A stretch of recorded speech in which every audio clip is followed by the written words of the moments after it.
financing. That's right. Buy any appliance, TV, VCR, or camcorder at L&W sale prices and pay nothing down with no payments and no interest for 6 months. 6 months same as cash at L&W Service Center. The college football season is here, and Cable West Advertising is the football package to target your audience. ESPN and Prime Sports Network have got the games, including the Huskers, now through the last bowl game. For more information, call Cable West Advertising, 234-6428 or 1-800-544-3992. This is CNN. This is a presentation of CNN Sports.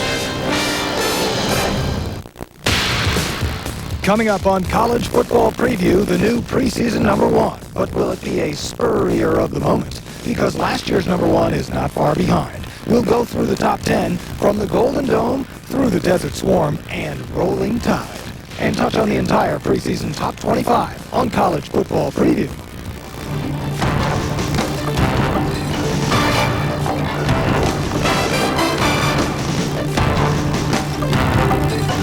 This is College Football Preview with Paul Crane and analyst Danny Sheridan. Good morning and welcome to College Football Preview. I'm Paul Crane alongside analyst Danny Sheridan, who just returned from Gainesville, Florida, home to the new preseason number one Florida Gators as voted by the USA Today CNN coaches poll. I would think they're very fired up, aren't they? Oh, absolutely. Headlines in the paper, we're number one. I think last time Florida was number one with Paul was 1985 for 1 week.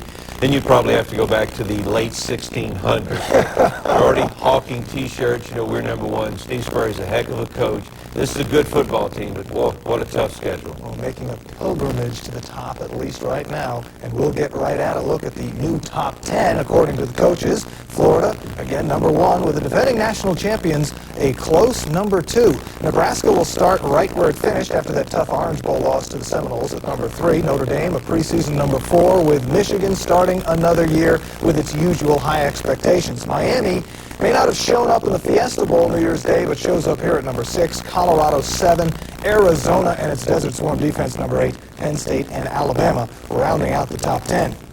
Florida comes into the new season riding more than the high of its thumping of previously unbeaten West Virginia in the Sugar Bowl New Year's night. Even losing running back Eric Rhett, the Gators return a potent offense with two experienced quarterbacks. Both Terry Dean and Danny Werfel give Coach Steve Spurrier reason to be confident. He's made a number of changes in his last in the SEC pass defense, but at number one, Florida starts where every team would like to finish. We're not thinking national championship unless we were lucky enough at the end of the year to possibly be in position to do that. But right now we're very appreciative, very thankful, and again to thank the coaches around the country. I think that highly of our football program is something very special at this time. A lot of people say we're not as good as we seem to be or whatever, so there's no pressure on us. We just go out and play the best possible football we can. And if at the end of the year we're ranked number one, that's good.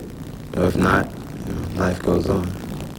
A long way to go before the end of the year. We talked about the defensive changes Coach Spurrier made, but you think of Florida, you think of offense, and those two experienced quarterbacks. Right, well, what they want to do, Paul, they want to avoid the situation that they had last year where one was looking over his shoulder all the time.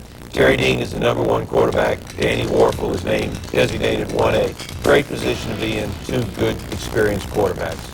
Well, if it's Dean's job to lose right now, and without looking over his shoulder, when he looks behind him in the backfield, no more Eric Rhett. Who's going to replace him at the tailback spot? Well, the tailback spot, Paul, is the most integral part of Steve Spurrier's offense. He'll go with a redshirt freshman, Elijah Williams.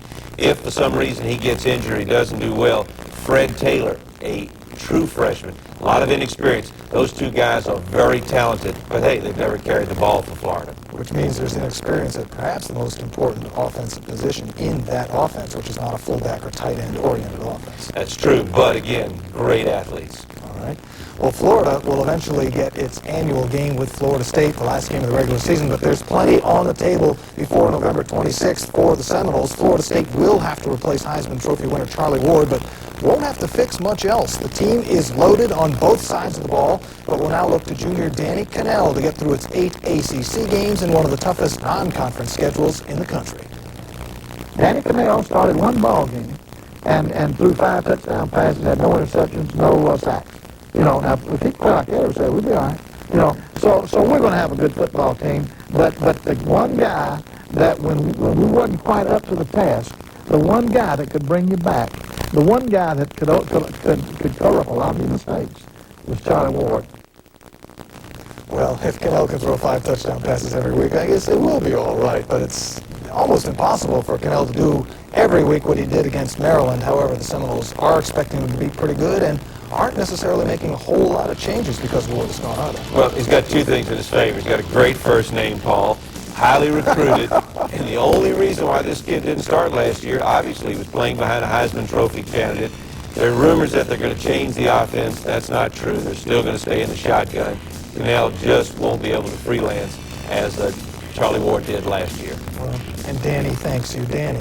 Defensively, Seminoles strong as well, with great players at each element of the defense. On the line, you've got Derek Alexander, then Derek Brooks at the linebackers, Clifton Abraham, the defensive backs with good players around them. Right, but the defense, as good as they are, they're going to have to step it up this year, Paul. And the reason is when the defense took the field last year, they were either ahead in the first quarter or the game was over by the second half. So the defense will be better, and they better be better because they're not going to have that luxury this year.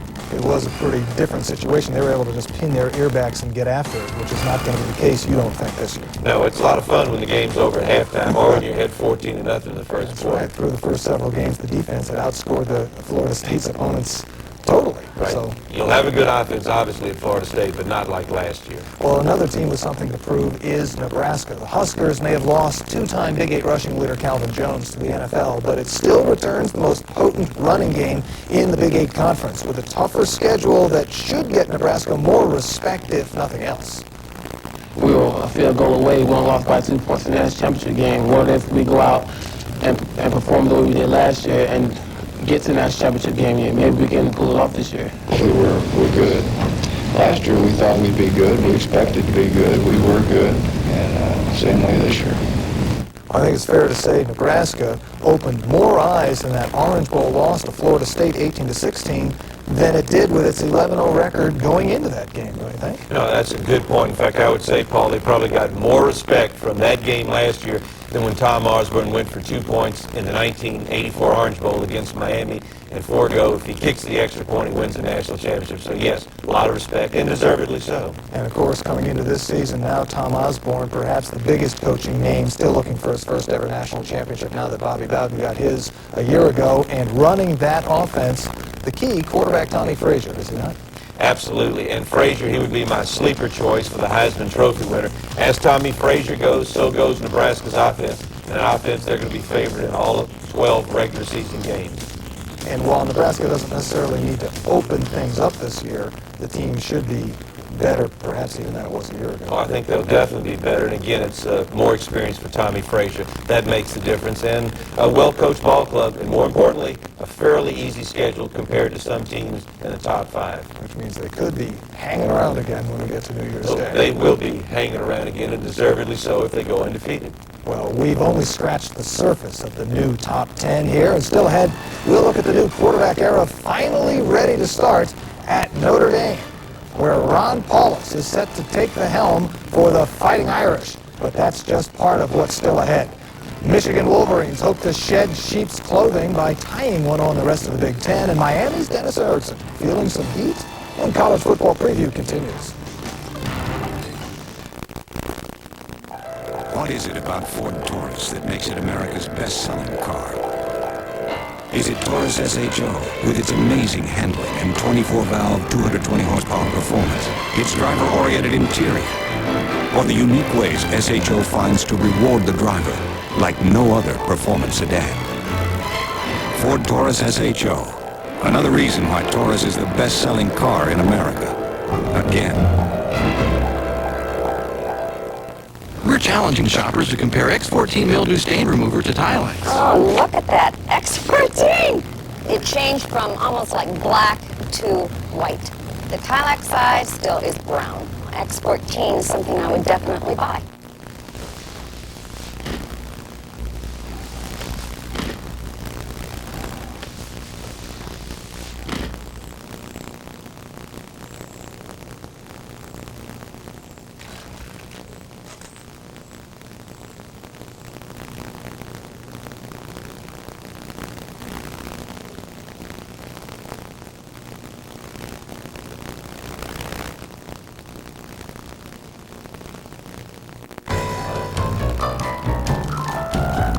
have frequent traveler programs for business, pleasure, Alden Yacht. We thought it was time we had a new sign. Your best bet is a Best Western. I thought we deserved it in '89. Y'all pointed out I was wrong. And even I am smart enough that I can learn. I'm not very smart, but I can learn. Y'all were right. In '89, you're absolutely right. And if that's the way the scenario is, I would expect you to be right again in '93. Oh, and we know how that turned out, don't we? There is no doubt Notre Dame had a legitimate claim to at least a share of last year's national championship with its mid-November win over Florida State. But those head-to-head rules, which gave Miami its 1989 title, somehow changed a year ago. It should be no surprise the Irish are loaded again. That massive offensive line will have plenty of talent behind it, including Heisman hopeful Lee Becton. A good start is a must for the Irish title hopes. The last several years, we've been fortunate to win a real big game early in the year, bounce back from a devastating loss with a big win, and I don't know whether we're going to be able to do that or not, and that's why you play the game. That's why you see this is a football team. If it can get off to a good start and good things happen to it, we'll gain momentum, we'll gain confidence. Well, thinking it's fair for Notre Dame to feel it got ripped off, if not, had something taken away from it a year ago. Do you think there's any hangover at all from the disappointment of a year ago of not getting at least a share of the championship? No, knowing Lou Holtz like we all do, Paul, he'll use this as motivation that us against the world, you can't lose a game, etc. He'll use it to his advantage this year. All right, we've talked about the new quarterback, Ron Paulus, who was supposed to be the new quarterback a year ago as a freshman but broke his collarbone. Looks like it's his job now as a sophomore with no college game experience. It's amazing. Lou was so high on him last year, Paul, that had he have not been injured, he would have started the Florida State game, which is incredible considering how well Kevin McDougal was doing. Well, that speaks volumes about how good Paulus could be or is. Lou says this could be his best quarterback he's ever had, seen or coached. That's incredible. That too speaks volumes. On the defensive side of the ball, Notre Dame lost 2 players to the first round of the NFL draft, both Bryant Young and Jeff Burris. How are they going to be defensively this year? Defensively, that's their Achilles heel, if they have an Achilles heel. But Lou's brought in Bob Davies, one of the best defensive coaches in the country. Davies is a no-nonsense guy, sort of like Barry Alvarez. The players love him. And again, Notre Dame's defense, by their standards, that will be their only Achilles heel. But by midseason, they'll be informed. Of course, Davey is the new defensive coordinator from Texas A&M, one of 4 new assistant coaches on that Notre Dame staff. Well, Notre Dame's first real test should come in week 2 when it hosts Michigan. The Wolverines again come in with high expectations, and after last year's disappointing 8-4, by Michigan standards, things can only go up. Heisman hopeful Tyrone Wheatley will be back for his senior year, but will need help for Michigan to be back where it wants to be. True or false? Which question? How about Wheatley needing a lot of help? And this guy's a great player. Absolutely. Well, listen, he's a sentimental favorite. He came back. He's a sentimental favorite to win the Heisman. It's his to lose. But, as you pointed out, Paul, he's been injured, and he's got to stay healthy. He's got to play if he wants to win the Heisman Trophy and if he wants to help his team. I think you can go back to a game that played a major role in the Big Ten a year ago at Wisconsin. Michigan lost, but Wheatley was nowhere to be found. And then, not to take anything away from Wisconsin, there are those that feel, including some of the Wisconsin coaches, had he played in that game, the outcome might have been different. Well, before Michigan even gets to its Big Ten schedule, it's going to open with Boston College, Notre Dame, and Colorado. That's a formidable non-conference schedule. Well, it's a backbreaker, and because of that, that's why they won't compete for the national championship. But they do have a very good team and should win the Big Ten. Unless, of course, they win all those games. Well, then I would well, we'll see what happens. Let me say this. They're not going to win all those games, and not many teams could win all those games. Well, I don't think anyone would argue with you. Well, Michigan tries to come back from a 4-loss season. Miami does the same after its 3 losses a year ago. The Hurricanes are used to winning national championships or just missing and should again be strong defensively, but last year's debacle by Kane standards had the locals a little restless this offseason. 10-2 isn't successful. 11-1 isn't successful either. I mean, the goal is to go 12-0. I mean, you're looking for that perfect season, and when you don't achieve that, and then you fall to 15th in the poll, it looks kind of bad. I mean, just leaves a bad taste in your mouth. We're just ready for the season to start. I think probably the biggest disappointment was, getting dominated and beat so bad in the Fiesta Bowl by Arizona, and why that happened, I'm not sure. We're trying to take that negative and make it a positive. I think it's been a very motivational thing for us. Well, it's also motivated some critics to come out of the closet, hasn't it? Is Dennis Erickson feeling heat at Miami? That's incredible, Paul. Stop and think about this. He's been in Miami 5 years, 53-7, won 2 national championships. Those lunatics that call those radio shows and write the university and write him letters, they would definitely be early favorites for my Muttonhead of the Year award. They may have even wrapped it up. And can you imagine this man's record? Any coach having this record, the best ever. Well, the Muttonhead of the Year, what an honor that is. Taking a look at the team now, on offense, quarterback Frank Costa had the job a year ago, struggled, lost it to Ryan Collins. He struggled as well. In spring practice, Costa won the job back. Is this going to be another seesaw thing this year, Danny? Well, they hope not. That was their problem last year, Paul. Inconsistency at quarterback. It could be a problem this year. Not that it's going to hurt them from winning. They're going to win more than the lion's share of games. But if they have that problem again, it will hurt them in their national championship aspiration. And then those Muttonheads will come out of the closet again with their letters and phone calls. Of course, by Miami standards, finishing number 1 is what it's all about. I know some of the kids a year ago said there's really no difference between number 2 and number 100, which is why the team really didn't show up in the Fiesta Bowl game at all. Is that still the way it is at Miami, and they're thinking national championship or bust? Well, I would definitely think so. If you go back the last 5 years, they've competed for the national championship 4 out of the last 5 and have won 2. It's a reasonable assumption. All right. Well, there are plenty of other teams with high hopes as well, like Colorado, with now senior quarterback Cordell Stewart as the Buffs like to throw and then throw again. Arizona's defense is still swarming in that desert, and Bama's Jay Barker would like one more ring. Stick around. College football preview continues in a moment. Louise, you know anything about this tax on health benefits? Congress may load on a bunch of new taxes for their health care plan, including a tax on plans they think are too expensive. Too expensive? You know, the quality we like, the doctors we want, plans like ours. Wait a minute, I thought health care reform was supposed to save us money. Don't count on it. Well, this isn't the reform we want. We need to send Congress that message. Tell Congress no benefits tax. Call today. For advice on dealing with cholesterol, you should make an appointment with your doctor. But to simply find out what your cholesterol number is, no appointment needed. The new Johnson & Johnson Advanced Care Cholesterol Test gives you your cholesterol number at home in about 15 minutes, with results as accurate as tests used by doctors and laboratories, all from the comfort of your favorite chair. The new Advanced Care Cholesterol Test. No appointment needed.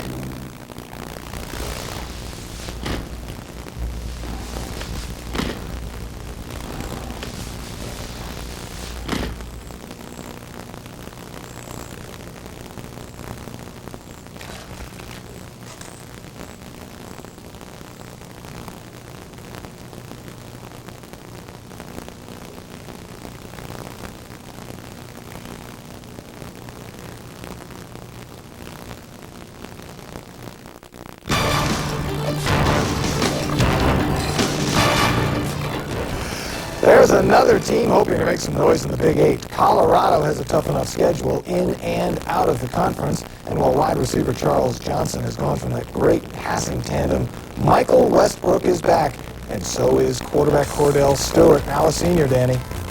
Cordell Stewart, Paul, he really opens up their offense, and no more will you see 3 yards in a cloud of dust. And they're expecting big things from him this year, and rightfully so. Well, 3 years into the passing program, we'll see how they score. On to 8th-ranked Arizona, the Wildcats may have lost Outland Trophy winner Rob Waldrop from that great Desert Storm defense, but the defense should still be swarming. It handed Miami its first shutout since 1979 in the Fiesta Bowl and stands to be strong again.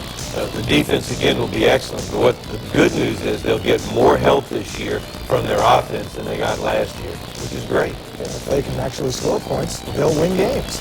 Penn State, ranked number 9, returns Kerry Collins at quarterback, and he'll have Bobby Ingram as a big receiving threat, but there's more than Collins and Ingram for opponents to worry about offensively, isn't there, Dan? Oh, yes. Kajana Carter, he's my sleeper for the Heisman Trophy this year, and for the first time, Paul, in recent memory, Penn State's offense will carry the defense this year. Well, I'm thinking you have more sleepers than certain. Yeah. Some of my picks were sleepers last year, but that's another story. Carter and Tommy Frazier, at least, obviously, a couple of great players. Rounding out the preseason top 10 is Alabama. The national champions of 2 seasons ago, thanks in large part to its defense, is strong on that side again. But we'll start this year with questions on offense. Quarterback Jay Barker missed all of spring practice with a knee injury, but junior Brian Bergdorf, who was MVP of the big Gator Bowl win, is back. The Crimson Tide will have to replace the likes of everything back David Palmer and do better against the better teams to do well all year. You know, one of the things that you try to do is defend your championship. And we didn't defend our championship. You know, in 92, we won the championship. In 93, we didn't defend it. In 94, we're starting over. At Alabama, there are high expectations. And I'm not going to be satisfied unless we win the games. That's what I'm hired to do, win ball games. Well, it seems every year, the in thing to do is to bash quarterback Jay Barker, but all he's really done is won games, including the national championship season 2 years ago. Barker back again. He's a senior now. Well, basically, Paul, he was just a victim of a conservative offense, and with the addition of Homer Smith as offensive coordinator, I think that problem will be solved. Well, as we look at Alabama also, in addition to Barker and the offense that's going to happen, Alabama known for its defense. That's what helped it win the national championship 2 years ago. And word is, Alabama's defense pretty good again. Pretty good. That's being very kind. This defense, just like the 92 defense, will carry the team. And they may be better than the 92 defense that pretty much won the national championship. So Bill Oliver, the defensive coordinator, another great defensive unit. If they don't have injuries like last year, they're going to be almost impossible to score on when the first team is in there. Well, since we all know your blood is not red, it's crimson. You got your undergraduate degree in football studies at Alabama. Yeah, I look like it. How about Alabama being number 10, though? Do you think they should be higher than that? Definitely. This Alabama team figures to go undefeated this year. Their toughest game will be at Tennessee. And I would have Alabama, in fact, I do have them right around number 4. At the end of the season, they'll be in the top 5, real close to number 1, unless they have injuries on the defense, which I don't expect to happen because they have so much depth. Now, why are we not surprised Danny has Alabama near number 1? Well, we'll see. All right. We'll run through the rest of the new coaches poll when college football preview continues. I've identified the compound. That's great news. Take a look at the data. What's this? Oldie stock research reports. I get them every month. They help me select stocks. I didn't know discounters offered research recommendations. Oldie does. And when I buy 1,000 shares or more of a stock Oldie recommends, the trade's commission-free. Great discovery. They call it smart trading. For commission-free trading, call 1-800-USA-OLDIE. What is it about Ford Taurus that makes it America's best-selling car? Is it Taurus SHO with its amazing handling and 24-valve, 220-horsepower performance, its driver-oriented interior, or the unique ways SHO finds to reward the driver like no other performance sedan? Ford Taurus SHO. Another reason why Taurus is the best-selling car in America. Again. Traditionally, it's the coach who knows football best. That's why every Sunday, one of America's top coaches looks back at the week's best games. Highlights in the first look at the USA Today CNN Coaches Poll. College Coaches Corner premieres Sunday, August 28th. Well, a year ago, one of those nowhere to be found in a preseason poll was West Virginia, and all the Mountaineers did was take an undefeated record into New Year's night. So as we get ready to look at the rest of the top 25, we'll remember this is just preseason. But checking 11 through 15, there's the defending Big Ten and Rose Bowl champions, Wisconsin, followed by Tennessee, Oklahoma, Southern Cal, and UCLA. But, Danny, are the Badgers a little low considering they returned both quarterback Darrell Bevell and the conference's leading rusher in Brent Moss? Well, in my humble opinion, Paul, I definitely think they should be ranked higher. They're going to be better than last year, and granted the schedule is a lot tougher, but this is an improving team, and Alvarez is going to improve on this team. The record may not show it, but every year you can put them in the top 10. And if they're better than last year, they will be a team to be reckoned with. Look at number 16 to 20 shows Ohio State, North Carolina, Texas, Virginia Tech, and BYU. It's a little early in the morning. I don't know what BYU is doing up there. They've got an 8-3, 9-2 schedule. The only tough game they play is at Notre Dame and I guess Arizona State at home. But I wouldn't have BYU ranked this high. I think they have to play a tougher schedule. Despite the fact they may end up with a win-loss record worthy of a ranking, they're not necessarily a team good enough to be there now. No, not. I think there are a lot of teams better than them. Well, the rest of the poll includes Clemson with new coach Tommy West at number 21, then Illinois, West Virginia, Georgia, and Virginia.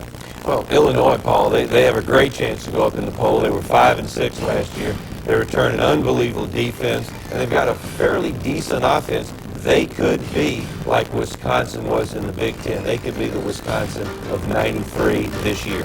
And of course, out of that group that we just saw, perhaps the guy on the hottest seat of all could be Ray Goff at Georgia. If his dogs don't get started early, they could fall out of the poll and disappear for the season like they did a year ago. Well, he's had some problems with injuries, with great players going in the pros, but he's got a brutal schedule. I think he's got to beat Florida, which will be very tough in Gainesville. If not, he's got to win around 7 or 8 games.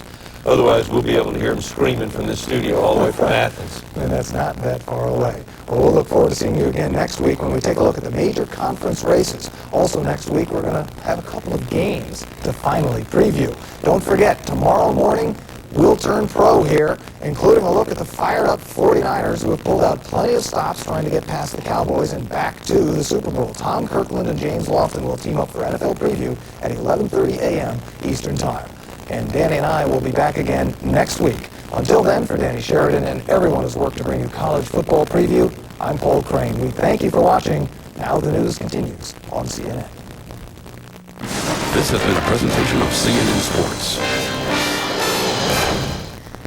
I'm Catherine Calloway at the CNN Center in Atlanta, and coming up at the top of the hour on Newsday Saturday, President Clinton steps up. There's a kind of hush. All the songs you love. All over the world. 2 beautiful albums. Tonight you're just too good to be true. But remember, can't take my this special collection is not in stores. So I sing you to sleep after the loving with a song. Please stay tuned to order the best of Engelbert now. The shadow of your smile. Call 1-800-257-1257 to save all COD charges and pay only $12.98 for records or cassettes or $16.98 for CD plus $3 shipping. Use your credit card or send check or money order to Engelbert, P.O. Box 2919, Atlanta, Georgia. Remember, save COD charges by sending check or money order or use your credit card.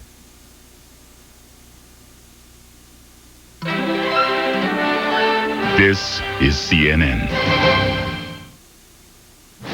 This is a presentation of CNN Sports. Coming up on the season premiere of College Coach's Corner, a look ahead to the first game of the new year as Nebraska and West Virginia kick things off in the Kickoff Classic. We get ready for what could be the most wide-open Heisman race in years. And the head coach of the top-ranked Florida Gators, Steve Spurrier, joins us live on College Coach's Corner.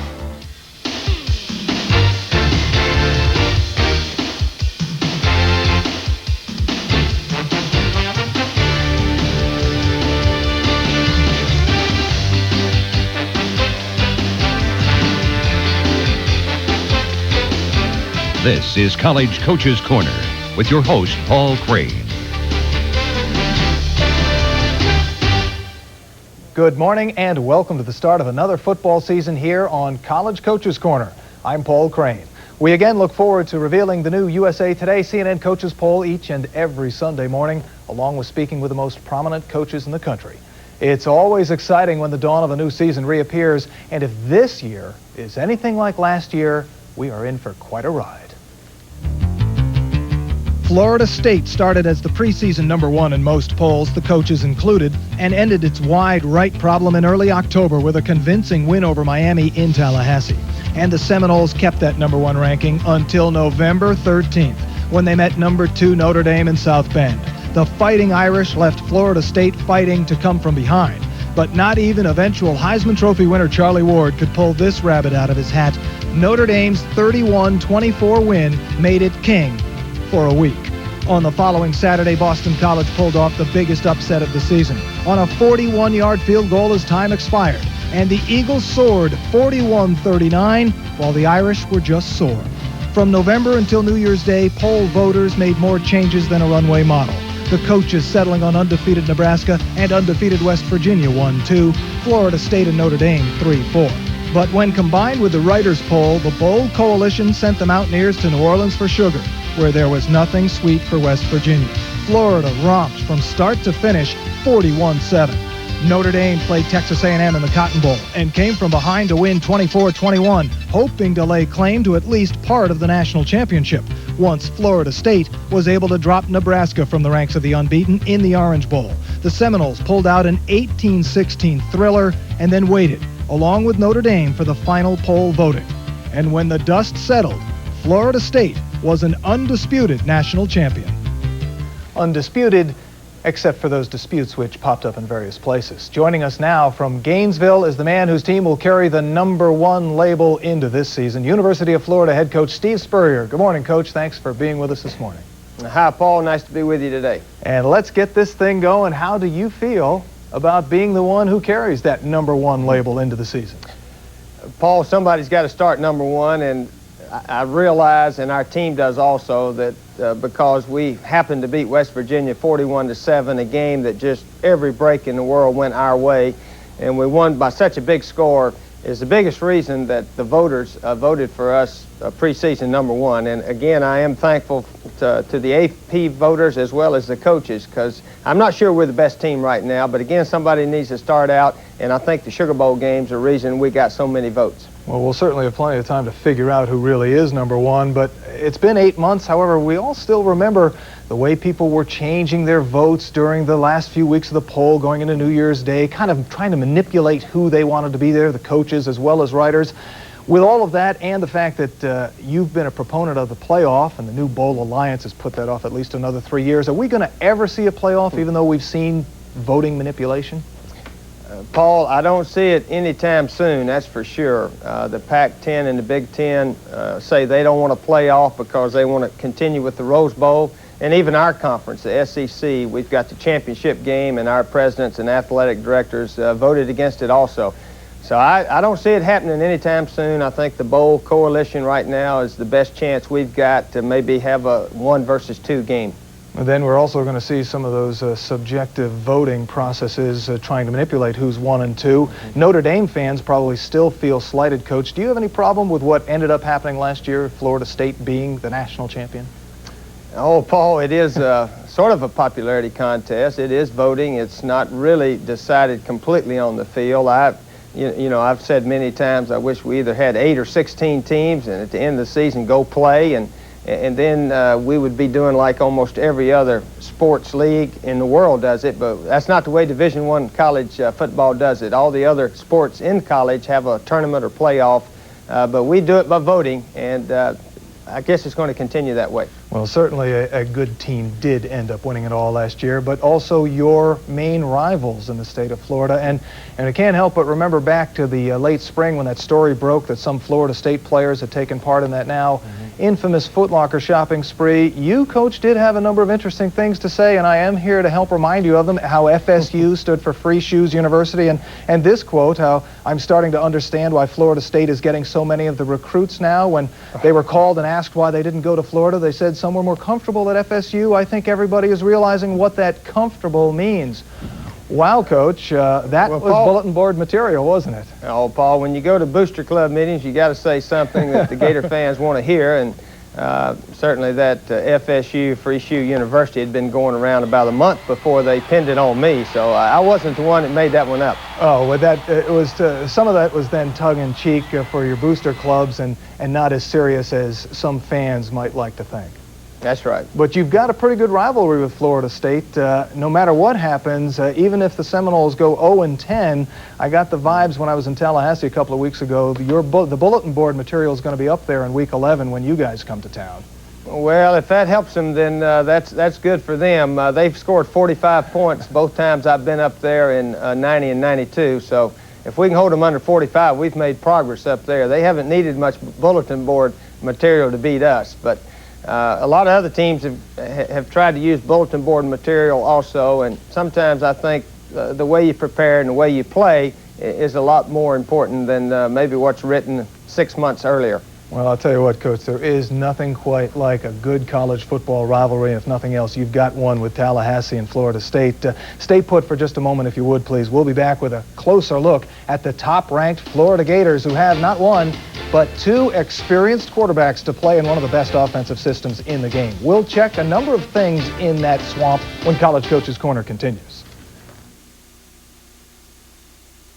Reason number 1, to rush to McDonald's. The Big Mac Extra Value Meal. A hot, mouth-watering Big Mac. Large, crispy golden fries. An icy Coke. All just $2.99. $2.99. Stay tuned for more reasons to choose McDonald's. Still using a full commission broker? You could be missing out on a lot. Like a broker who's available anytime you want. Or state-of-the-art investment software that's easy to use. To get both, trade up to Schwab. At Charles Schwab, you can manage your investments around the clock.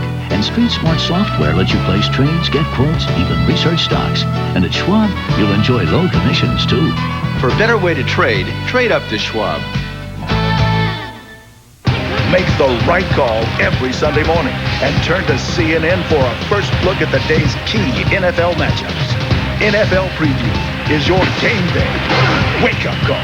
Today, 11:30 Eastern on CNN. Louise, hear anything about this tax on health benefits? Congress may load on a bunch of new taxes for their health care plan, including a tax on plans they think are too expensive. Too expensive? You know, the quality we like, the doctors we want, plans like ours. Wait a minute, I thought health care reform was supposed to save us money.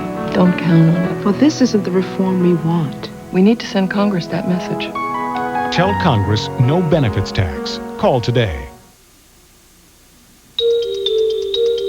Welcome back to College Coach's Corner. We've mentioned number 1 Florida, but right behind in the preseason coaches poll is Florida State.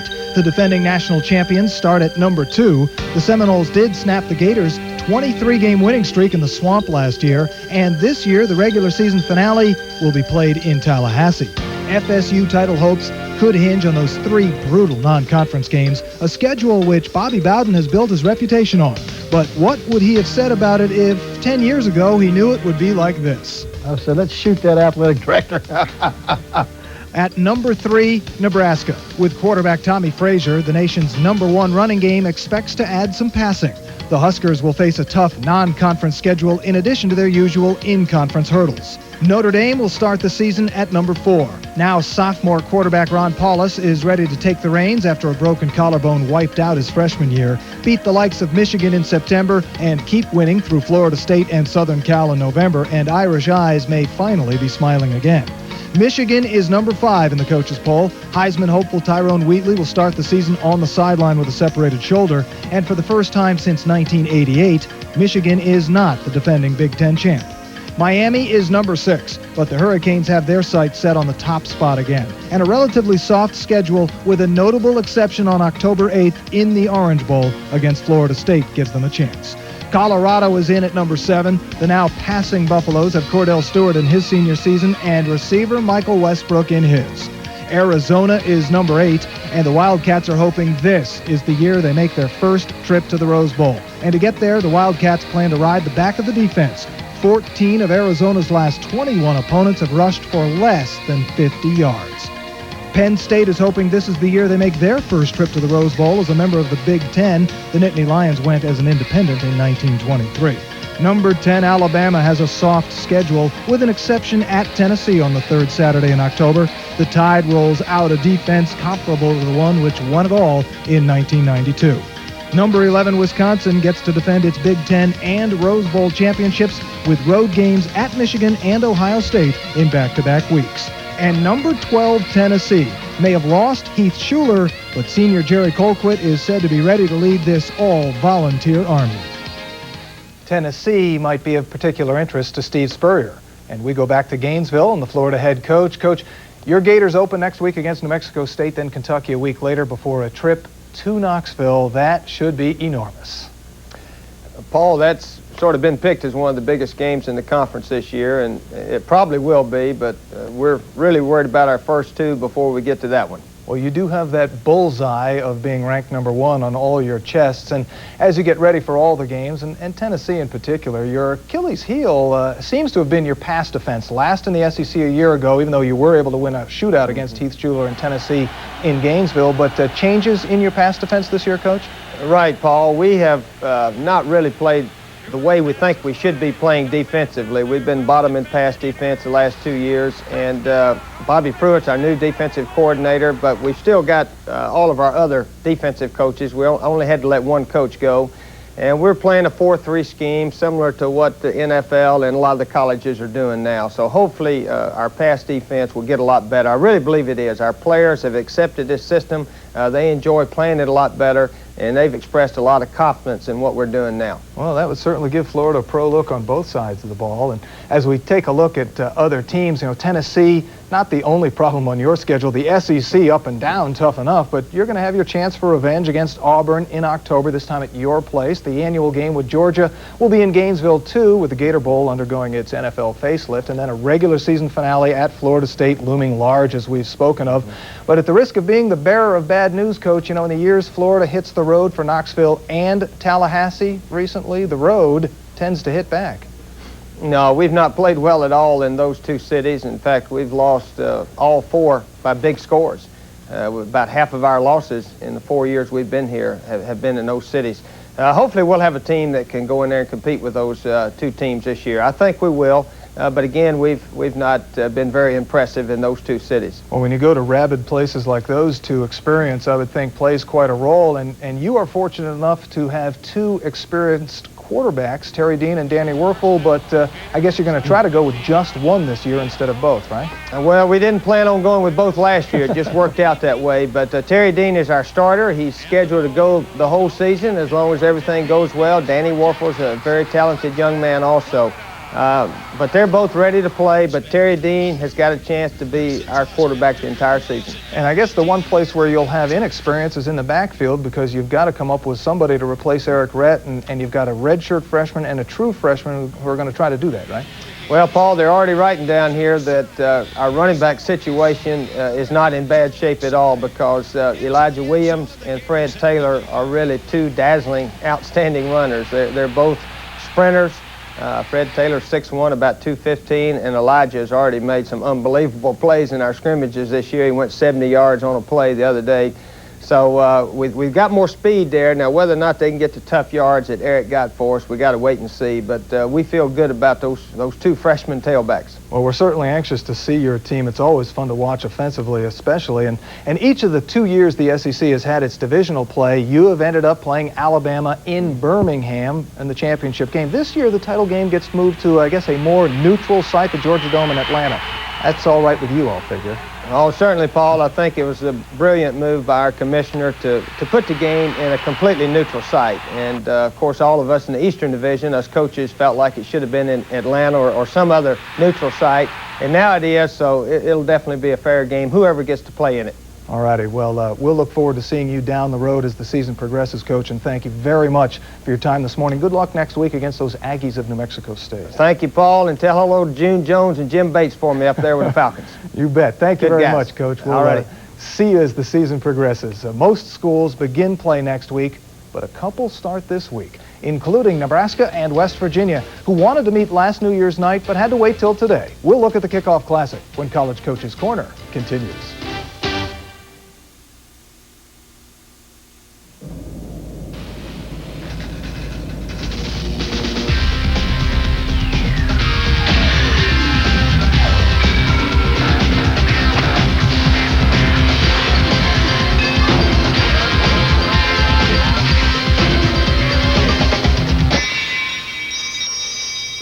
Sorry, guys.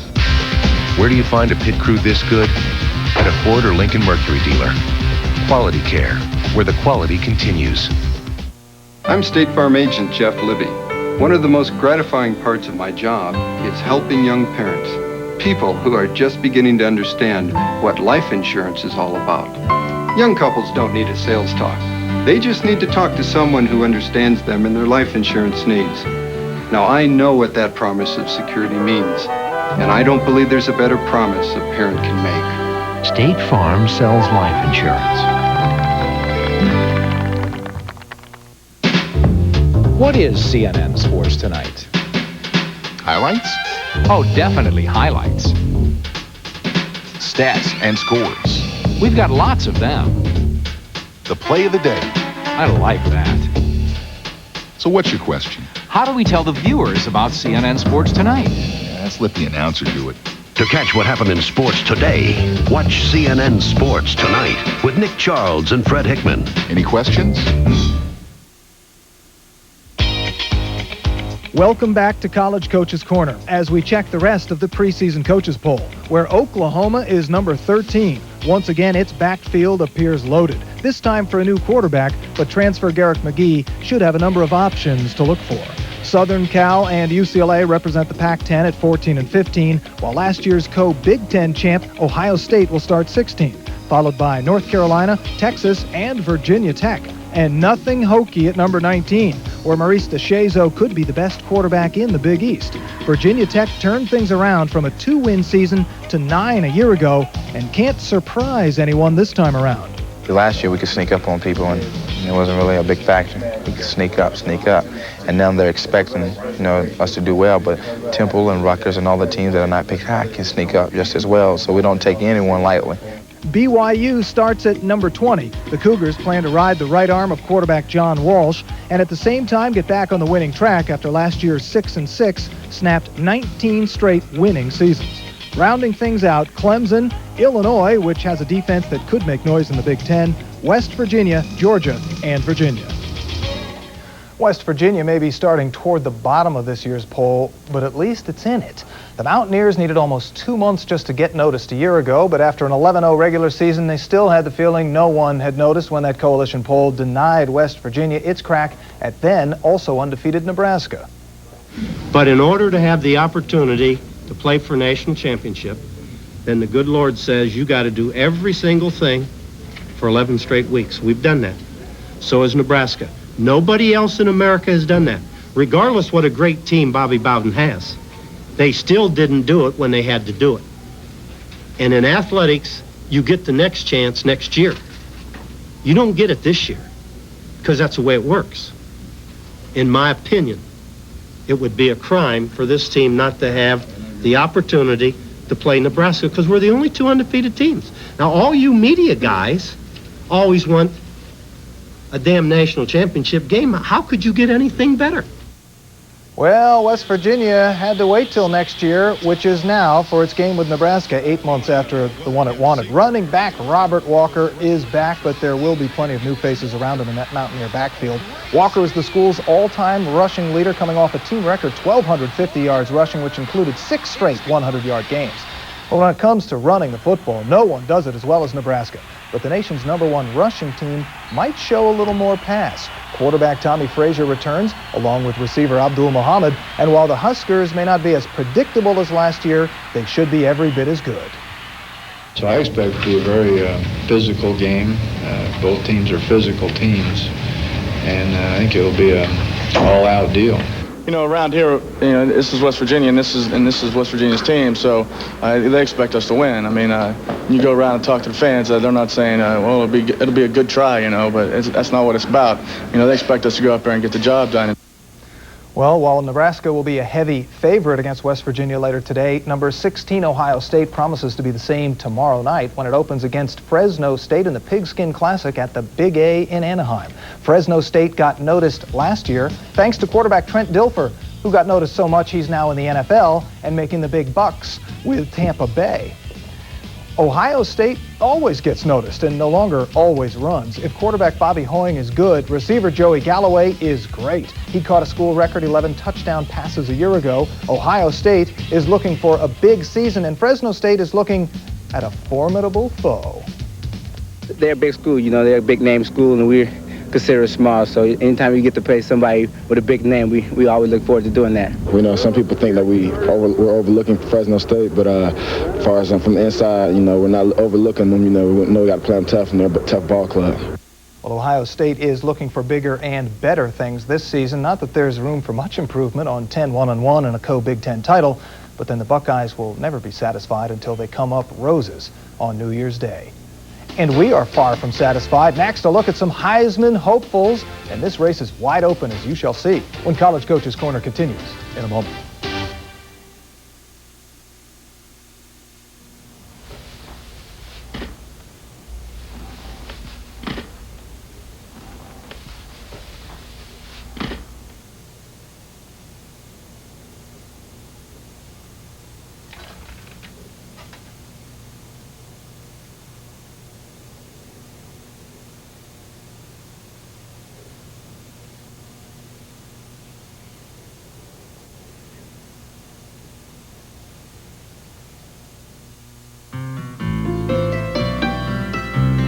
There are lots of reasons to buy life insurance. Here are two great ones. I'm State Farm Agent Mike Foy. As the Goff family has grown, so have their life insurance needs. That's why we get together for family insurance checkups. I make sure to explain all the options, then they decide on the plan that's right for them. Ask your State Farm agent for a family insurance checkup. It's a great way to learn about life. For advice on dealing with cholesterol, you should make an appointment with your doctor. But to simply find out what your cholesterol number is, no appointment needed. The new Johnson & Johnson Advanced Care Cholesterol Test gives you your cholesterol number at home in about 15 minutes, with results as accurate as tests used by doctors and laboratories, all from the comfort of your favorite chair. The new Advanced Care Cholesterol Test. No appointment needed. Reason number 2, to run to McDonald's. The Cheeseburger Extra Value Meal. Hot, tempting, juicy cheeseburgers, large, crispy, golden fries, and icy Coke, all just $2.99. $2.99. Keep listening for more reasons to choose McDonald's.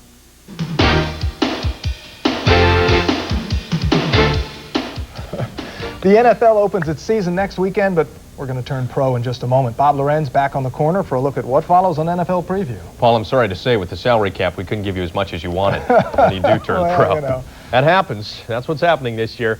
Coming up next on NFL Preview, we've got a lot. We're going to put the lid on the NFL preseason. We will also take a look at Saturday's final preseason NFL games. And James Lofton and I will talk about the Cowboys' chances of getting to the big dance. We'll put James on the hot seat as he picks the playoff teams and even the Super Bowl winner. Plus, how healthy is Dan Marino? Where's Deion Sanders going to play?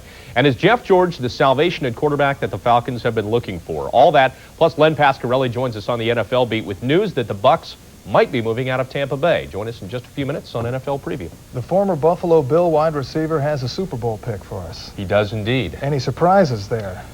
There could be, actually, with people putting other teams into the mix. All righty. Well, we'll look forward to that. Thank you very much, Bob. See you in a couple of minutes. We'll go back to the college game now, where the highest individual honor is the Heisman Trophy. And just when we thought we had a good idea who might win it this year, we don't.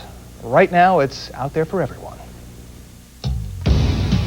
As we stoke the Heisman fires, we find one burning under UCLA's All-American wide receiver J.J. Stokes. Already the owner of every Bruin game and season receiving record, Stokes is coming off a junior year in which he caught 82 passes, 17 for touchdowns.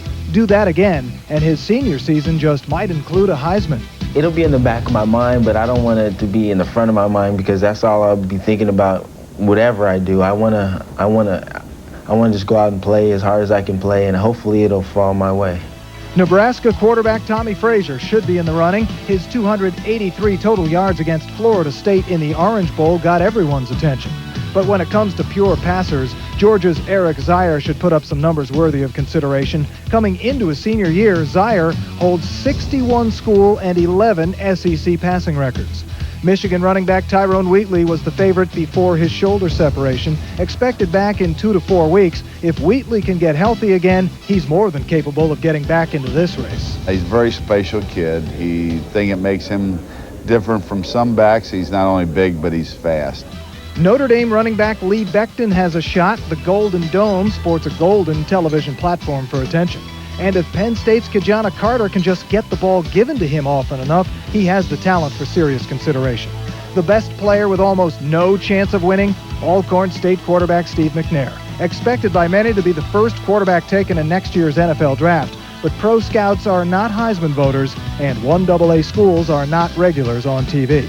Others who could get themselves noticed, Stanford quarterback Steve Stenstrom, a fifth-year senior, Florida State running back Warwick Dunn, who's just a sophomore, and Southern Cal's senior quarterback Rob Johnson.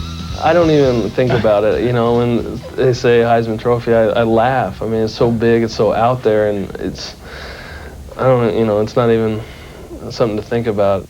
Aha, well, it is out there for a lot of people to think about, including perhaps Ohio State wide receiver Joey Galloway and the Big Ten's leading rusher, Wisconsin's Brent Moss. Both of those probably deserve mention, especially since fairly recent winners like Andre Ware and Barry Sanders were not a part of the preseason picture in the years they won.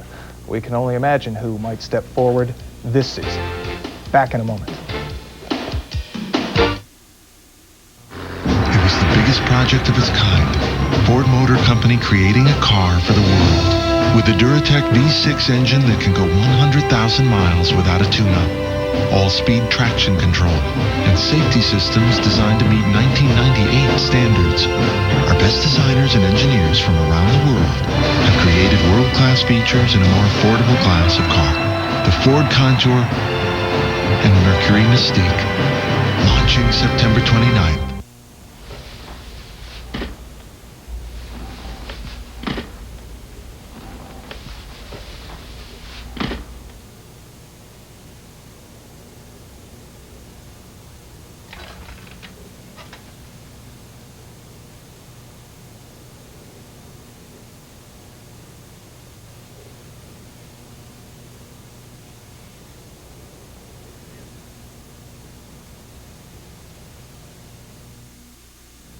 The college football season begins in earnest next Saturday, and we'll have the new USA Today CNN Coaches Poll right here next Sunday, when we'll also be joined by Notre Dame head coach Lou Holtz.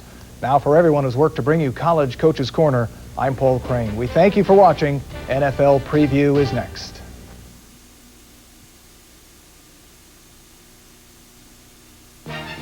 3 cassettes or 2 compact discs. Here's how to order. Have your credit card ready and call toll-free 1-800-257-1257. Call from the U.S. or Canada. That's 1-800-257-1257. Or send $19.95 for 3 cassettes or $24.95 for 2 CDs, plus $4 shipping to Instrumental Gold, P.O. Box 2919, Atlanta, Georgia 30301.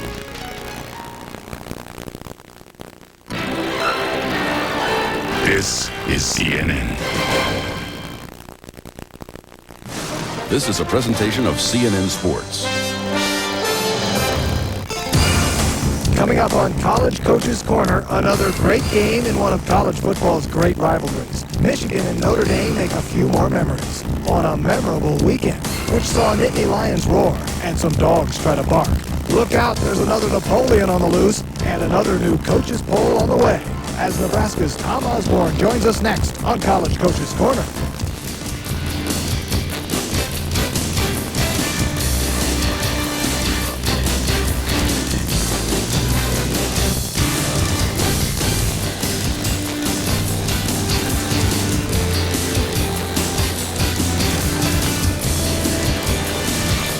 This is College Coaches Corner with your host, Paul Crane. Welcome to College Coaches Corner. I'm Paul Crane. The oldest rivalry in college football added another dramatic chapter yesterday in South Bend. Michigan and Notre Dame first played in 1887, but it's this last time they played which has people buzzing today. Tradition has always had the visiting team come out first at Notre Dame Field, but yesterday Michigan held back and forced the Irish to break tradition. Perhaps a sign of things to come. Lee Beckton had lost just 1 fumble in 3 years. He lost 2 yesterday, each leading to Michigan field goals. Michigan up by 3 in the fourth quarter, and Ron Paulus fumbled the snap. And Michigan recovered that, another field goal, and a 23-17 lead late. But Notre Dame would get one last drive. Paulus, with less than a minute to play, looking for and finding Derek Mays, who makes the acrobatic catch. He hurt his leg and will be reevaluated later in the week, but the extra point put the Irish up by 1. But Todd Collins led the Wolverines back. Look at him avoid the sack and get it somehow to Seth Smith, who dives out of bounds, and the extra couple of yards would help. 42 yards for Remy Hamilton. Perfect as time almost expires. Hamilton came in with 1 career field goal. He kicked 4 in this one as Michigan gets away with a dramatic 26-24 win. First of all, I'd like to give a lot of credit to my teammates for putting me in the position where they were. They were out there doing all the hard work. It's my job just to come in and do what I did. I was just hoping it would be a good snap and a good hold, which it was. And I concentrate on the spot and keep my head down and follow through. Am I happy? Yes. I guess I'm more satisfied. But I know one thing. We got a long way to go. We have a long way to go, and it's a long season. It's very, very disappointing for us. And it hurts. And it'll hurt for a while. But let's learn from it and let's move on. Well, you know, Notre Dame's Ron Paulus may be the quarterback who got all the pregame attention, but Michigan's Todd Collins certainly earned some of the postgame headlines with his play. And that guy born in Zaire and raised in the Canadian province of Quebec is certainly making a name for himself. Tim Biakabatuka, 100 yards rushing or more now twice in 2 games. So who's missing Tyrone Wheatley? And as this series now takes a 2-year hiatus with Michigan still the only Division I-A school to have a winning record against Notre Dame, the total score between these teams since 1942 is now 354 to 354. It doesn't get much closer than that. Florida started the season a consensus #1, then went out and scored 70 points in a one-sided romp and fell out of the top spot last Sunday morning. Now, yesterday, Steve Spurrier's Gators infested the swamp for SEC foe Kentucky and perhaps tried to make a point. Terry Dean, who had 7 touchdown passes in the first half alone opening day, unloads here against Kentucky, finding Aubrey Hill to make it 7-0. Second quarter, Dean rolling right, and look who he's looking for. That's Hill again. 21-0 Gators at that point, and they were far from done. Third quarter, Dean airing it out for Rydell Anthony.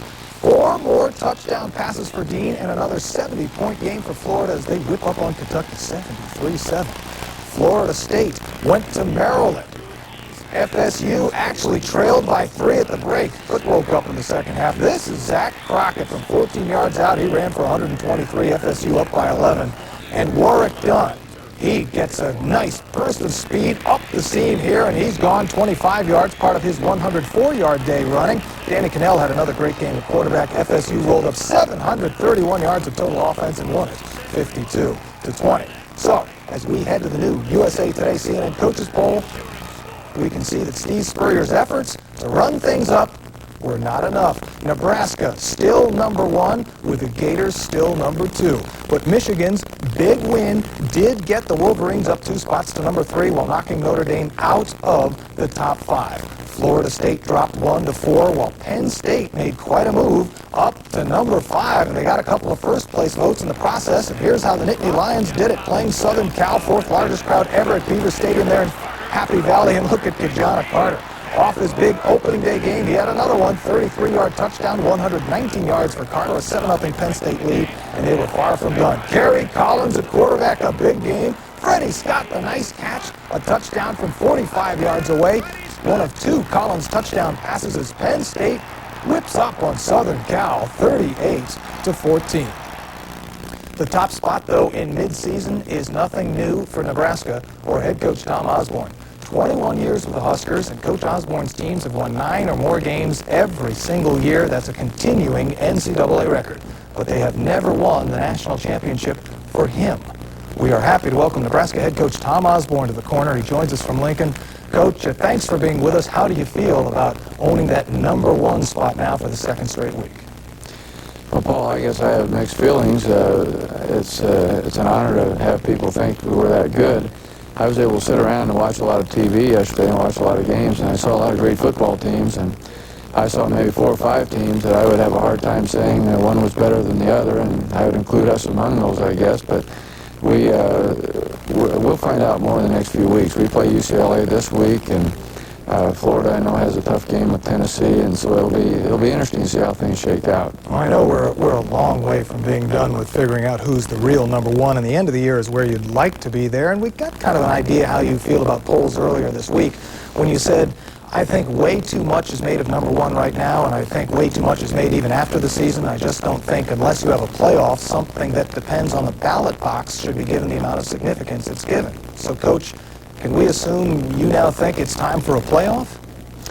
Well, I think, Paul, that's the ideal way to settle it. I think almost any coach would agree with that.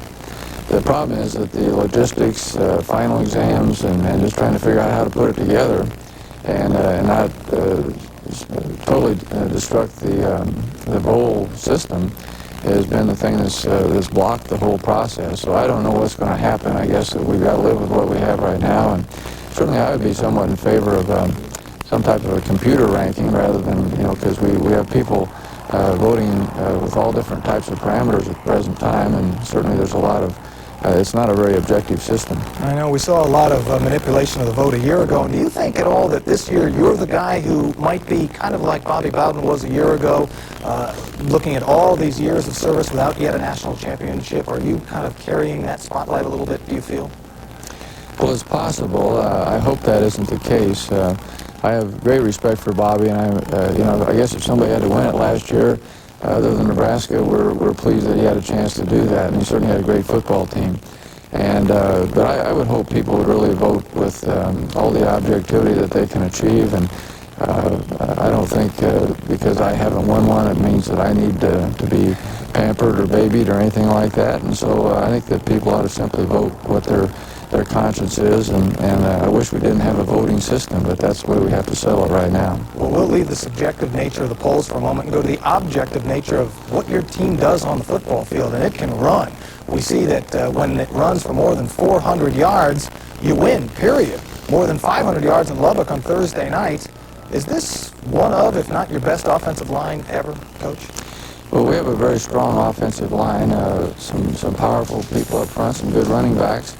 And you see Lawrence Phillips there taking off on a nice run for us. And Tommy Frazier, of course, is a great option quarterback. I'd like to see our passing game improve, however. We're not really quite where we want to be there.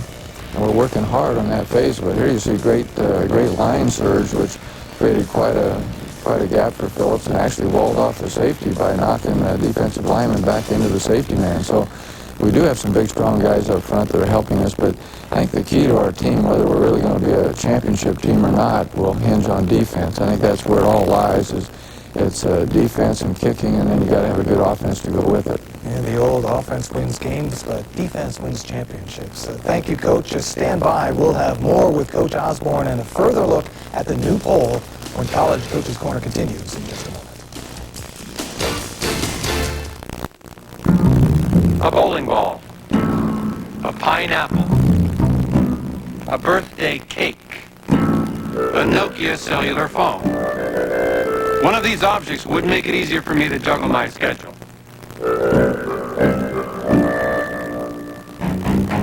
He's a juggler. You're not. Pick up a Nokia cellular phone to help you juggle your schedule. Nokia, largest European cellular phone manufacturer, now in America. Pamela Trail spends her days searching for a new treatment for breast cancer. Claudia Reeser spends her days praying for one.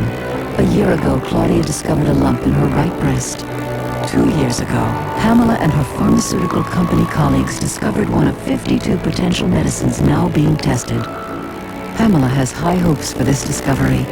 So, of course, does Claudia. More than 90% of all drug discoveries come from America's pharmaceutical research companies. Nobody else has it. Only Headline News has the sports ticker. Continuously updated scores from every Division 1A college team to the pros, even while the games are in progress. Headline News sports ticker. This fall, you'll always know the score. Make the right call every Sunday morning and turn to CNN for a first look at the day's key NFL matchups. NFL Preview is your game day. Wake-up call. Today, 11:30 Eastern on CNN. Welcome back to College Coaches Corner, where the new USA Today CNN Coaches Poll has dropped Miami out of the top 5. The Hurricanes went to Tempe last night for Arizona State with an 0-3 record in Sun Devil Stadium and an attitude. Past Fiesta Bowl failures forgotten in this one for Miami as Frank Costa and Jamie German, well, make it Jamie German, who did much of the work. Look at him zip up the seam for 56 yards. The touchdown wiped out what had been a 3-0 Sun Devil lead. And this is not a replay. This is Jamie German again on a little toss from Costa. He goes 50 yards in this one, and Miami just keeps on going as they win it big, 47-10. And we'll head back to the new poll. We see the Canes' impressive win, not enough to move them at all. As a matter of fact, Miami now down to 6. Idle Colorado staying number 7. Arizona's win over New Mexico State moved the Wildcats up 1-8. There's Notre Dame down 5 places after that last-second loss to Michigan at number 9, while Wisconsin jumped 1 spot and into the top 10 with its 56-0 thrashing of Eastern Michigan. And back to college football's new gluttons for punishment, the Aggies of New Mexico State. Last week pounded at Florida, this week by now 8th-ranked Arizona. How about that from a big hit? And how about this for a nice run? Antoine Carter, part of his 149-yard, 2-touchdown game, as Arizona did it in the air as well. Dan White, way up top for Richards Dice. The two hooked up for a pair of touchdowns, and Arizona, could just relax in this one. 44-0, the whitewash of New Mexico State. No more upper echelon poundings in New Mexico State's future this year, but some top schools have been known for scheduling a guaranteed win or two every season. And on that note, we'll head back to Lincoln for Nebraska head coach Tom Osborne. And Coach, I guess you've been accused of scheduling a bit like that at times, Pacific and indeed Wyoming on this year's schedule. How do you feel about having some easier games mixed in with some of the tough ones like UCLA next week? Well, I guess some of that's economic necessity. We play 7 bowl teams, or teams that went to bowls last year, Paul, and Wyoming I don't look at as a breather at all. Pacific was a replacement for a team that dropped us, and we've had trouble getting people that want to come to Lincoln and not expect a return engagement, and that's where economics enter into the picture. Most of the games that have been scheduled, I have not scheduled personally. Certainly, I suppose I could raise a fuss and try to remove those people, but we feel that we do have a very representative schedule this year, and certainly UCLA this week is going to be a difficult opponent. Which brings to mind J.J. Stokes, their great wide receiver, didn't play yesterday against SMU, and I guess maybe somebody in your team will be crossing their fingers that he doesn't get to play next week, but perhaps he'll be ready. Well, I suspect that they were resting him. I understand that he had some kind of a leg problem, pulled muscle or something, so but he did play in the first game against UCLA, and I expect we'll see him in Lincoln this coming Saturday. He's a great player. Yeah, resting him for you guys, that's no surprise. Of course, way down the road is Oklahoma, your traditional season ender, and yesterday Oklahoma went to Texas A&M in a rematch of a game a year ago. Oklahoma won handily in Norman, but Texas A&M up 3-0 until Corey Polig hit Rodney Thomas there. Then it was a 10-0 Aggie lead. Derek McGee tried to bring the Sooners back, but this pass picked off by Ray Mickens, and he brings it back the other way. Texas A&M won it 36-14, avenged that loss a year ago. But, Coach, is this good or bad news for the Big Eight? Oklahoma getting knocked off. Can they be beaten? Good news, or now they're wounded animals? Bad news. Well, I really don't know how to assess that. I know Oklahoma won a tough, close game back at Syracuse, and I thought this would be a very close game this week, and I was surprised at the margin of victory that A&M had, although A&M obviously is a great football team. I think Texas Tech plays Oklahoma next week, and so that'll give us a little bit better measuring stick as to where Tech is, where Oklahoma is, and maybe where we are. We probably have not beaten a great team yet, although we thought Texas Tech played very hard the other night. So we'll find out more about ourselves, and I think this whole poll thing will shake itself out. And I guess it's interesting. It gives us cause for a TV show, but at this point it doesn't mean a whole lot. Well, Coach, we love the poll. You know that. We also, when we think of your team, the first player that comes to mind is Tommy Frazier, your quarterback. He does so many things so well. How good is this kid, and how much of absolutely a Heisman candidate is he, do you think? Well, Tommy's a great competitor, and he's a great option quarterback. He can run the ball very well. He has a lot of confidence, makes great decisions, changes the play at the line of scrimmage very well. He's got a good arm, and yet our statistics throwing the ball right now are not that impressive. And I just don't know, in regard to the Heisman Trophy, what people are looking for. Usually when a quarterback is evaluated, it's on his passing stats. Now, if that's the case, Tommy will have a hard time. If they look at moving the football and a contribution to a football team and just overall effectiveness, I think he's got a great chance. But again, it's all in the eyes of the beholder, and we just hope he has a great year and plays well for us. I guess like the poll voting, one just never knows, does one, Coach?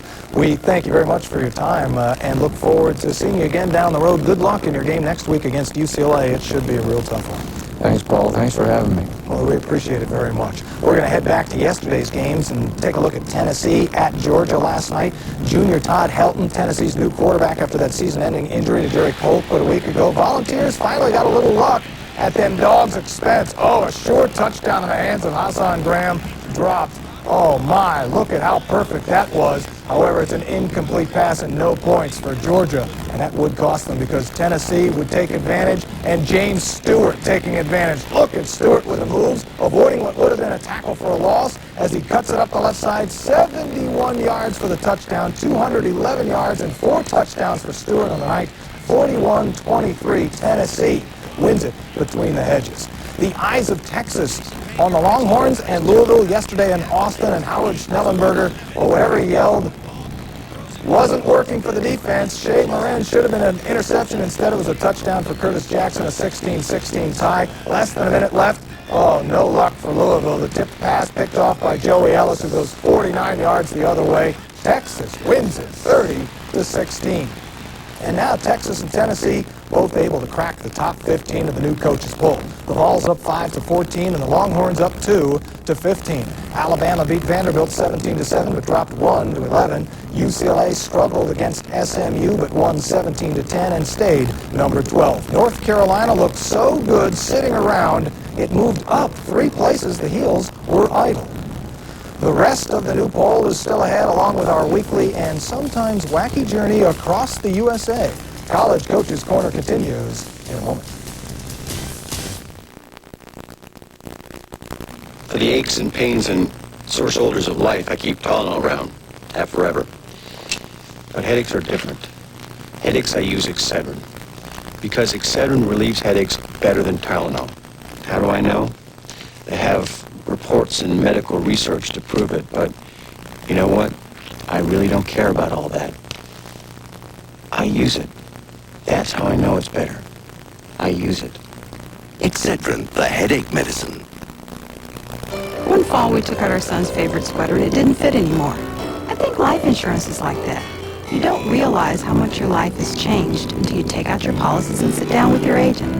That's why we have the State Farm Family Insurance Checkup. I can help you see if your coverages are up to date, or if you've outgrown them. Then you make the decision. A policy has to fit, just like a sweater. And like a good neighbor, State Farm is there. Introducing new Never Scratch soap pads from Scotch-Brite. The first pads that never rust or splinter like steel wool. And on many delicate surfaces, even Teflon, never scratch. New Never Scratch, another Scotch-Brite idea from 3M. Excuse me, but does your mom know that germs build up in an ordinary sponge with each use? Really? Only the new Ocello Stay Fresh sponge kills germs and odors in the sponge through hundreds of uses. You getting all this, Red? Red? Ocello, because germs don't belong in your sponge. Welcome back to College Coaches Corner as we head to the WAC. Known for throwing the ball and scoring a lot, well, BYU and Air Force did not disappoint yesterday. How about Jeremy Johnson of the Air Force with a touchdown that cut BYU's lead to 24-21 at the break? But how about BYU's John Walsh? 3 touchdown passes, 315 yards throwing the ball, and BYU won it 45-21.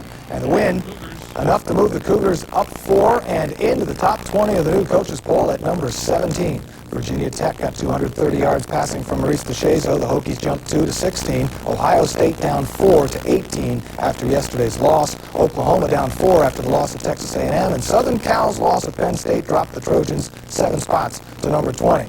And here's what happened to the Buckeyes at Washington. The Huskies not eligible for the coaches poll because of probation, but still eligible to affect it. And there's Napoleon Kaufman. The beautiful 38-yard run, part of another big day for Kaufman, a 7-0 Husky lead. Damon Heward up top for Eric Hewardson in the corner of the end zone, a 25-yarder. 22 unanswered points for Washington as they win it 25-16. While we've already seen a number of interesting plays, we also know they've only been the tip of college football's iceberg. Buckle up as Larry Smith takes us on our weekly trip across the USA.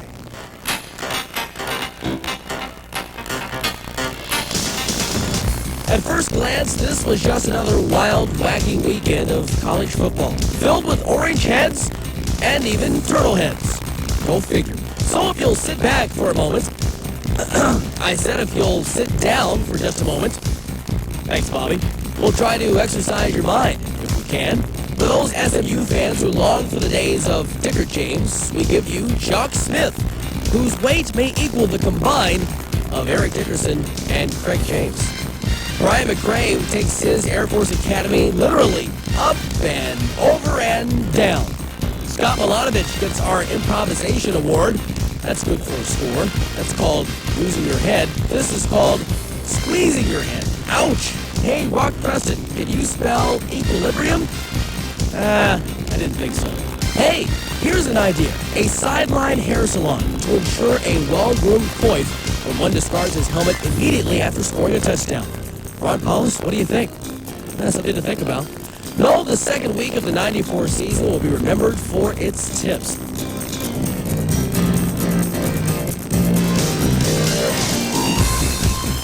Kevin Jordan tries it but gets it wrong. No. You can't tip it to yourself. It doesn't work that way. It puts the fans to sleep. Need a little wake-up call? A little something to clear out the old pipes? Oh, that should take care of it. Make you feel like dancing again. Just about time to cool this show down. No doubt they'll be pointing their fingers around the Ann Arbor campus on Monday. Remy Hamilton? Friends? Yep, lots of them. He's the guy who beat the Irish, right? Hey, until next week, keep your head up. You never know what'll happen when we decide to journey across the USA. Well, as Larry now starts looking for his frequent flyer miles on that journey, we'll start looking for some Heisman hopefuls. Our weekly Heisman watch is still ahead as College Coach's Corner continues. The figures in column 3 are too high. Which figures? Scroll 26 to 31. Have you ever worked on a spreadsheet when you're miles apart? In what column? Now you can. With AT&T WorldWorks Solutions, what you see, they'll see. These figures are too high. I'll fix them. Work on the same files at the same time. Make changes. Even see each other face to face. AT&T WorldWorks Solutions, changing the way people work together.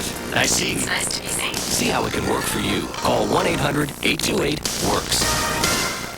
It was the biggest project of its kind.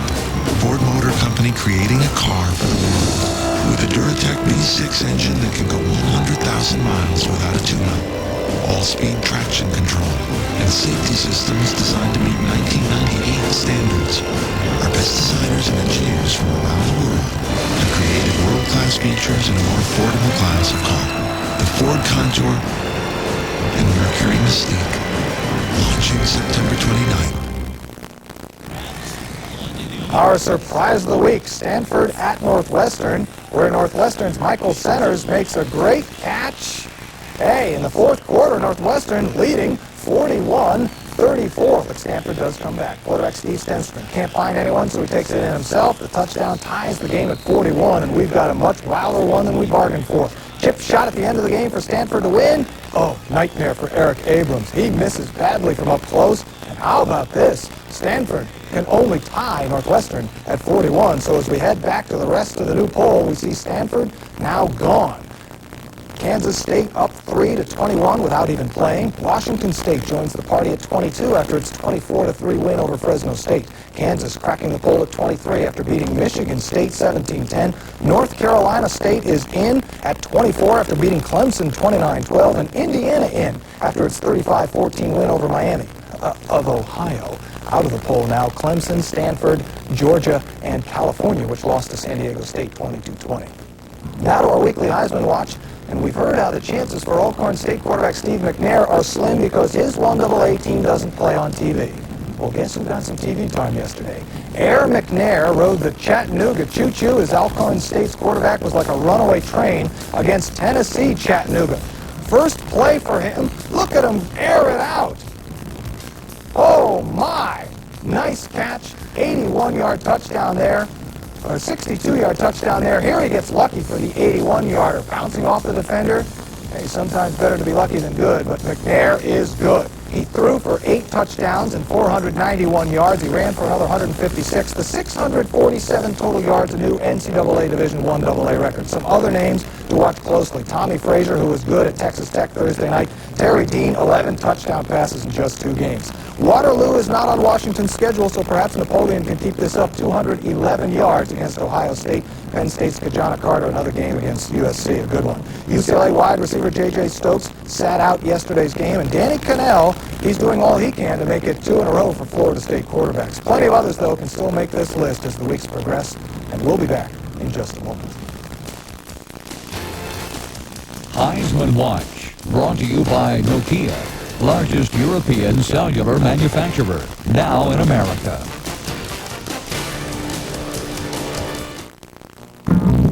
A bowling ball, a pineapple, a birthday cake, a Nokia cellular phone. One of these objects would make it easier for me to juggle my schedule.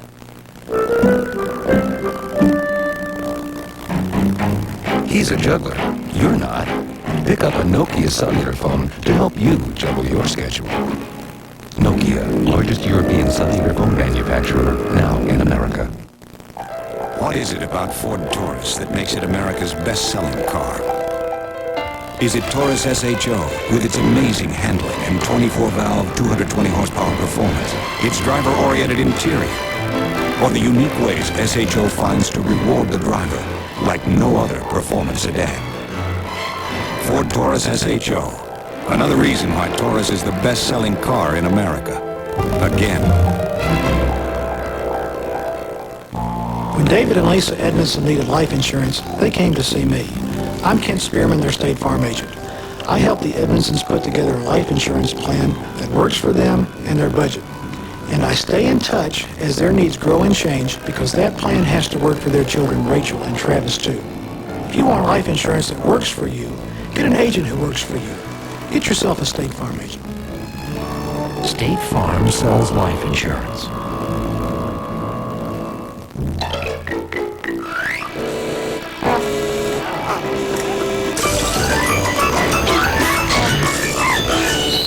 Devil made me do it. Extraordinary products for extraordinary results. Thanks for watching, everyone. Colorado's Bill McCartney joins us next week.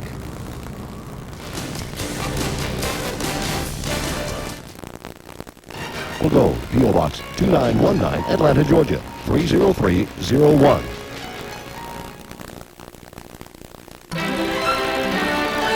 This is CNN.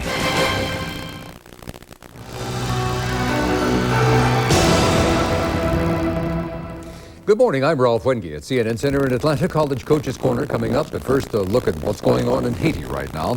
A U.S. delegation is meeting with Haiti's military-appointed president at this hour. That meeting is part of a final attempt to negotiate a peaceful settlement to the standoff there. Former President Jimmy Carter left his hotel this morning for a second day of talks.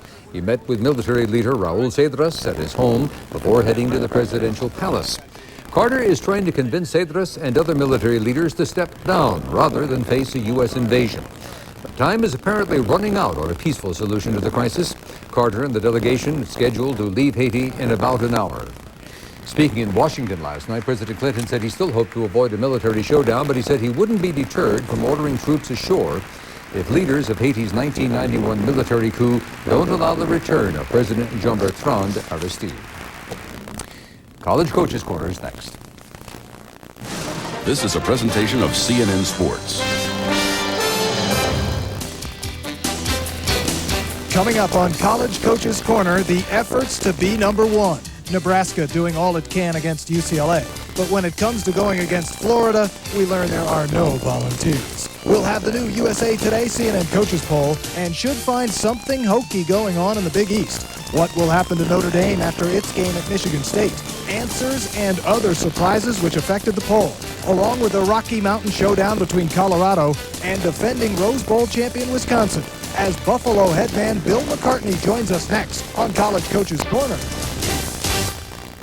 Welcome to College Coaches Corner. I'm Paul Crane. It was another big Saturday in college football, and we'll start in the SEC with a game last night that affected both the conference and the new coaches poll. Florida at Tennessee.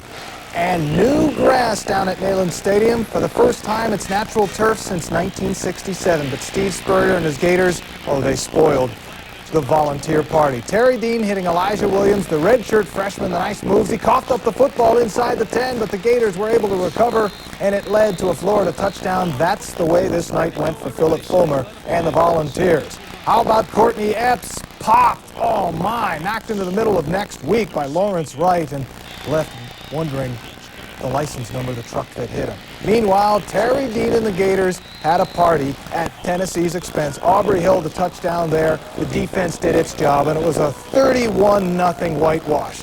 Okay, so for the first time this season, the Gators did not score 70 points, but it would be hard to dominate a team any more than Florida did Tennessee in front of more than 96,000 Volunteers fans. And this was the first time since Steve Spurrier came to Florida, his Gators had beaten a ranked team on the road. 0-7 became 1-7 in a big way. They've got an incredible football team. There's no doubt about it. There's not a weak spot. It's kind of hard to sit there and think, their wide receivers or tailback. Just everybody's just incredible. So, we'll see. I wish them the best of luck. We can't do a whole lot anymore. So, if they're going to win the SEC, I hope they win the national championship too. Well, they certainly have a chance. Nebraska does too, and has owned the nation's #1 ranking, according to the coaches, for the past 2 weeks, and was supposed to get its first real test yesterday in Lincoln.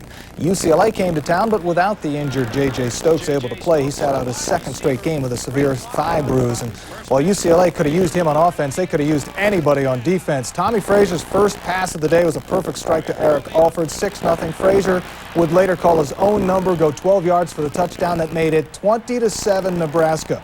It was 28-14 in the third quarter when Lawrence Phillips topped off his big day with this run. Shoddy tackling by the Bruins, a 60-yarder for Phillips that would set up another touchdown. 19 carries, 178 yards for Phillips, and a 49-21 blitzing by Nebraska. UCLA coach Terry Donahue called Husker quarterback Tommy Frazier a Michael Jordan-type player that just makes such a difference in the game. So does Nebraska's offensive line. The Huskers are again the nation's leading rushers and again went well over 400 yards on the ground, and when that happens, they've been unbeatable in Tom Osborne's 22 years there.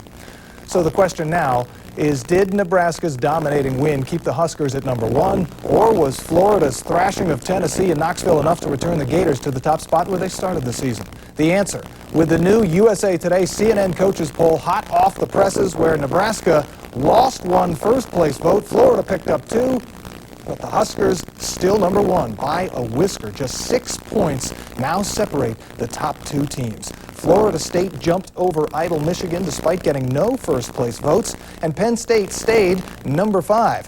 Perhaps the Seminoles moved up for returning to full strength with All-American linebacker Derek Brooks reinstated by the NCAA this week. It was Brooks blocking the punt at Wake Forest last night. Clifton Abraham recovering. This one, no contest. Florida State easily 56-14. Penn State played Iowa in the first ever regular season matchup between Division I-A coaches with more than 200 victories, and let the record show Joe Paterno beat Hayden Fry handily in this one. Kerry Collins to Mike Archie, who made the nice touchdown diving catch to make it 7-0, and later it was Archie with the good moves. 35 yards for the touchdown. The backup running back scored 3 touchdowns in the game's first 16 minutes, and Penn State ran away and hid 61-21. All 3 of Penn State's games this year have been over by halftime, and considering the Nittany Lions have played Southern Cal sandwiched between 2 Big Ten teams, they have a case for deserving to be ranked higher than #5. We still have the rest of the new coaches poll ahead, and Colorado's Bill McCartney. We'll talk about what happened in the Buffaloes game with Wisconsin last night as we head to Boulder when College Coaches Corner continues. The figures in column 3 are too high. Which figures? Rows 26 to 31. Have you ever worked on a spreadsheet when you're miles apart? In what column? Now you can. With AT&T WorldWorks Solutions, what you see, they'll see. These figures are too high. I'll fix them. Work on the same files at the same time. Make changes. Even see each other face to face. AT&T WorldWorks Solutions, changing the way people work together. Nice seeing you. It's nice to be seen. See how it can work for you. Call 1-800-828-WORKS. When young policyholders come to me, I look at them and think, boy, that was me 15 years ago. I remember very well how quickly things changed for Debbie and me. Marriage, children, our first house. It's exactly why State Farm's family insurance checkups are such a good idea. Your agent helps you put it all in perspective so you can make the right decisions. The way you were 5 years ago is not the way you are today. It's comforting to me when I can say to my policyholders, hey, I've been there. State Farm is there. Make the right call every Sunday morning and turn to CNN for a first look at the day's key NFL matchups. NFL Preview is your game day wake-up call. Today, 11:30 Eastern on CNN. Nobody else has it. Only Headline News has the sports ticker. Continuously updated scores from every Division I-A college team to the pros, even while the games are in progress. Headline News sports ticker. This fall, you'll always know the score. Welcome back to College Coaches Corner. Notre Dame tried to shake off last week's last-second disappointment against Michigan with a trip to Michigan State, where they found a Spartan team more than ready. And Lou Holtz, he was worried through much of this game, and he had many reasons to be so. The Spartans with the double reverse. Latrell Coleman taking the ball 30 yards for the touchdown the other way. Michigan State up 10-0 there in the first quarter. Sophomore quarterback Ron Paulus, well, his first less than spectacular day. This, one of his 4 interceptions in the game, but Paulus and the Irish would come back. Here hitting Robert Farmer. The touchdown which tied the game at 20, the extra point would untie it, and that was the difference in this one as Notre Dame got its 16th straight road win, a new school record, 21-20. Wisconsin took its number 10 ranking to Colorado for the 7th-ranked Buffaloes, and the Buffs were ready. Darrell Bevel, bad first half. One of his 4 interceptions, Donnell Liamidi taking it 43 yards to set up a Colorado touchdown. It would be 17-3 in the second quarter. Colorado reading the blitz perfectly. Cordell Stewart hitting his favorite target, Michael Westbrook, a 32-yarder to make it 27-10.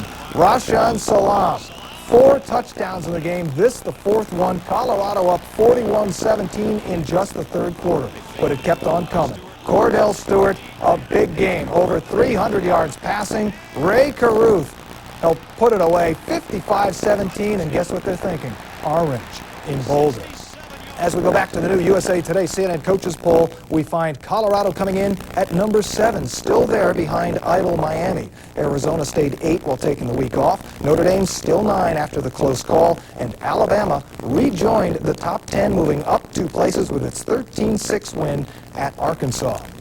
But no doubt Colorado coach Bill McCartney has been hoping 13 would be a lucky number. In his 13th season at Colorado, McCartney is already the winningest coach in the school's 104-year football history and joins us now from Boulder. Coach, thanks for being with us this morning, especially after your late night last night. How about that win? Are you at all surprised at how one-sided it was? Very much surprised, Paul. We expected a game that would go 4 quarters and be decided late. I couldn't be prouder of our players, the fans, everybody. It was a great evening in Boulder for the home team. How about the 4 first-half interceptions? That had to be as big a surprise as anything. Led to 17 points for you guys. Was that so much really good defense or bad offense from Wisconsin? Well, I think it was a combination of good decisions and good athleticism by our guys and maybe a poor decision or 2 by their quarterback. But going into this season, the question mark about our team has been our secondary, and I think they answered some of those questions last night. They answered a lot of questions and probably gave Wisconsin a few, but for you guys, there's really no rest for the weary. Wisconsin, of course, the defending Big Ten and Rose Bowl champs last night. You've got Michigan from the Big Ten in Ann Arbor next week, and Tyrone Wheatley may be playing in that one. Do you expect him to be there? Well, I'm sure Wheatley will play, and Michigan should be close to full strength. It should be a great game. We're looking forward to it. It's a real opportunity for Colorado. And, you know, we take a look at Wheatley here, and as you get ready to go to Ann Arbor, these are the kind of games in your non-conference schedule that are obviously designed for more than just a Big 8 title and trip to the Rose Bowl at the end of the year. You take a look at the teams you play, and it looks like you're thinking national championship, and with good reason the way you're playing. Well, it's way too early for that, but we do have the kind of a schedule that'll give us an opportunity to think in those terms. But going to Michigan, playing in Ann Arbor, playing against a great Michigan team that's had 2 weeks to prepare for us, that's going to test us right to the core. And even a week later, you go to Texas. So while it may be too early to actually talk about a potential national championship, I'm sure some of your kids in the locker room have to be thinking that way, especially the way they dominated a good Wisconsin team last night. Well, we've got to come back to earth quick and get ready for what's going to be a very difficult game. And I think our players know that. We've talked a lot about the difficulty of our schedule and the opportunities it presents. Well, of course, and you changed the system dramatically a couple of years ago. Now more a passing team than just a running team. Quarterback Cordell Stewart, who again threw for more than 300 yards last night, and senior wide receiver Michael Westbrook. With these guys being in their senior seasons, are you happy with switching to Air McCartney, or if we can call it Bill McCartney in wings? You plan to keep throwing the football? We really do. We're going to be a team that wants to be able to throw as well as we can run. We're disappointed we didn't run it better last night. Credit Wisconsin with that, but we have outstanding players at the skill positions, and Cordell Stewart is one of the premier quarterbacks in the country, and that combination should allow us to throw the ball in each game. Well, your running game has certainly looked pretty strong. Rashaan Salam, he only ran for 85 yards, but he did have 4 more touchdowns, and that's 7 in 2 games. It'd be tough to get much better than that, wouldn't it, Coach? Salam is a real quality player. He's one of the great backs in the country, and he runs behind a good, strong offensive line, too. So we're going to need both phases of our offense if we're going to make this thing work. Well, the offense looked great, and the defense wasn't too bad either. Coach, congratulations on your big win last night, and best of luck next week at Michigan. Thanks, Paul. We do appreciate your time with us this morning. In just a moment, we're going to turn our attention back to the new coaches poll, which was affected by yesterday's game in Provo, in what proved to be a big surprise. And RAM for BYU when College Coaches Corner continues. Ashley Day Cake doesn't know how cystic fibrosis will affect her life. But Roger Eccles does. He's a pharmaceutical company researcher who helped develop a new medicine to help children like Ashley with cystic fibrosis.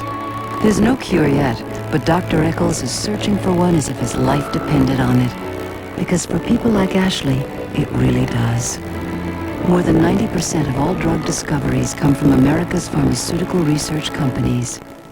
Excuse me, but does your mom know that germs build up in an ordinary sponge with each use? Really? Only the new Ocello Stay Fresh sponge kills germs and odors in the sponge through hundreds of uses. You getting all this, Red? Red? Ocello, because germs don't belong in your sponge. A bowling ball. A pineapple. A birthday cake. A Nokia cellular phone. One of these objects would make it easier for me to juggle my schedule.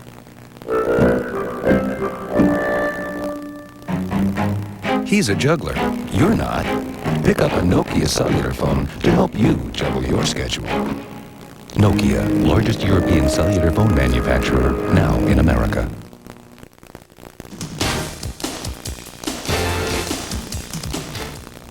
There was a big one in the Big East yesterday as Boston College and Virginia Tech opened conference play against each other on Chestnut Hill. BC was idle last week after opening the season with a loss at Michigan, and the Eagles made this one homecoming, to which the Hokies took great offense, and they came out fired up. Hokies with the interception off Scott Bertrand's pass as Mark Hartzell had to leave the game in the second quarter with an injured finger. This the only touchdown of the game for Virginia Tech, but it was the only one they'd need as the defense did what it had to, and Virginia Tech got away with a 12-7 win. And the Hokies were impressive enough to move up another 4 places in the new USA Today CNN Coaches Poll. Virginia Tech now number 12, right behind North Carolina, which shut out Tulane 49-0. Texas was idle but still moved up 2 to 13. Ohio State now 14, while Wisconsin fell 5 places to number 15. And here's how the Buckeyes moved up 4. The Tuba dotted the I in traditional fashion there in Columbus, but Ohio State's team crossed the T's in Pittsburgh. Bobby Hoying finding Buster Tillman to put the Buckeyes up 14-3, and it didn't look like they missed the suspended Joey Galloway at all. 43 yards to Chris Sanders there. Oh, my.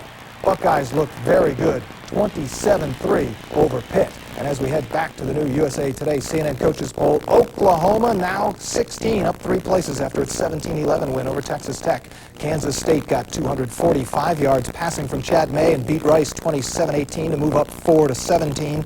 Washington State was idle but moved up 4 to 18. Southern Cal up 1 after the off week to 19, while UCLA dropped 8 places but did stay in the top 20.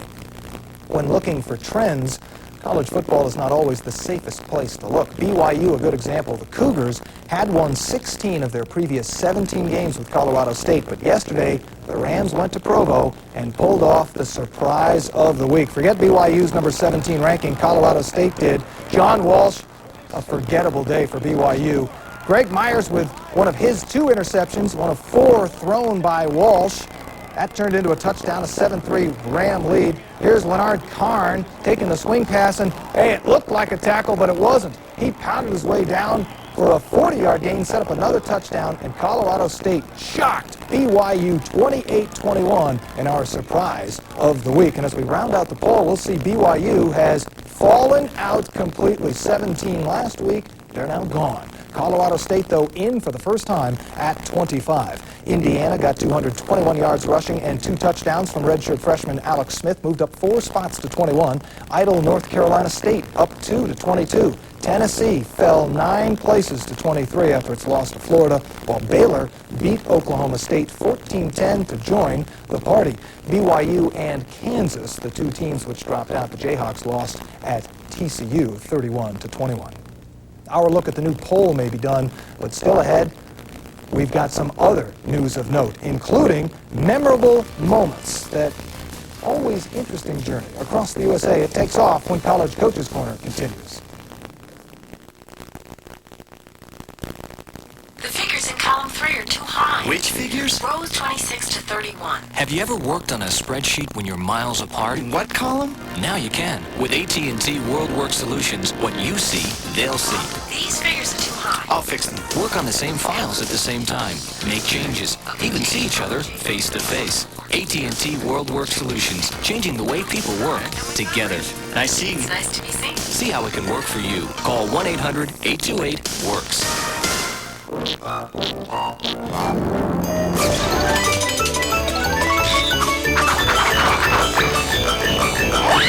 Devil beat me to it. Extraordinary products for extraordinary results.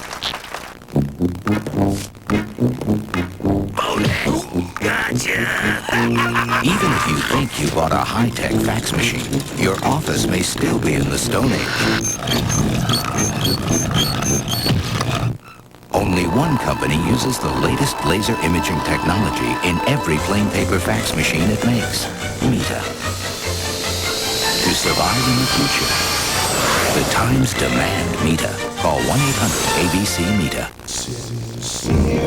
Happy anniversary to my bride of 32 years. Get well soon. I hate gossiping alone. Happy birthday, sis. You're at a great age, older than me. A special thanks to a client who makes business a pleasure. I'm sorry. Am I still in the doghouse? When you want to send your best wishes with flowers, call us and we'll make all the arrangements. 800 Flowers. Just call our name.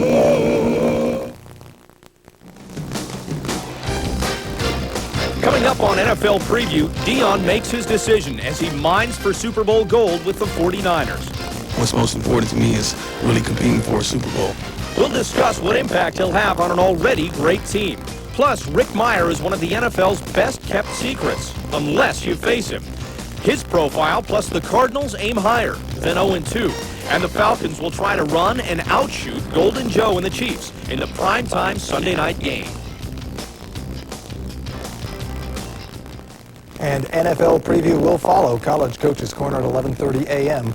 Eastern Time. Auburn still not eligible for the coaches poll, finishing the final year of its probation, but it is eligible to provide some thrills. The Tigers put their longest winning streak in the nation on the line yesterday against LSU in one of the day's wilder games. The War Eagle flew in for a war and then some. Fourth quarter, LSU up 23-9, looking to be cruising to the upset win. But Jamie Howard picked off by Ken Alvis. And look at his second effort as he is not denied the end zone. The knee did not go down. The touchdown counts. It's 23-16. LSU still up by a touchdown. The game had been tied, separated by a field goal, but LSU's three-point lead disappeared when Howard was intercepted again. Brian Robinson, the interception for the touchdown there. Auburn scored 4 defensive touchdowns, 3 on interception returns in the game's final 13 minutes to come back and win. The nation's longest winning streak stretched to 14 in unlikely fashion. I've never seen this. Never seen anything like it in my life. Not just turnovers, but turnovers that went all over scores, because if they wouldn't have scored, we couldn't get a first down. Probably the most disappointed that I've ever been in my coaching career right now. Now, Auburn only had 1 first down the entire second half. The day had some other moments worth noting as well. And this week, it's CNN's Tom Kirkland getting the mileage credit with a trip across the USA.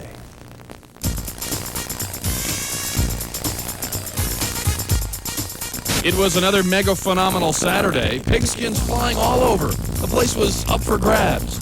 Lots of the battles could have gone either way. What's up at the top? Nebraska tried not to get upended, but the Gators continued to put the back pedal to the metal. Others still the pits with major questions. Here's a few majors. How about fine art? Voice training, pre-101. And nothing like some of that human physiology.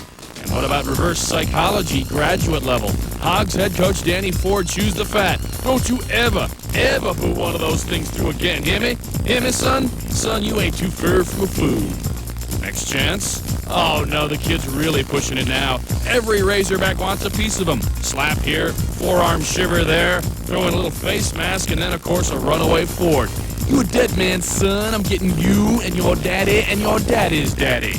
Ooh-ee. Grease pig contest, a rarity in Boston. Eagles and Hokies trying to wrestle that little varmint. But old 76 has the right idea. Puts a pig scoop with that little do-si doing. Yeehaw! Hey, hats off to the performers of the day. Come on, gather around for oohs and ahs and ouches. Colorado State's Paul Turner wants this ball like no one's ever wanted a ball anywhere. BY, you lose. On the other hand, the DB's dealing it out. Clemson's Brian Dawkins with a vivid illustration of the word soar and then soar. Get that? This is S-O-R-E. This is S-O-A-R. Thanks, Brian. Hope that wasn't too much of a stretch. Time for some stars for the men in stripes. Zebra's fair game in this game. Seems like he's a little out of position on this play, isn't he? And then there's the quick sideline refresher course. Sonny, how old did you say I was when I died? We'll check with the men upstairs on that one. Fashion statements were weak all day. Curly, as in Curly Hallman? I told you never ever wear that putrid thing around me again. No ifs, ands, or buts. And what about the educated electrical look? Or heavy metal? Too much tuba will get you every time.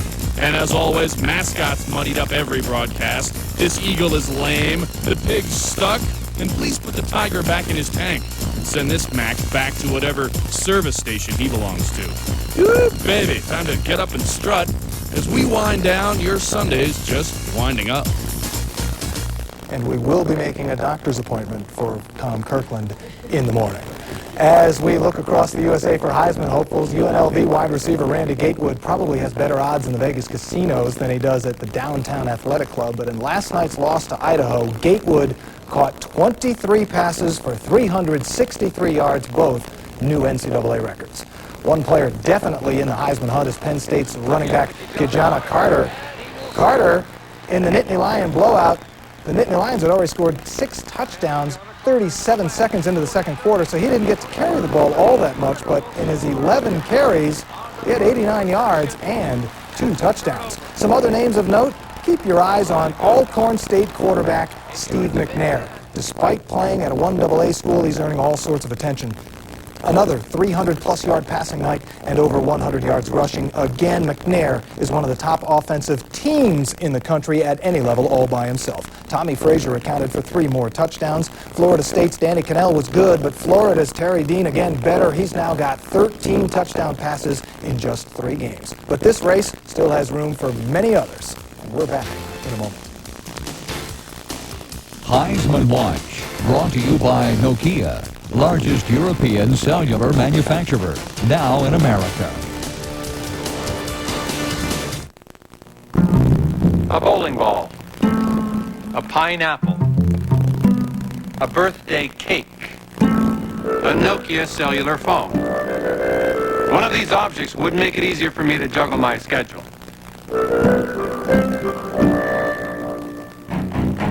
He's a juggler. You're not. Pick up a Nokia cellular phone to help you juggle your schedule.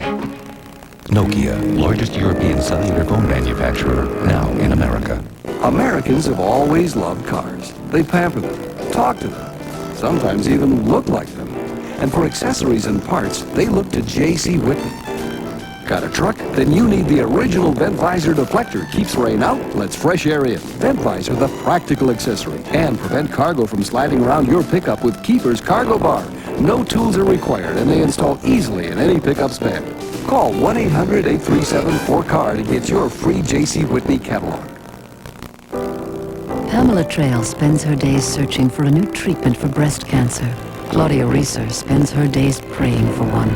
A year ago, Claudia discovered a lump in her right breast. 2 years ago, Pamela and her pharmaceutical company colleagues discovered one of 52 potential medicines now being tested. Pamela has high hopes for this discovery. So, of course, does Claudia. More than 90% of all drug discoveries come from America's pharmaceutical research companies.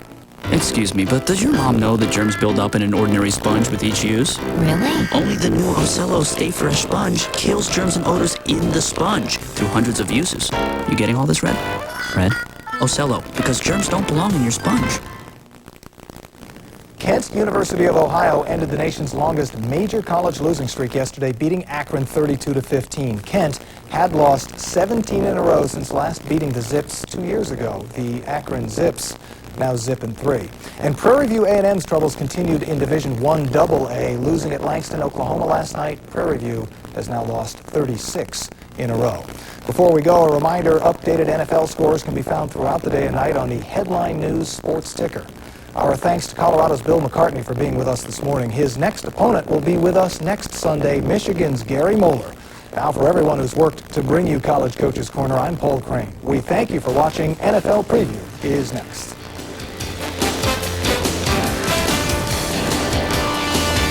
Of a modern scoring system and created the first All-American team. It's easy to understand why Walter Camp is now known as the father of American football.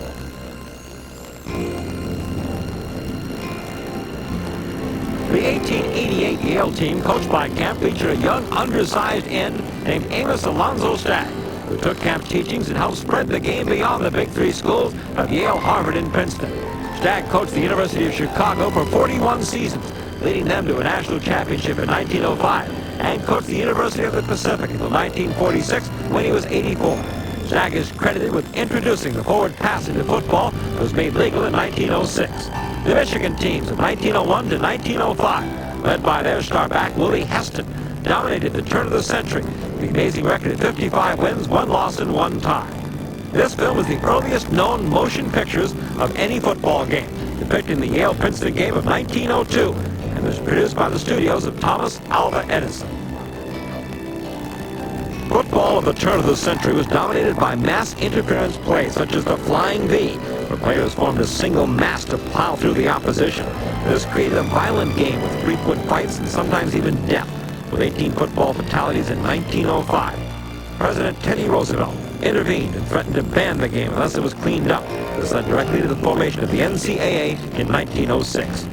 In 1907, Glenn Pop Warner coached a freshman at the Carlisle Indian School of Pennsylvania named Jim Thorpe, bringing together 2 of the sport's legendary names. This rare action photo of Thorpe on the field, recently restored from a damaged negative, is being shown here for the first time. As college football developed, down and yardage, scoring rules, and field dimensions were updated to those we know today. The forward pass has become more common, though a drop pass still resulted in a 15-yard penalty. It wasn't until 1913 when Notre Dame defeated favorite Army 35-13, mostly on the passing of quarterback Gus Nereus to an end named Newt Rockne, that the forward pass was recognized as a reliable offensive weapon.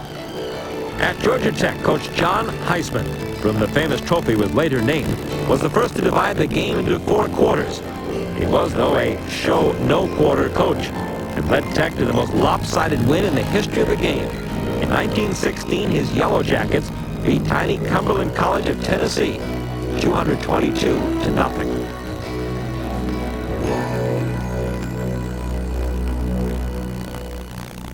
As a season of celebration continues, one of America's 2 sporting legends, Notre Dame's great Newt Rockne. PageNet, America's #1 wireless messaging company, is proud to sponsor the 125th anniversary of college football. Since the days of leather caps and broken teeth, the game has come a long way. But it's still a game of contact. And who knows more about contact than PageNet, the company that keeps more people in close contact nationwide. When I got dentures, I decided they weren't going to stop me. And they haven't. I can get as close as I want in the morning and still feel as confident as I need to at lunch. Even in the hottest liquids, when other adhesives stop holding, Fix-It-End holds stronger and longer. Sure, I have dentures, but from morning to night, I don't have to give up a thing. Not a thing. For the strongest, longest hold, Fix-It-End and forget it.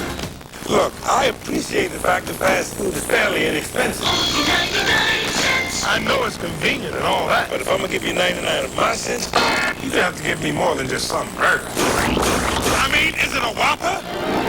Is it flame broiled or is it fried? Can I get it how I want it? Or am I gonna be scraping gobs of secret sauce off the bun? I mean, I can get a roll of duct tape for 99 cents. Doesn't mean I'm gonna make it my lunch. The 99-cent Whopper now at Burger King. The world according to Spab. Understand? Primo beer? Can't beat it. I'm not a hostage. I just play them on TV. I'd like to live forever, but only for a little while. Finally, America has somebody to look up to. Say it along with me. SFW, words to live by. Rated R, starts Friday, January 20th at select theaters. Here's a chip that's got more richness.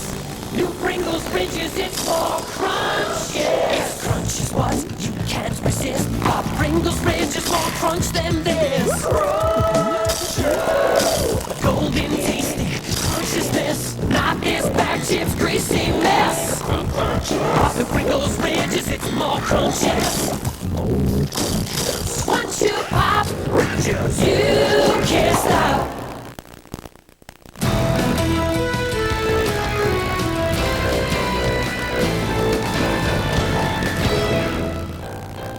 The 1920s were a great and prosperous decade in America, and the same can be said for college football. The game had risen from its rough beginning to a big show, with razzle-dazzle plays that brought fans to stadiums around the country every Saturday, in what was now a tradition over 50 years old. This was college football's first golden decade. Notre Dame has long been one of college football's golden teams, and if any one man was responsible for the growth of the Irish program, it was Knute Rockne. Under Rockne through the 20s, Notre Dame lost less than a dozen games and won 3 national championships. His playing experience in the sport's infancy enabled Rockne to lead the next generation of Irish through his innovative training techniques, many of which are still in use. Rockne was also known as a great motivator. His halftime speeches were said to range from fighting Irish bah to long emotional pleas, but whatever they were, they worked. In his most famous halftime talk, of course, Rockne invoked the spirit of George Gipp, the Irish All-American of 1920, asking one of his worst teams of the decade to rally over Army as they did here 12-6 in 1928. Another of college football's great legends was Rockne's backfield of the early 20s. Layton, Miller, Crowley, Stuldress, the 4 horsemen of Notre Dame. According to Rockne, what brought the 4 to prominence was the famed Notre Dame shift. Without the shift, we would never have had the 4 horsemen in football. They averaged and weighed 157 pounds. The shift enabled them to use their speed and their intelligence and their ability to finesse the other fella. 6, 49, 22. 1, 2. 1, 2. 1. The Notre Dame shift was really college football's first backfield in motion. The 4 fleet backfield men shifted into a box formation, confusing defenses as to who would carry the ball and where. The man responsible will always be synonymous with college football, Knute Rockne. Another of college football's lasting legends got his first nickname from his hometown summer job. He was the Wheaton Iceman, Harold Red Grange of Illinois. Grange was one of the first players to receive the new adulation the media accorded sporting heroes in the 20s. The great sports writer Grantland Rice gave Grange his other nickname, the Galloping Ghost. The first of the great open field runners, Rice called him a streak of fire, a breath of flame. In 1924, here against a Michigan team undefeated in 20 games, Grange took the opening kick in for the first of his 4 TDs in the first 12 minutes of play. Players rarely came out of games in those days, and Coach Bob Zupke agreed that Grange deserved a break. After taking himself out for a rest, Grange returned to score 1 more and throw for another. 6 touchdowns and 402 yards total offense, all by himself.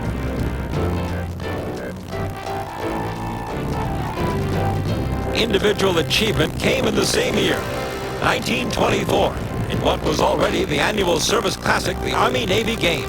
This year, President Calvin Coolidge came out to watch as Captain Ed Garbish of Army drop-kicked 4 field goals, including this 42-yarder, scoring all the cadet points in their 12-0 defeat of Navy and setting a record for successful kicks in one game.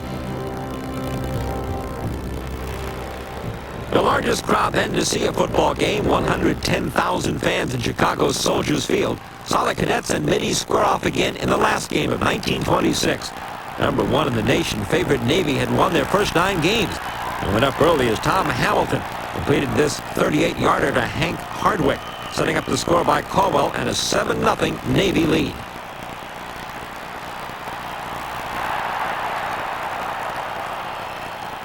In the second quarter, after Navy had added another score, upstart Army brought in its freshman stars, and Harry Light Horse Wilson, number 10, ignited Army on the ground. Later in that drive, Wilson scored the Cadets' first touchdown.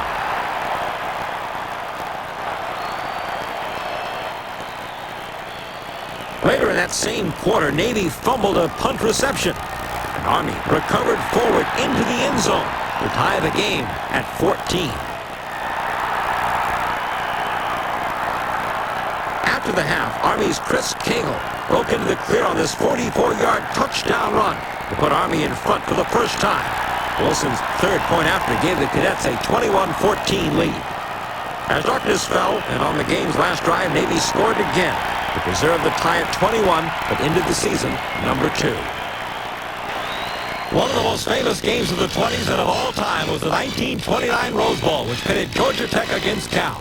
This game will always be remembered, though, for one of football's great gaffes, when Cal center Roy Riegels picked up a fumble and went 66 yards the wrong way. I picked the ball up, the guys and the players got completely turned, and I headed for the opposite goal. I ran down on the other end of the field. Benny Lom chasing me, telling me to go the wrong way. I couldn't figure out what was wrong with him. My idea was to get down there as fast as I could and make that touchdown. And then he was yelling, throw me the ball, throw me the ball. I wasn't about to throw the ball. I was making that touchdown myself. I know I sat there on the ground, and if a hole could have opened in the turf and I could have crawled in it, I would have been the happiest man in the world. All the times that I've run across or heard people saying the wrong way, though they weren't referring to me, I immediately turned around to see if they were speaking about me. Cal lost that Rose Bowl 8-0, but no one remembers that score. What they do remember was long ways run. The 30s saw further development in college football. The ball itself had changed much from the game's early days. It was now more oblong.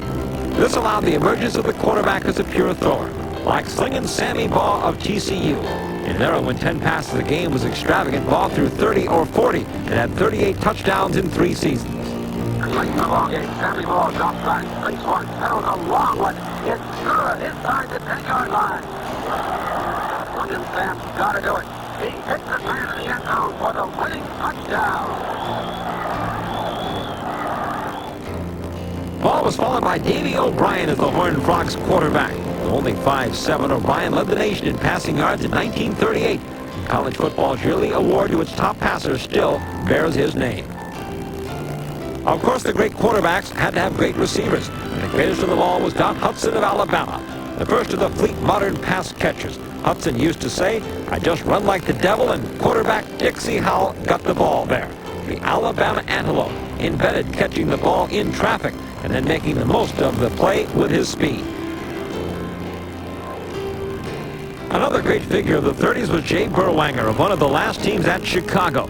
In 1935, they didn't have a winning team, but they did have the country's best back in Berwanger, who that year won the first Heisman Trophy given to college football's best player by New York's Downtown Athletic Club. When I came back from New York, I didn't have a place to keep it.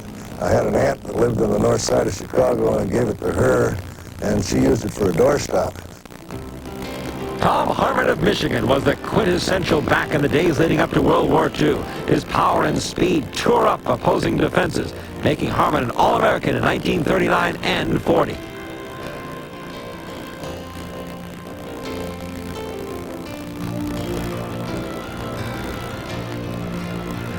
Also in 1940, Harmon won the Heisman Trophy.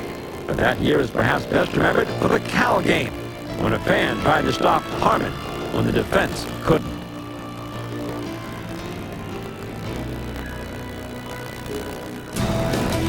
When we return, one of the greatest games by one of the game's greatest backs, Jim Brown.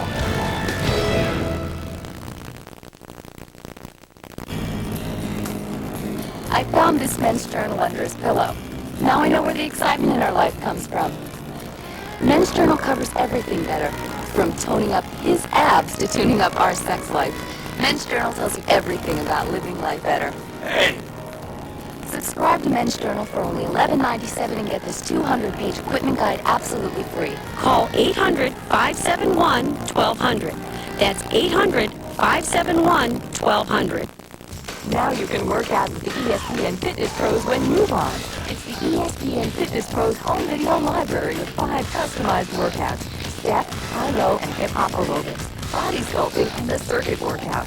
Each video is packed with over 45 minutes of high-energy moves designed to keep your workouts fun and effective. The ESPN Fitness Pros home video library from ESPN Home Video. Available at Kmart.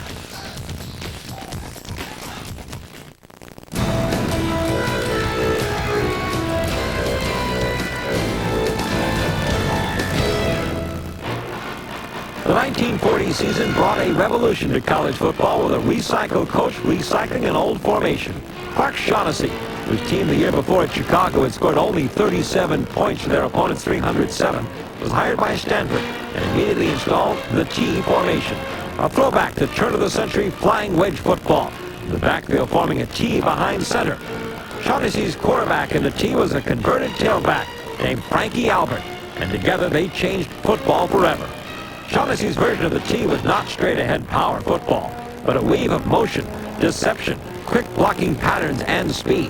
What we now know as the option, veer, wishbone, and post-set were all derivatives of Stanford's T. With this formation, the Indians went from one win the year before to going undefeated in 1940 and beating Nebraska 21-13 in the Rose Bowl, finishing second in the nation. The most celebrated backfield duo of the 40s was Army's Glenn Davis and Doc Blanchard, Mr. Inside and Mr. Outside. Blanchard was Mr. Inside with power to carry him through almost any line and plenty of quick in the clear. Davis was Mr. Outside with speed to burn and moves that left opposing secondaries wondering what happened. Playing for legendary Army coach Colonel Earl Blake, Davis and Blanchard are the only backfield pair to be 3-time All-Americans and the only pair in history to both win the Heisman Trophy. Army co-captains, they are seen here in the Army-Navy game of 1946 in the first known color footage of any college football game. In the war years at Army, Davis and Blanchard piled up some amazing statistics. In 1945, they scored 37 touchdowns between them, while averaging only 9 and 11 carries per game. And Davis led the nation at 11.5 yards per carry. Excelling in all phases of the game, this pair gave the Army faithful lots to cheer about.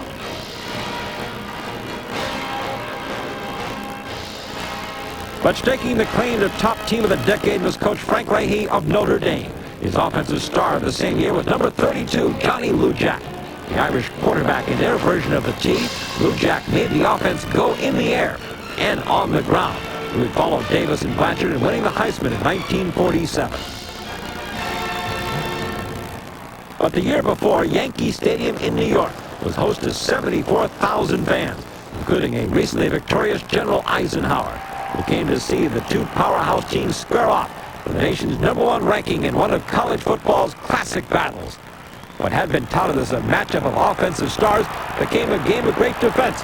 On the Statue of Liberty, Davis gives to Blanchard, but Notre Dame's line refused to allow Blanchard to use his head-up power.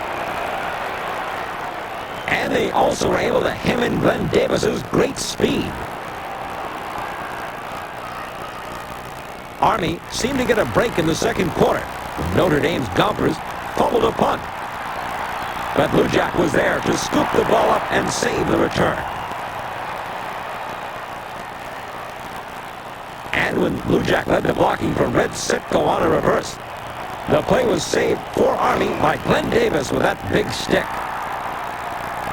Lujack made a save of his own on this shoestring tackle of Davis, preserving a 0-0 tie and the national title for Notre Dame, one of their 4 in the decade. The most renowned back of the late 40s was Doak Walker of SMU. With the country basking in post-war harmony, Walker was the media's darling, a 3-time All-American who also won the Heisman in 1948. Halfback Walker combined speed and deception and had that special ability of finding a way to win. They called him the Miracle Man, and here on this deceptive keeper, it's easy to see why.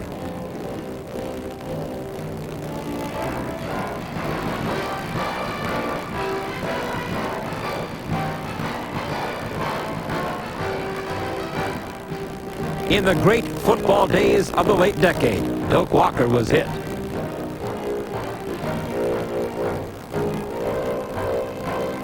Squawkers High School teammate in Dallas, Bobby Lane, decided on Texas for college. And this All-American quarterback led the Longhorns to victories in the Cotton and Sugar Bowls. 5 minutes, Eva. Okay. You ready? You look great. Into it, actually. Especially after... That's what I'm here for, huh? A few weeks ago, I was getting Eva ready for a close-up, and I noticed something. Damn it. So I told her about Head & Shoulders. Regular shampoos just rinse flakes away, so they can come back. Head & Shoulders helps prevent flakes from even forming. See the difference? Huh? You look beautiful. Head & Shoulders, because great hair can't have flakes. Dear car owners, next time someone tells you You need new brakes. come to Midas. We'll use our written 45-step brake inspection and explain your repair options so you can be involved in what the job will cost. That's the Midas way, the way it should be. Where is he? When you just gotta get away from it all. Go role-playing at Super Adventure Island 2, where you gotta get back your memory and your lovely Get Confused bride.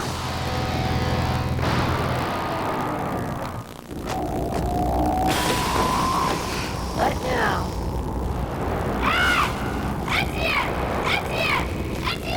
Who's Etienne? Who cares? Come on. Etienne fix everything! The devil. Who's Etienne? He's a camel repairman. What? He's a mechanic.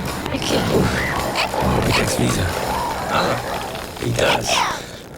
Visa Gold can get you cash more places worldwide than any other card, even American Express. Etienne fix everything. Visa Gold. Oh, my son, the graduate. So, Nikki, any plans now that high school's over? Come work for me. Not if you smile. You know what I think you should do? Stay close to home. You got plenty of time to worry. The first thing that comes along next. Kid Anthony Ball. Well, you study nuclear propulsion, satellite navigation. In the Navy. There you go.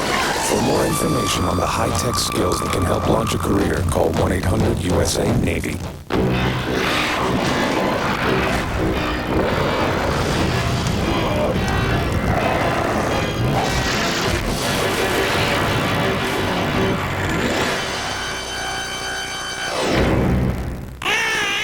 When you're born, the curtain opens. Air smacks your face. You're on, and hopefully, you will. No rehearsals, no going back.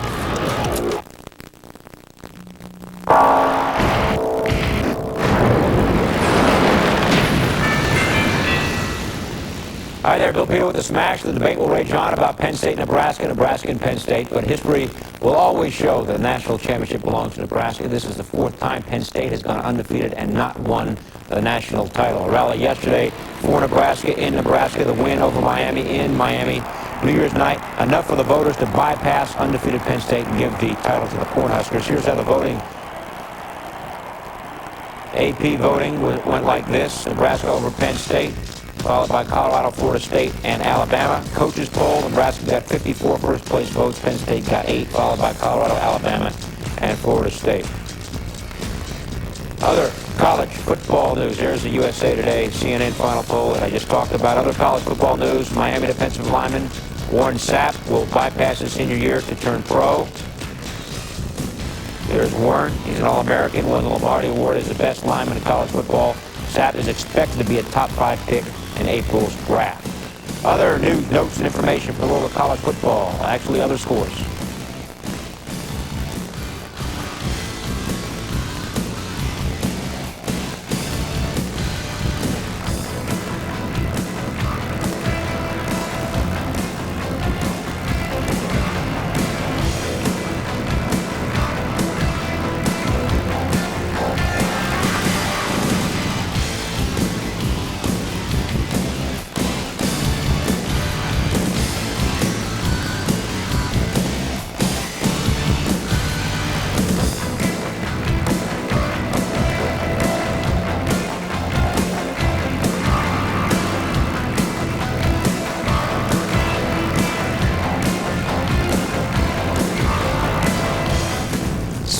It's 9, a new time, 7:30 p.m. Eastern Time, Tuesday through Friday.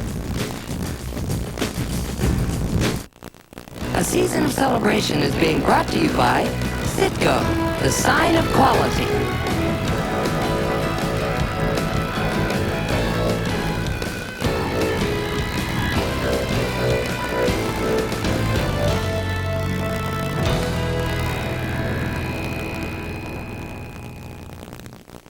decade of the 60s really saw the development of college football into the game we know today.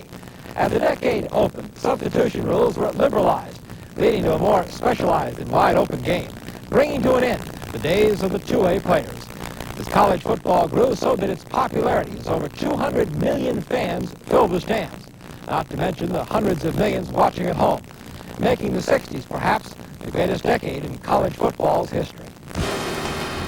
College football in the 1960s seemed to be an endless parade of big players meeting in big games. College football in America was huge. Two-time All-American at Kansas, Gale Sayers led the nation with over 7 yards a carry in 1962. He was known for his breakaway speed that would make opposing defenses seem to disappear.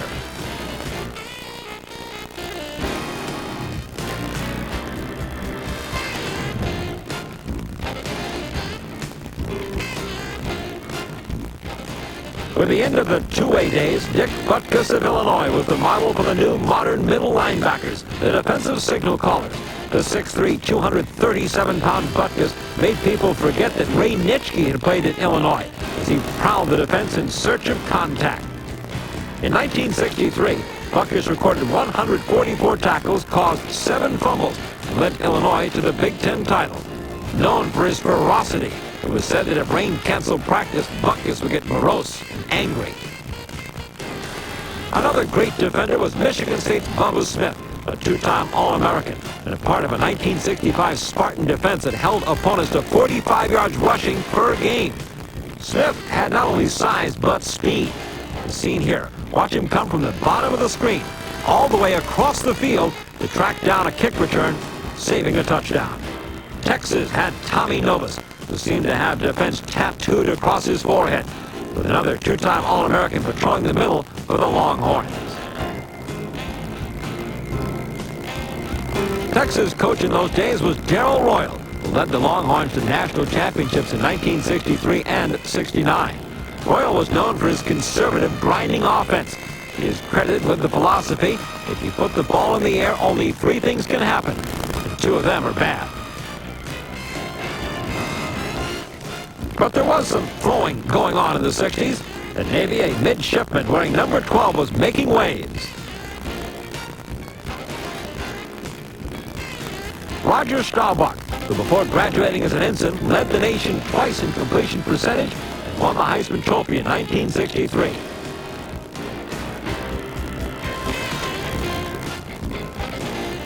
Staubach's scrambling also earned him the nickname Roger the Dodger, long before his days in the NFL.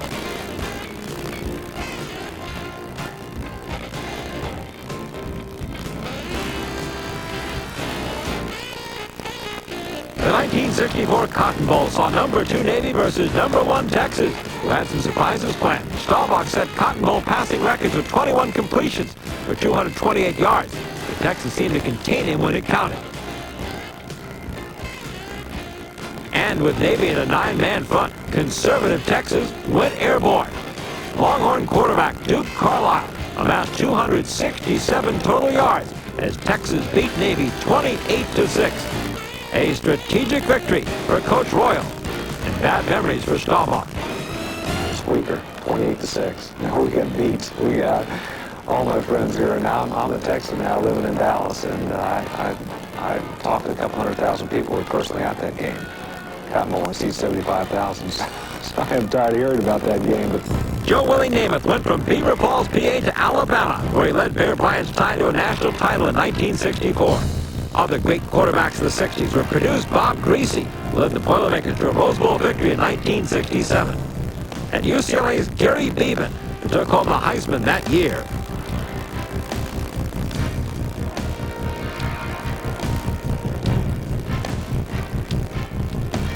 And at the end of the decade, Archie Manning's success at Ole Miss led their fans to call themselves Archie's Army.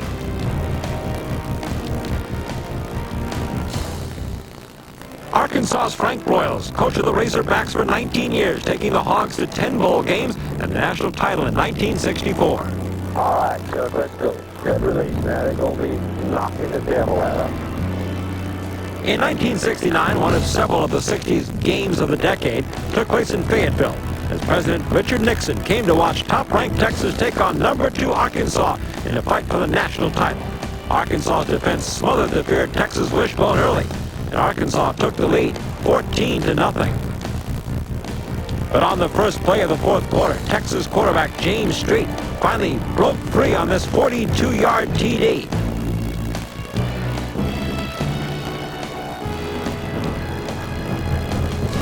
And followed it with a two-point conversion. Arkansas 14-8. Then later at 4th and 3, Coach Royal surprised Arkansas as Street threw this 44-yarder to Randy Peschel, setting up Jim Bertelson's TD for the 15-14 win and the national title.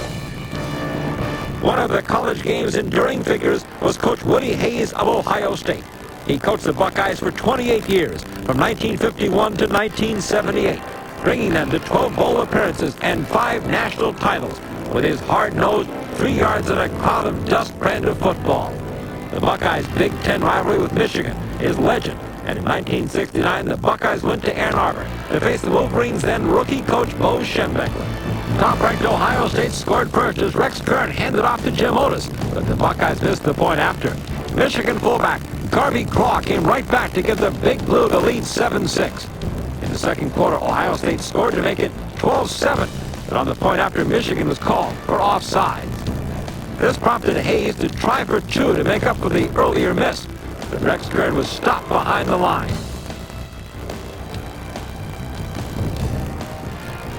Michigan scored 2 touchdowns and a field goal to take a 24-12 lead into the second half. Then the Wolverine defense prevailed, totaling 6 interceptions on the day. Schembechler went on to be named Coach of the Year in 1969.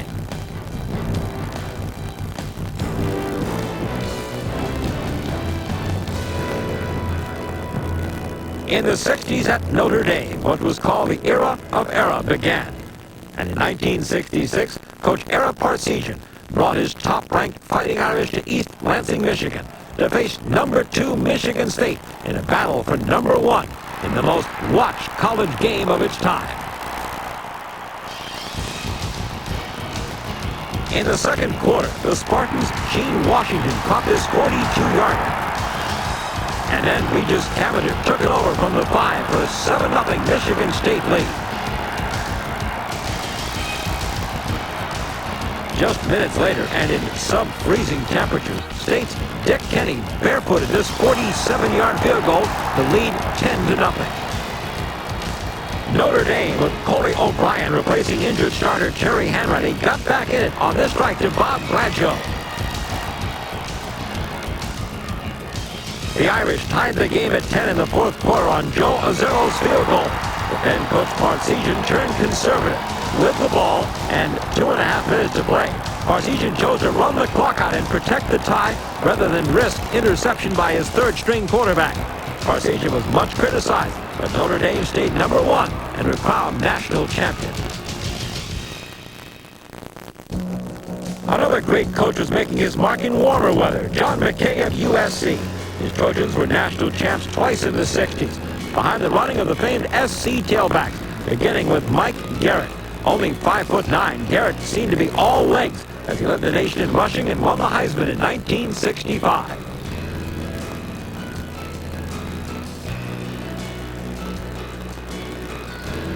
The next great Trojan tailback was a junior college transfer from San Francisco, who would forever leave his mark on college football, O.J. Simpson. At 6'2" and over 200 pounds, Simpson also ran the 109.4, making him a combination of power and speed unseen since the days of Jim Brown. He was also a workhorse, carrying the ball sometimes 30 and 40 times a game, with one thought in mind: yardage. Yeah, I guess the right men from Florida could run the daylight, you know. But really, I think it's best when you're not thinking about anything, you're just running on instinct. And I guess the only thought in your mind is daylight, you know, get those yards done. A matchup with number 1 UCLA in 1967 brought Simpson to national attention in a game for the right to go to the Rose Bowl. This second quarter TD, with Simpson dragging 3 men into the end zone, gave USC a 14-7 lead. In the third, Heisman winner Gary Beeman threw 53 yards to George Foreman to tie the score at 14. Beeman threw another TD in the fourth, but Bruins missed the point after and led 20-14. The following kickoff was taken by a tired Simpson, and he almost broke it.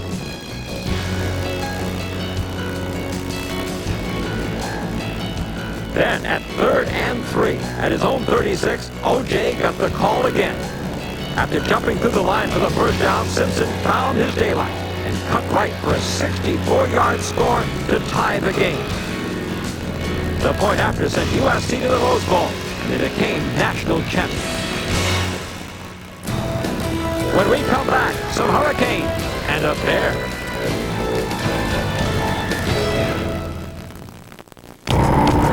This is Safeguard season.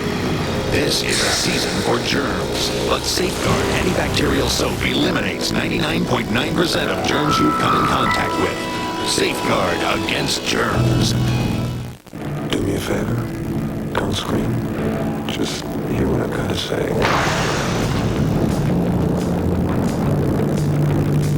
See a tale from the crypt that is so terrifying it can only be seen at the movies.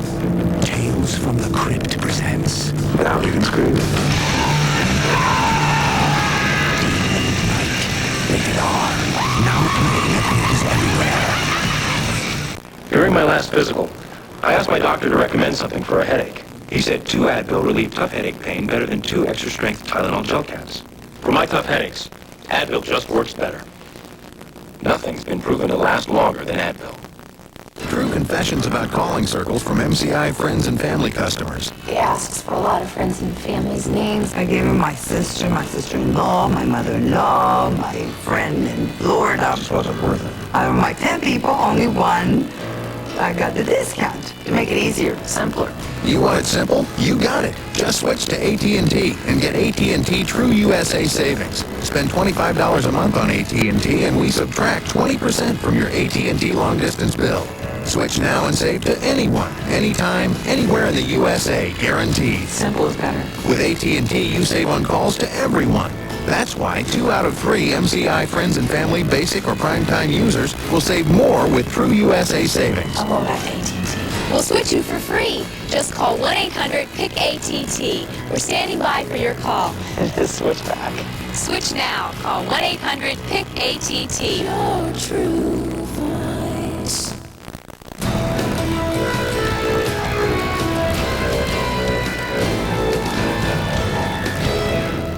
Another great #1 versus #2 came on Thanksgiving Day 1971, Nebraska and Oklahoma. On the game's first series, Nebraska's Johnny Rogers took an Oklahoma punt at his own 28, somehow escaped a swarm of Sooners, and went 72 yards for the game's first touchdown. Later in the fourth quarter, down 28-24 and facing 4th and 6, Jack Miller put Oklahoma ahead 31-24. Only to have the Huskers' Jeff Kinney come right back to give Nebraska the win, an undefeated season, and the national title. But it was Oklahoma who became one of the dominant teams of the 70s. The tradition of great Sooner backs started with Greg Pruitt, who averaged over 9 yards a carry in 1971. The tradition continues through Joe Washington to Billy Sims, who won the Heisman as a junior in 1978 while leading the nation with over 1,700 yards in 11 games that year, scoring 20 touchdowns for Sooner coach Barry Switzer.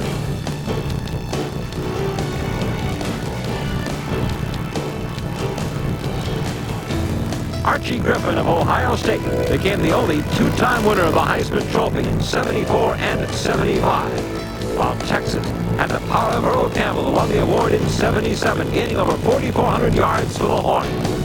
But Tony Dorsett, better than them all, was over 6,000 yards in 4 years at Pitt. Great college quarterbacks of the 70s included Stanford's Jim Plunkett, Notre Dame's Joe Theismann,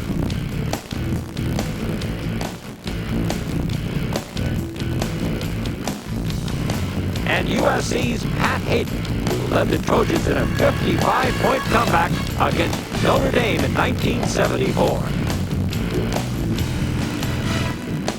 The 70s were also the era of the big kickers. Barefoot Tony Franklin at Texas A&M,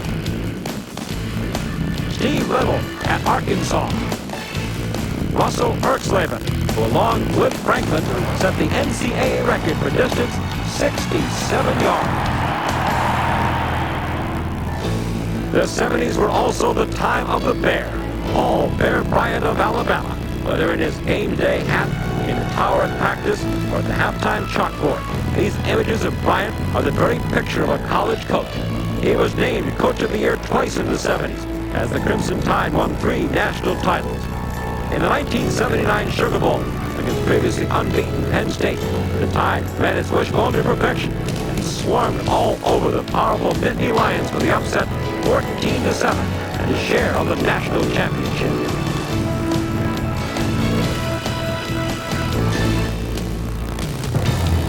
Beginning in the 70s, Penn State rose to prominence behind players like John Cappelletti, converted from being a defensive back in 1971 to win the Heisman in 1973. Later in the decade, the Nittany Lions were led by All-American quarterback Chuck Fusina. Behind it all was the man in the glasses, Coach Joe Paterno. Behind Paterno, Penn State made 13 straight bowl appearances through the 70s and early 80s, including a win over Georgia in the 82 Sugar Bowl, gave Paterno his first national title.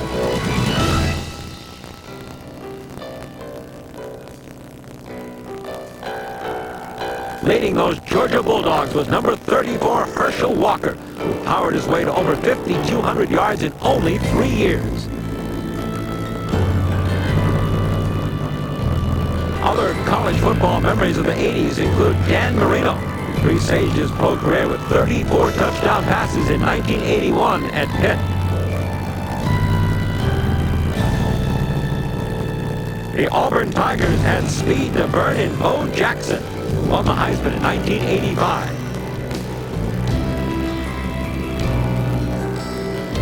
Eric Dickerson averaged 7 yards a carry in 1982 for the SMU Mustangs.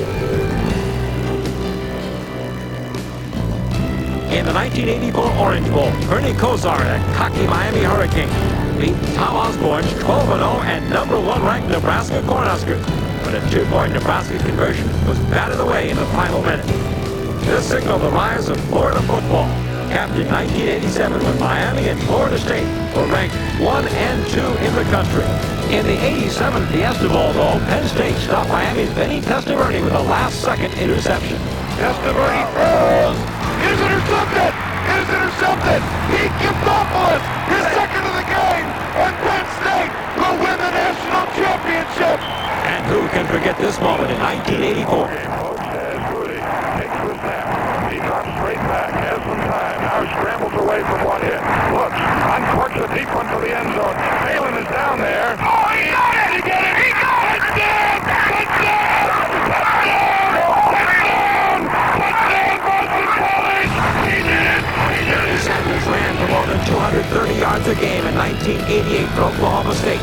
And in 1985, Eddie Robinson of Grambling passed Bear Bryant to become the winningest coach in college football history.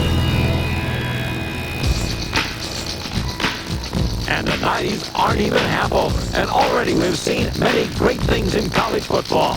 The fleet feet of Notre Dame's Rocket Ismail. Ty Dittmer continuing BYU's great quarterback tradition. In 1991, Marshall Faulk's 44 points, 7 touchdowns, and a 2-point conversion broke Jim Brown's single-game scoring mark. Great games of the 90s have to include Alabama's upset of Miami in the 93 Sugar Bowl. Tide defense shut off the vaunted Miami offense.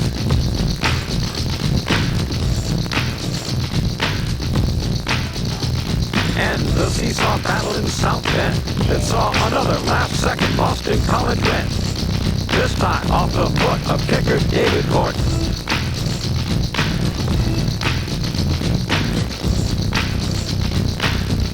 And at the end of last season in the Orange Bowl, Florida State took the lead 18-16. And when this Nebraska field goal try for the win failed, head coach Bobby Bowden had his first national title after 17 seasons leading the Seminoles.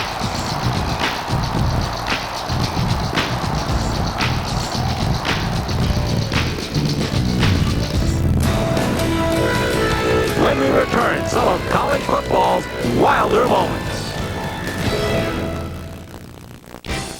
PageNet, America's #1 wireless messaging company, is proud to sponsor the 125th anniversary of college football.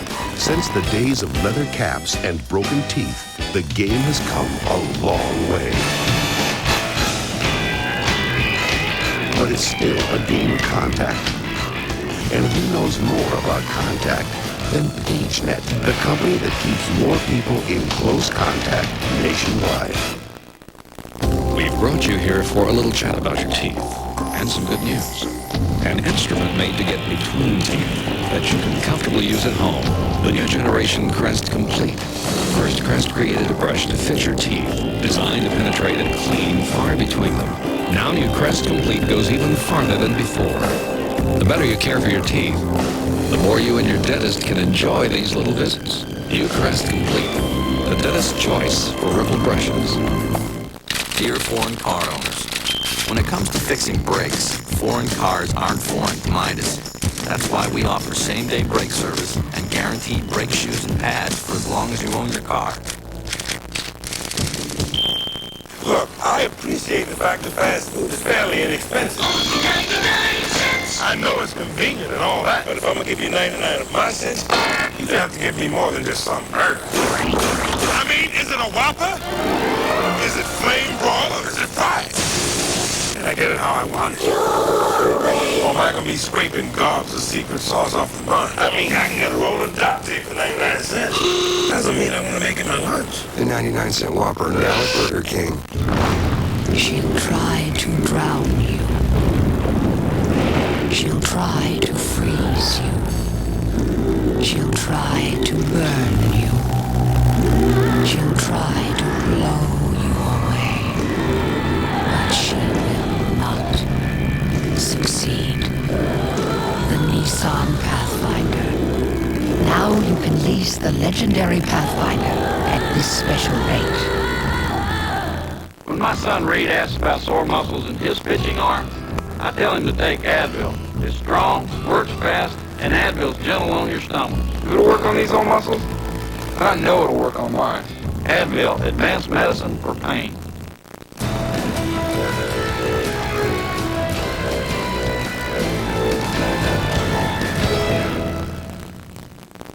Since we've brought you 125 years of college football's greatest hits, we thought you might enjoy a few more.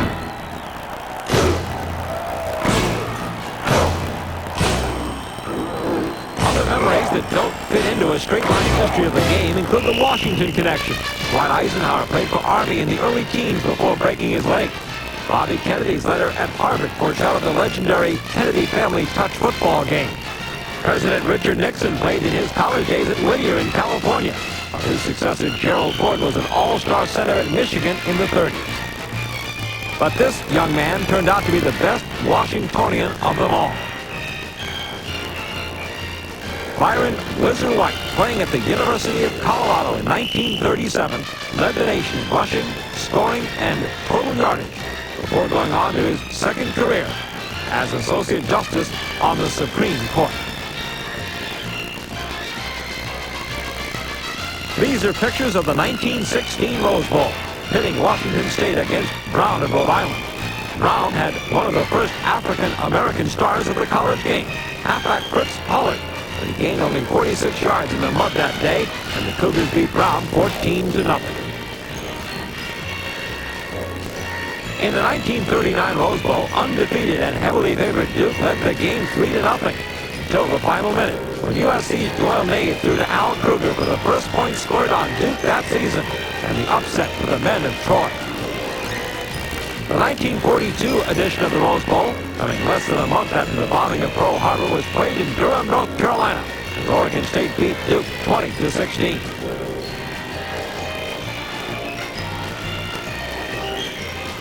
General Bob Neyland, who coached 21 years at Tennessee, was a great defensive innovator. His strategies are still used today. In 1959, Billy Cannon of top-ranked LSU saved a victory against Ole Miss with one punt return. Tiger coach Paul Diesel forbid his players to handle punts within the 20. But down 3-0 in the fourth quarter, Cannon took matters into his own hands and won the game. Dietzel would later say, "That was the greatest run I ever saw in football." Remember the famed Doug Flutie Hail Mary victory of 1984? Jim McMahon of BYU preceded him by 4 years with this path to the SMU in the 1980 Holiday Bowl.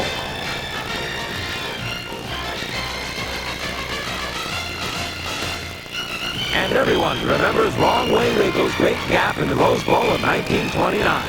Another crazy play took place in the 1954 Cotton Bowl. Dickie Mangle of Rice was on his way down the sideline when an Alabama player came off the bench to tackle him. The culprit, Tommy Lewis, explained. Carrying the ball, and they turned out defensive end for a flip, and Mangle turned the corner, and when he did, I turned to my right and told the boy who was one of our greatest running backs at Alabama, a boy named Corky Thorpe. I said, "Corky's going all the way." And when I turned my head back, he was right in my line of sight, and I hit him. I tackled him before I realized what I was doing. Certainly, if I had been thinking about this, I would have at least had my headgear on, but I hit him bareheaded. I would prefer to be known as a very average fullback who played for Alabama in the early 1950s. But so many people know me as the idiot or the nut that came from the sideline and tackled the guy in the Cotton Bowl. I had a childhood dream of playing football for the University of Alabama. If I could just be on that team, just be on their bench, I'd be satisfied. Of course, I've got a reputation there, not stay on anybody's bench for any period of time. And anyone who's seen it will never forget the Cal Stanford game of 1982. Trailing 20-19 with 4 seconds left, Cal took the squib kick, idled the ball 5 times on the way to scoring the winning touchdown, right through the Stanford band, which had charged the field in anticipation of a win that never came.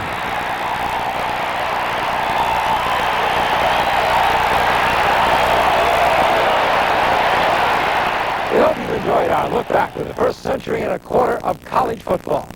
And along the way, you've relived some memories of those favorite games and special players.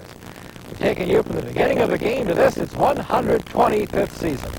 I'm Chris Lincoln, hoping you enjoy the new season, the new heroes, and the new memories as the celebration of college football continues. A season of celebration has been brought to you by PageNet, who is proud to sponsor the 125th anniversary of college football, and by Sports Cream, for fast relief of sore muscles without embarrassing odor.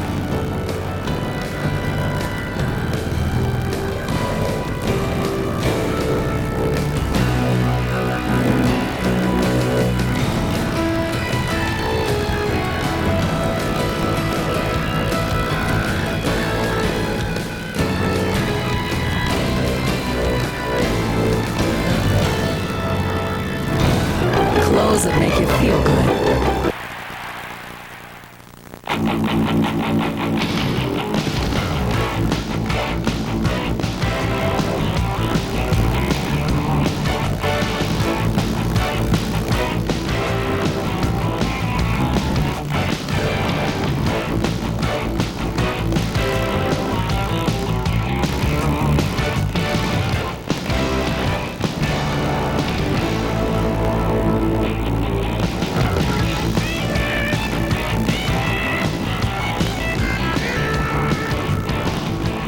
Hi again, everybody. I'm Bill Dolman, and welcome to the show. Now, initially, I thought I'd start tonight by wishing you all a very happy New Year, but then I got to thinking that if you're tuning in tonight, you're probably a Nebraska football fan, which means you're about as happy as you can possibly be, and no doubt a little bit tired, too.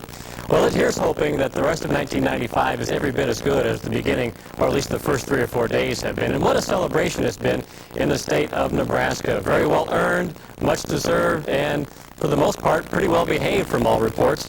And what a game it was. You can say it now and you can mean it. Nebraska is indeed number one after a dramatic come-from-behind 24-17 win over Miami in Miami last Sunday in the Orange Bowl. Tonight I'm joined by the guys who brought the trip to you and of course brought you game-by-game coverage and day-by-day coverage down there in Miami, the beat reporters for the Omaha World Herald and the Lincoln Journal-Star. And joining me here on the set tonight from left to right, Tom Sattel from the World Herald, Mike Babcock, Eric Olson, and Ken Hamilton. And we also want to make you a part of the show, and you can call in. We're live tonight, so you can call in right away. Our numbers are 402-472-1212 in Lincoln, and statewide toll-free, 800-676-5446. That's a toll-free number. Give us a call right now. We've got operators standing by, and we're ready to take your calls, and this is going to be a fun hour, so do join us if you can. Well, you guys, I know you had a long trip down there in Miami, and it was certainly a little bit different than most of them have been. Ken, let's start with you. I guess, what are your impressions of the game? You were down in Miami a couple of extra days. What was the fallout down there like? I think what it came down to is for most Nebraska fans and those who have seen Nebraska play through, this was a Tom Osborne type of game. They won it with running, they won it with outlasting the other team, and they beat them up pretty good. And the fact that they won it with options was also another factor that a lot of people said couldn't be done, and that made it a lot of fun. Eric, what was the attitude like in the press box? We always like to get the media's perspective, I guess, through the first part of the ball game and going into the fourth quarter. Well, I think that the media certainly was open to anything. I really didn't hear a whole lot of talk up there. The year before, when Nebraska played Florida State, I heard a lot of comments about how impressed the media people were with Nebraska playing Florida State so close. And I think maybe because Nebraska came into the game ranked number 1 this year, that there was a little bit less of that, and maybe the expectation was a little bit higher for Nebraska in this game against Miami, as opposed to maybe the expectation where they would lose in previous bowl games. Mike, you had a poignant column, I think, for most people who are native Nebraskans. Has the fact that Nebraska won the ball game, I guess, sunk in for somebody like you who's been covering football for so long, Nebraska football for so long? Well, it was really difficult to maintain my objectivity as that game wound down, because I did grow up a Nebraska football fan, and I struggled a little bit. I tried to be as objective as I could about it, but when the game was over and I was trying to fight this deadline for the early edition of the paper, I probably wasted 4 or 5 minutes just sitting there in sort of stunned silence, trying to assimilate everything that had happened. Tom, you, of course, have the AP vote in the state of Nebraska. Let's get it out in the open. Where'd you vote the Huskers, and what'd you think of the ball game? Well, let's see. 1A or 1B. I voted number 1, as I had all season. To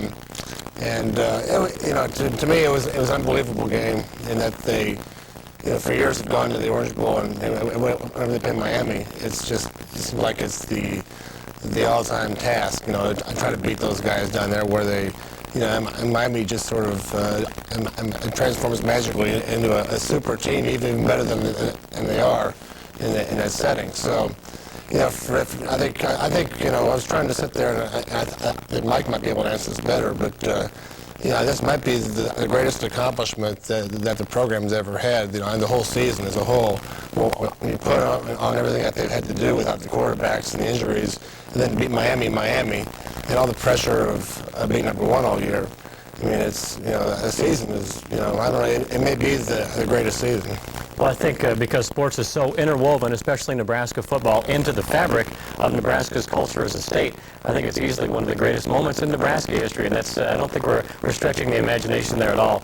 It was a great night for Nebraska football fans in Miami last Sunday night. We've got some highlights of the 1995 Orange Bowl game, the 61st annual Orange Bowl, the last time it'll be played in the Orange Bowl Stadium. We want to thank NBC Sports for allowing us to show extended highlights of the ball game, and it was, again, a great night in Miami. As we go to the highlights, Nebraska coming in with a 5-9 record going into their 15th appearance in the Orange Bowl game. Tom Osborne, of course, a lot of pressure has been put on him, and I'm not so sure that he feels all of it, but he had lost 7 games, 7 previous bowl games, and this was a night for redemption. Miami, after Nebraska's early drive stalled, Miami came out firing away. Frank Costa had a hot hand early on, went to one of his favorite receivers, Chris Jones, for a big gain, and then the Hurricanes jumped out to an early 3-0 lead, and a lot of people thought that it would be key for Nebraska to get off to a good start, at least move the ball against that great Miami defense. It didn't materialize necessarily in the first quarter. Tommy Frazier, of course, got the start, went to the air with Lawrence Phillips. Phillips got banged around a lot early on in this ball game, but he played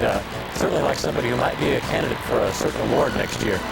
And Brooke Behringer, obviously disappointed that he didn't get the start, but he would play a big role in the ball game. Tommy Frazier goes to the air, may have forced this pass up a little bit, obviously did into double coverage, and Miami came down with the interception, and it looked like it might be a long night for Nebraska. We continue on in the first quarter of play. Frank Costa going to the air, and found some success early again. This time he finds A.C. Tellison for a big gain of 43 yards, and after the interception, Brooke Beringer immediately goes to work on the Nebraska sidelines, and we would see him very, very shortly, but not until after Miami breaks the big play of the early part of the ball game with just 5 seconds remaining in the first quarter. You see Tom Osborne encouraging his troops, but after that 3-0 lead, Miami extends it to 10-0, and here comes Brooke Beringer out of the bullpen to try and spark the Nebraska offense as Tommy Frazier can only watch for the time being.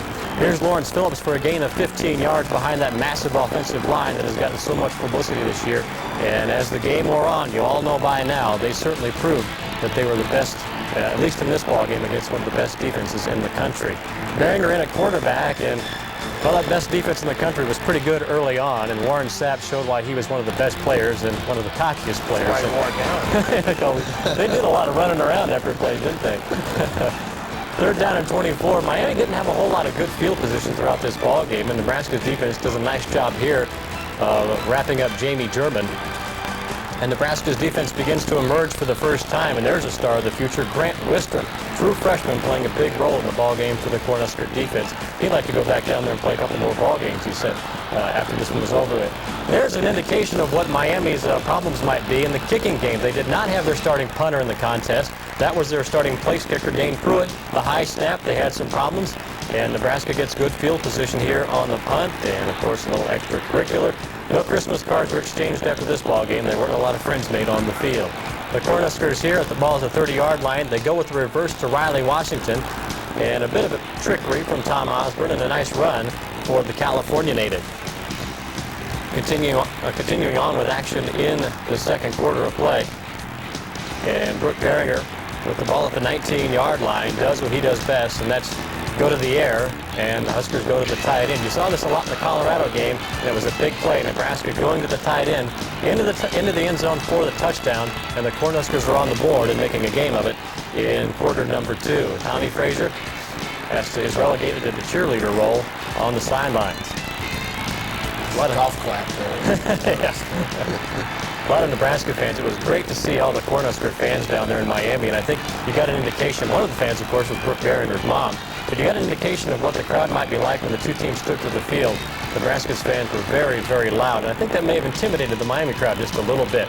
And it fired up the Nebraska defense. Troy Dumas getting the sack on Frank Costa with the holding penalty. We saw a couple of flags thrown against Miami in this one, and Dennis Erickson shook his head a lot when he saw the yellow go down. And Costa under heavy pressure from Ed Stewart, more penalty flags, and once again he picks himself off the turf. He had a long night. And now over the middle, and very little yardage on this play. And again down he goes, Dante Jones with the heat, and the Cornhuskers and the Hurricanes head into the locker room with Miami holding on to a 3-point lead, that opening field goal, the only margin. And Nebraska's defense, you could see, beginning to pick it up a little bit, and you kind of saw towards the end of the half, Miami's defense wear down just a little bit. Of course, they had the benefit of that long 30-minute halftime, which seems to help teams every year, so that worked against the Cornhuskers. Again, we're coming to you live tonight. You see the numbers on your screen, 402-472-1212. That's in Lincoln, and statewide, toll-free, 800-676-5446. That's a toll-free call. We've got operators standing by to get your questions and comments, and we'd love to hear from you and make you part of tonight's telecast. So, the Huskers down by 3. What are the thoughts at halftime, Ken? The thoughts were that, Beringer was really going to do it, that they had found their answer in a quarterback moving an offense for the first time in the Orange Bowl in modern history, since 1984, or the 1984 game. Nebraska did not move the ball in the last bunch of bowl games, except for last year, and here they were driving. Their defense was getting pressure on Costa, which they had to do, and we got a little bit of taste of high snapping in the Miami punting game. They had 7 miscues in punting this year, and that was something we were, everybody in the press box who knew anything about Miami knew that was going to be a problem coming up. The other was we got a taste of seeing Brendan Sty playing on the left side of the line and seeing some success, although we saw a lot of Warren Sapp eating up Nebraska Place for lunch. Tom, what did you think about the decision to start Tommy Frazier? thought it was good. You know, I guess I probably struggled as much as Tom Osborne did with it that week because you know there wasn't a bad call either way on that one. You know, both guys deserved to start. But when I thought about it, I thought that Behringer would probably be better off the bench because I thought as kind of a hot hand type of guy. I thought maybe if he started, he might look over his shoulder a little bit, thinking if I screw up at all, I'm out of the game. Whereas if he came off the bench, he wouldn't have to think like that. We kind of saw that in the open meeting, didn't we? Exactly, and I wouldn't. The key to me is how do you juggle two quarterbacks? I thought that would not work out at all. Turned out that it did. Turned out that playing Frazier in the last two drives of the game was brilliant. I mean, and it turned out to be a gut call, Tom said, after the game, where I thought that might be more calculated. If you're going to wear him down in the fourth quarter, you go with him. Mike, let me ask you, because a lot's been made about it being a defining moment in Tom Osborne's career, the two-point conversion in Miami 11 years ago. Do you think the gut instinct or the gut decision to put Tommy Frazier in is another defining moment for Tom Osborne? I thought it was vintage Osborne. You know, if you want to use a baseball metaphor, it was almost like, I mean, one of the things that strikes me is that maybe people don't acknowledge quite what Behringer's contribution was to that game. It was almost like he was a setup man for Frazier, and then Tom Osborne makes the decision to bring Frazier back in, and it was a perfect match. And the question earlier that Ole answered, in the press box, there were some people, talking. By the fourth quarter, there were people talking about, well, this is why Tom Osborne can't win a national championship, because he makes bad decisions like this. And within the span of about 15 minutes, that opinion had changed. I think what they're talking about was that pass into the end zone when you get after the. Which I'm sure you'll see later, the muffed punt snap. You got the ball on the 4. You've got 3 or 4 downs to get it in there. You throw the ball with that offensive line there. I think even Zach and Rob Zaska said afterwards on ESPN that they were shocked that they were passing the ball. So I think there was a lot of talk up there by the guys who were ready to just carve Tom up. That was, and it was a surprising call. And at the time, it looked like a pretty bad call, but. Putting Frazier in there was, equally as good. So, well, we all know how the game ended out, and one of the things, we got a couple of calls we want to get to. Melissa in Omaha, has Tom Osborne heard from the White House, or is the president coming? Anybody hear about that? I know I heard from him at the locker room. Eric? Yeah, I heard talk that the president did call Coach Osborne's offer. Congratulations. I myself didn't get a chance to talk to Coach Osborne after the game. I don't know what was... Word to the president. Yeah, word to the president. I don't know what was said, but that's what I understand happened. I think if you're going to get an invitation to Washington these days, you need Newt Gingrich. Well, let's get to the second half highlights. The reason the Cornhuskers got the phone call from the White House, well, was because they had a great second half. We go to the highlights. Nebraska, of course, trailing in this one 10-7, and it would look kind of bleak as the second half got underway, but it would get better. There's Brooke Behringer. Had himself a pretty nice first half, 3 of 6, 19 yards, all 19 coming on the touchdown pass. But Miami and Frank Costa, well, they would go to work right out of the locker room, and they would celebrate right out of the locker room. A big gain of 14 right there. Charlie McBride's defense, he felt confident in this defense, and of course it was Miami that helped spur on the new defensive scheme for Nebraska. This was the big play. Frank Costa hitting Harris, a gain of 44 yards, missed tackles, and into the end zone for the touchdown. Just a few minutes, or just actually a minute and a half into the third quarter of play, and right there it looked like the Hurricanes may own the second half. After the PAT, it was 17-7, and of course Miami, geez, they celebrate a little bit too much, and the penalty flag for the unsportsmanlike conduct would force a kickoff from the 20-yard line and give Nebraska reasonably good field position, as you see right at the 50-yard line. 3:19 to play in the third quarter, and Miami's defense, well, they're doing what they do best. That's swarming to the football, and you can see they were shutting down Nebraska's running game. That was just a pickup of 1 yard from Lawrence Phillips, and now they put the pressure on Brooke Behringer. Here comes Warren Sapp getting by Brendan Stye, putting a lick on Brooke, and the pass is out of bounds. And Nebraska struggled a little bit despite having such good field position out of the locker room. But get a good look at this Miami defense, because this is not what you're going to see as the game would wear on, because they would wear it down. Tom Osborne, third quarter doesn't mean much. You got to win the ball game after the fourth quarter. Miami now in possession, and James Stewart to pick up a 4 yards and a personal foul penalty and an illegal block penalty on that play. And that pushed Miami further back, second down and 20 from their own 4 yard line. Their penalties killed them. And you'll see right here, this was a big play in the ball game. Dwayne Harris coming in to sack Frank Costa, and the Cornhuskers appeared to be almost flatlining as the third quarter began after the Miami touchdown. But this gave them a spark of life, and you can see the Cornhuskers pick up a little bit more momentum, and Frank Costa with very little movement in the pocket, unable to get away from Dwayne Harris. That made it 17-9. On the free kick, Nebraska took over. First down and 10 from the 35-yard line. And Corey Schlesinger with a 5-yard gain. You would see that he would play a big role in the fourth quarter as Tommy Frazier continues to look on. Miami would call a timeout, and here's where you see the Hurricanes wearing down a little bit. During the timeouts, they were all down on a knee, all had their helmets off. And now Nebraska, Brooke Behringer firing through the air to Abdul Muhammad, who had a terrific ball game. 4 catches for 60 yards. That was a big catch for 19 yards on a second down play. Now third down and 14.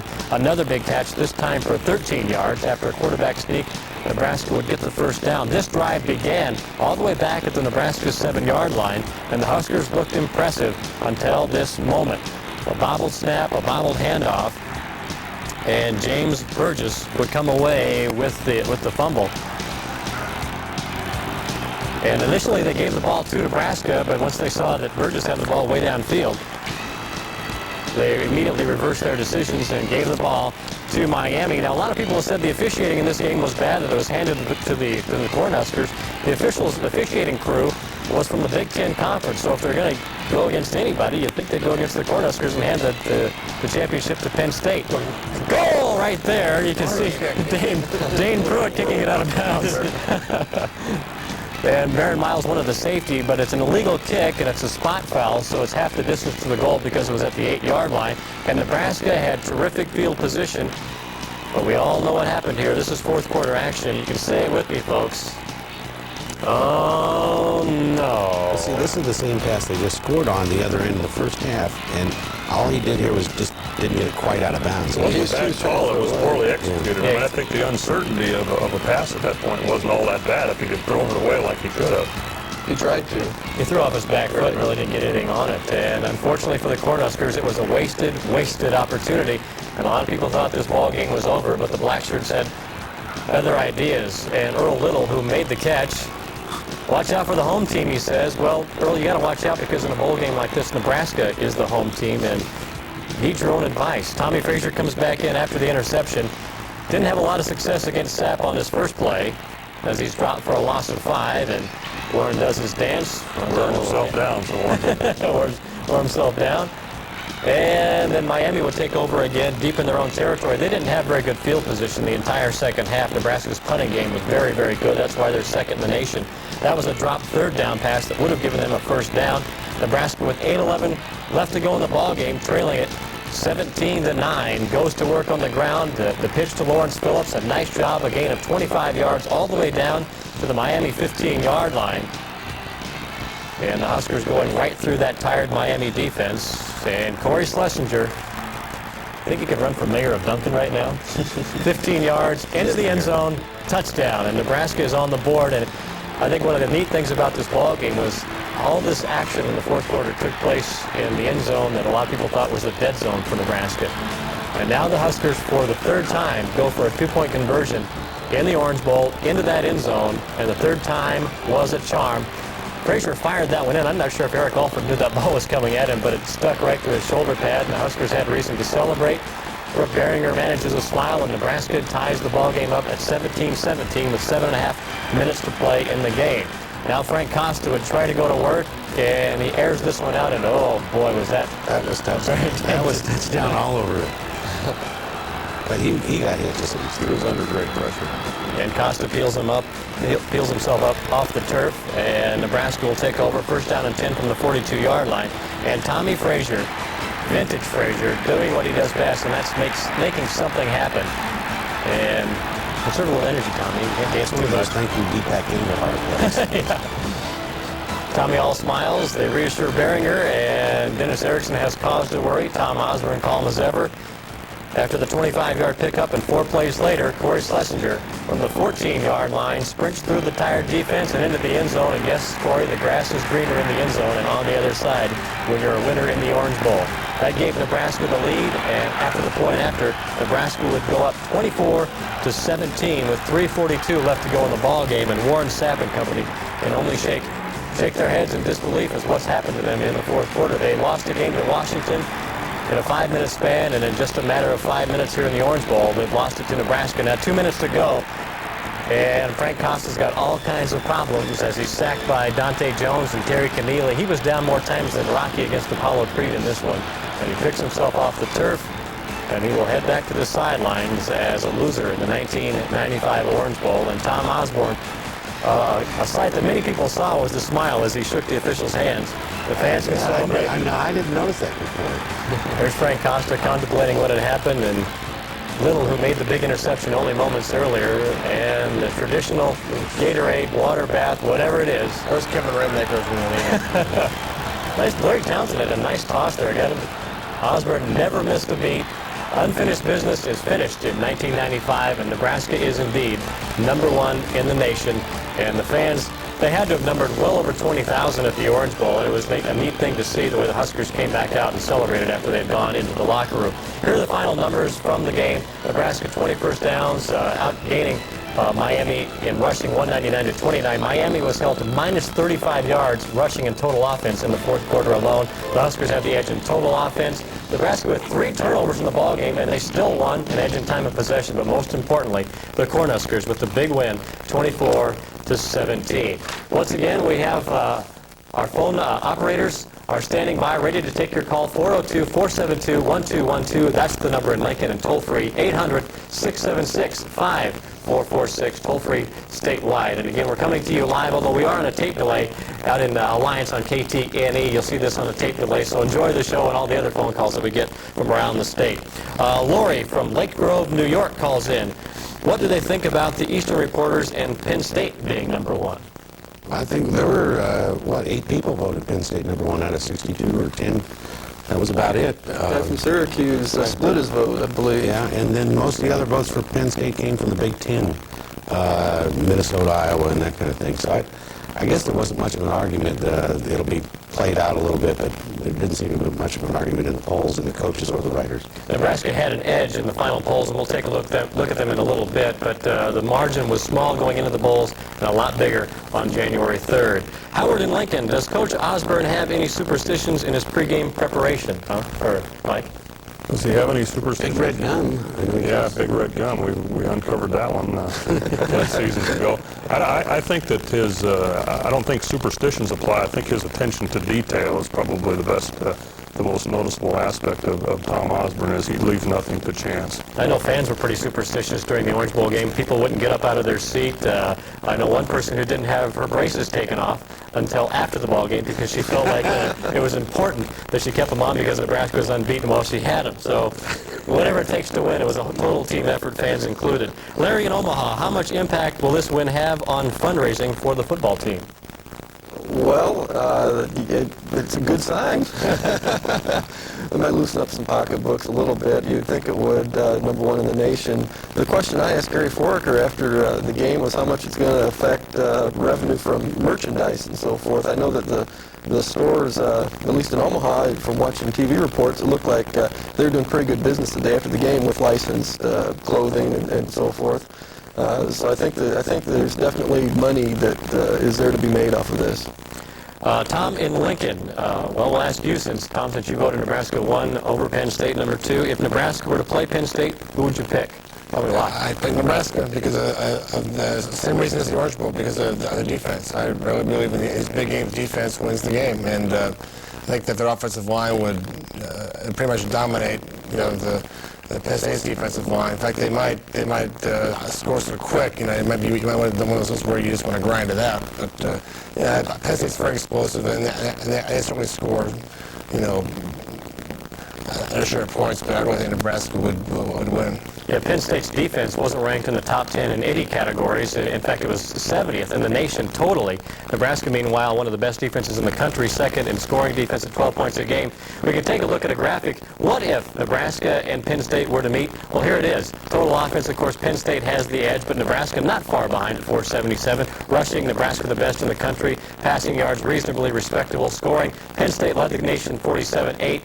Nebraska 36-3. But the total defense and the defensive package in general really favors the Cornhuskers, top 10 in 4 categories. And another category you don't see on the screen is net punting. Nebraska was second in the nation, and you saw in 2 big games this year Nebraska's wins over top 10 opponents. The Cornhuskers' field position and the field position game was won handily by Nebraska's special teams. So I think that would be a big factor in this one. I agree with you guys. Nebraska would have won this one just based on the defense. Nebraska was prepared for jumping over elephant tracks and stuff, and I don't know if Penn State could have done that. Well, Larry in Council Bluffs wants to know if Penn State had a tougher schedule than Nebraska, playing in the Big Ten Conference. Well, they didn't play number 3 and they didn't play number 6, which Nebraska did and won.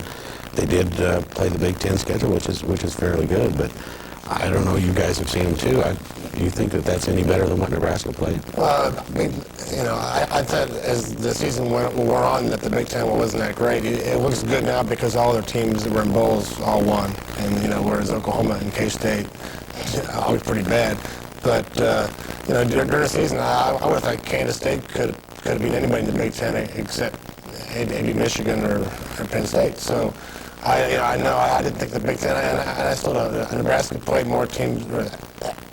Nebraska beat more teams that were ranked, and they beat more bowl teams than Penn State. So. And the one game that they had to win to get the national championship probably is the equivalent of the toughest game you could play, Miami under those circumstances. I don't think there's any comparison. I heard Todd Blackledge commentating for ESPN. He's a Penn State former quarterback, of course, and he said that he made some observation that this was a vastly underrated Oregon team, and I guess if you buy into that, it was maybe Danny O'Neal. Danny O'Neal had a terrific game in the Rose Bowl. ABC had the game too. ABC all day long. ABC was pumping a little bit on Penn State, as you could tell. Maybe each just like NBC did. Yeah, with Nebraska the night each before. network was going to have its own national champion. Who did CBS name? That would have been. With the Cotton Bowl winner, I suppose, was CBS. Southern Cal, I guess. Southern Cal. Maybe the Sun Bowl winner. Yeah. Well, next year, I guess there's 3 or 4 games that could have a national championship with the new Bowl Alliance going in. What are your opinions of the new Bowl Alliance next year? Not good enough. Yeah, until the Rose Bowl falls into line, I don't think it's good enough. I think that probably they're going to see the money that could be made with by getting 1 and 2 together. I think that the Big Ten and Pac-10 will fall into line sooner or later. What do you think what are the chances this year? People are talking about why not play in a couple of weeks, Nebraska and Penn State. Do you think something that simple could ever come into play? No, because you have college presidents involved, and so you'd have to have meetings and years of reports and all that stuff. Nothing that simple can ever happen in college football, which is a game. They've made it as much not a game as they can, and so they would turn that into a pretty complicated mess. Nelson in Omaha, how many times was Frank Costa knocked down? Anybody have any ideas? Ooh, he was knocked down a lot. He had sacked 5 times and knocked down. He had a lot of that prescription turf on him when he left the I ran out of ink so many times, though. I got to feel sorry for the guy, though, because he's going to go down probably in history as the worst quarterback Miami has ever had because of the lineage behind him. I don't think that's fair to him. I think in some ways it's simply Gino Toretta was probably a comparable quarterback, but he was surrounded by players that were a little bit better, and I think that makes a difference. And unfortunately for Costa, so much of the success of the team or failure was placed on him, and I think that was unfair. It was a courageous performance. He was under a tremendous amount of pressure. And Nebraska did the same thing with its defense that it did with its offense, and that was rotate players in there and keep them fresh. And by the end of the game, I think Miami's offensive linemen were getting worn down too, and it was difficult to protect him. And just like the pass where the receiver was wide open, Costa was under tremendous pressure and threw the ball beyond the receiver and to the wrong side of him. But the cut there showed that he was flat on the turf. I think one key stat too was James Stewart, their running back, who had averaged 10 yards a carry or something fantastic coming into the game, and he was considered maybe one of the top running backs, and now he's going to come out for the pros. one of the top running backs in the country, and he had zip all night. I mean, he had maybe 1-2 runs that were anything over 2 yards, and the rest of it. And so you could tell Nebraska's defense was just dominating everything, and throughout the game they were in control. Got a whole lot of questions to get to. We want to remind you that we'll be seeing the AP and the CNN USA Today coaches polls, the final polls. We'll get to those a little bit later, and we'll also take a look at all the final results for all the bowl games that were played to end the 1994 season, and what a season it was, and of course Nebraska being crowned as the national champion. We continue on. Gil in Omaha. Tom Chattel, why did the World Herald print the sports writer from L.A. in the paper? Well, I mean, we like to publish all views from all over the country, and then I did answer his column in tomorrow morning's paper, so we got our side of it, I guess, so to speak. But no, it was. I thought there were a lot of good points made in that column. That's sort of there are two sides to this story, and they ought to be told. What's I guess inform folks of what was said in the article. Well, it was by Gene Wojciechowski, who covers college football for the LA Times. And basically saying that Penn State got robbed because it played in the tough Big Ten, and they had this great offense that probably would beat Nebraska, which I disagree with totally. But they went undefeated. They did everything that they had to do, and what's interesting about this so-called controversy is that the vote was so lopsided. I mean, there is no controversy. It was, if there was a controversy, it would be a very close vote. But, there obviously was no doubt in people's minds. And they weren't just voting because everybody thinks Tom Osborne's a great guy, which he is. But I think they were voting on what they did in the Orange Bowl. I think the one thing, I read Gene Wojciechowski's column too, and I think the one thing that I found offensive about it was that basically he was asking Nebraska to defend the system. I mean, it's not Nebraska's system. Nebraska won a national championship within the context of the system. So if you've got a problem with it, you've got a problem with the system that picks champions this way, not with Nebraska. And I thought in some instances in the column he was a little bit personal and directed at Nebraska. Well, it's not Nebraska won the championship. It's not Nebraska's system. I thought it was interesting when Penn State was saying, well, okay, Nebraska deserves one, but give us one. And it's like, well, what are you going to do? Call up all the AP voters after the coach's vote comes out and says, well, we gave it to Nebraska, so everybody change your vote. That's not the way it works. You lost the title, you had your chance, and you decided to play in the Big Ten Conference or whatever. So that's just the breaks of the game, and Nebraska's certainly been on the other side of those breaks and gotten run over in the system too. So, Mark from Lincoln, Babcock, are you going to send your editorial in tonight's paper up to Penn State? It was excellent. That's because I took the opposite view of Gene Wojciechowski. I don't think anybody in Penn State or Western Pennsylvania or even in the East probably wants to read what I had to say about it. And I think that you can certainly empathize with people who follow Penn State, because if the situation were reversed, Nebraska people would be saying the same thing. But I still go back to the point that it's a system. You know how the system works before the season ever begins, and so to complain about it at the end is really sort of pointless. Bob in Lincoln, on the Miami hike over the punter, did Nebraska have the choice of taking a safety or the ball where they did? No, as you pointed out during the highlights, it was an illegal kick. You mark it from where it happened. It was just half the distance, and that put it on the 4-yard line. Alan in Omaha, do you think Brooke Behringer plays were overlooked by Tommy Frazier's hype? By Tommy Frazier? Do you think Brooke Behringer's play was overlooked by the hype on Tommy Frazier? How's that sound? I don't think so. I think the nice thing about it for Nebraska and for the quarterbacks is that I think that both played an equal role in the game, and that's the best case scenario for Coach Osborne, because he was really torn about what to do in the situation, and one guy I don't think took precedent over the other. I think Behringer played 40 plays. Behringer played more than Frazier. Frazier, came in at the end and was the quarterback during the tying and winning drives. But I think that Behringer, played equally well. I thought they both were real good. Tommy Frazier is simply, I think, the personality of this Nebraska football team. Brooke Behringer is a terrific competitor. You can't take anything away from him, but there's just something special about Tommy Frazier, and Tom Osborne alluded to that as to the reason why he put him in. He's gifted, he makes things happen, and it was a moment perfect for Tommy Frazier to play in. Not to sound like Osborne, but did Bill Humphrey? Did Bill Humphrey play a more key role than Aaron Graham at center or Jason Pesterfield at defensive tackle. You know, those kind of things. I think this was a team game, a team win, and yeah, Tommy did something special at the end. Brooke did something to set him up, like Mike said, and like Eric said. I don't know that anything was overlooked. Tommy may have gotten named MVP of the game by the TV, and so there's a lot of attention put on Tommy Frazier, and there was a lot of attention put on the fact that, you know, he hadn't played in 3 months, and so that was pretty remarkable in itself. How good is a team that can go into a game like that and use 2 quarterbacks and win the game? That's just like the season. You know, they used 3 quarterbacks at different points in the season, and they didn't lose a game. I mean, I think that's the bottom line is this is a remarkable team. They do all kinds of things that how good is a coach that can go through a situation like that where you lose your top 2 quarterbacks and Rich Brooks gets Coach of the Year? I think he's okay.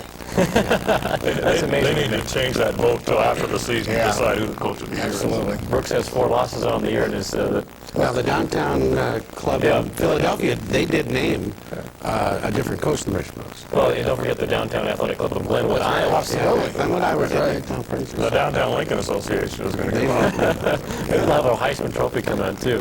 Tom in Omaha, did any of you interview Miami's players, coaches, anybody on the team? What was their feeling after the game? Again, you were down there a couple of extra days. What was that? I went to go to talk to Frank Costa, and he was crying, and so it didn't look like that was going to come out. And then Warren Sapp just said, well, Nebraska did what they had to do and they deserved it. So there wasn't a whole lot coming out of there. As Ole can tell you, they talked a lot during the week, and when you talk a lot before a game and then lose the game, there's not much to say afterwards, don't you think? Well, you know, I didn't get over to their locker room. Under the deadline pressure that we were under, we actually had hired a reporter from South Florida to write a Miami story for us, and so I didn't go over there, and I know Tom didn't. So no, we saw the quotes in the next day's paper. You could see that they kind of turn on each other. Costa was kind of ripping his own teammates after the game. I mean, they don't really credit Nebraska so much as, well, it must be our fault, so they just started to turn on each other. Sounds like what happened to them at the end of the 1993 season after they got blanked in the Fiesta Bowl. They weren't very unified last year. They said they were this year, and it didn't really pan out that way after the ball game on Sunday. Again, we have our phone numbers, 800-676-5446. That's toll-free around the state of Nebraska, and 402-472-1212. That's the number in Lincoln. We have operators standing by to take your phone calls. Dewey and Blair, did you feel the officials were unfair in penalties with 3-11 for Miami? Again, a Big Ten officiating crew. You know, there was a lot of paranoia before the game among Nebraska fans saying, like, hey, listen, these are Penn State favorable officials because they're from the Big Ten, and Nebraska's going to get a bad deal on the officiating. And then in retrospect, people look at it and say, well, maybe Miami didn't get a very good deal. But, you know, I don't see that a lot of the penalties were necessarily for things that I would consider untypical Miami behavior. So, you know, I think that I'm not sure that there's any concern there. The one kind of questionable one was they called a pick play early, where the Miami's receivers picked for each other like a basketball play, and then and that one was questionable, and there were 2 others that seemed to be fairly blatant.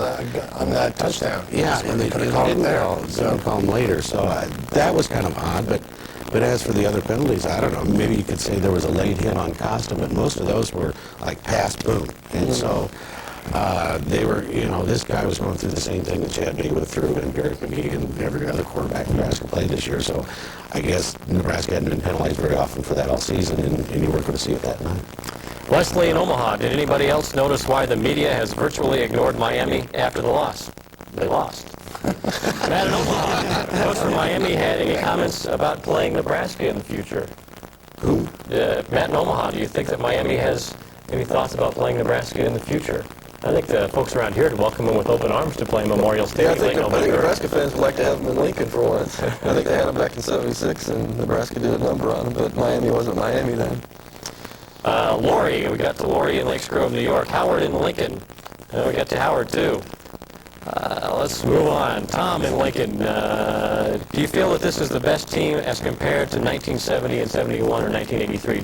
Mike, you've been covering Nebraska football for 17 years, and you've said that the 82 team was maybe Osborne's best. Yeah, really up till last year, I would have said that the 82 team was Osborne's best. I think it's really difficult to compare the 70 and 71 teams to this year's team because of the change in the game and a lot of things. And I think sometimes that's a little bit pointless. I mean, I think you have to accept those teams for what they were. These are outstanding teams, and to say one is better than the other really diminishes them all. So I'd say, this team, I thought last year's team is right in the hunt too. They come within a field goal to win a national championship, and that's the way I would evaluate these teams. Well, if they had played West Virginia like they should have in that bowl game, they would have national back-to-back championships right now. Wouldn't you say, though, that this was the greatest accomplishment of a team? As an accomplishment, I think that this is probably exceeds anything that I'm familiar with in Nebraska football over that time because of everything that happened and the way this team goes through. Yeah, and how many teams have gone through that, quarterbacks and all the injuries to go on to a national championship, much less go through an undefeated season. It is remarkable what Nebraska accomplished.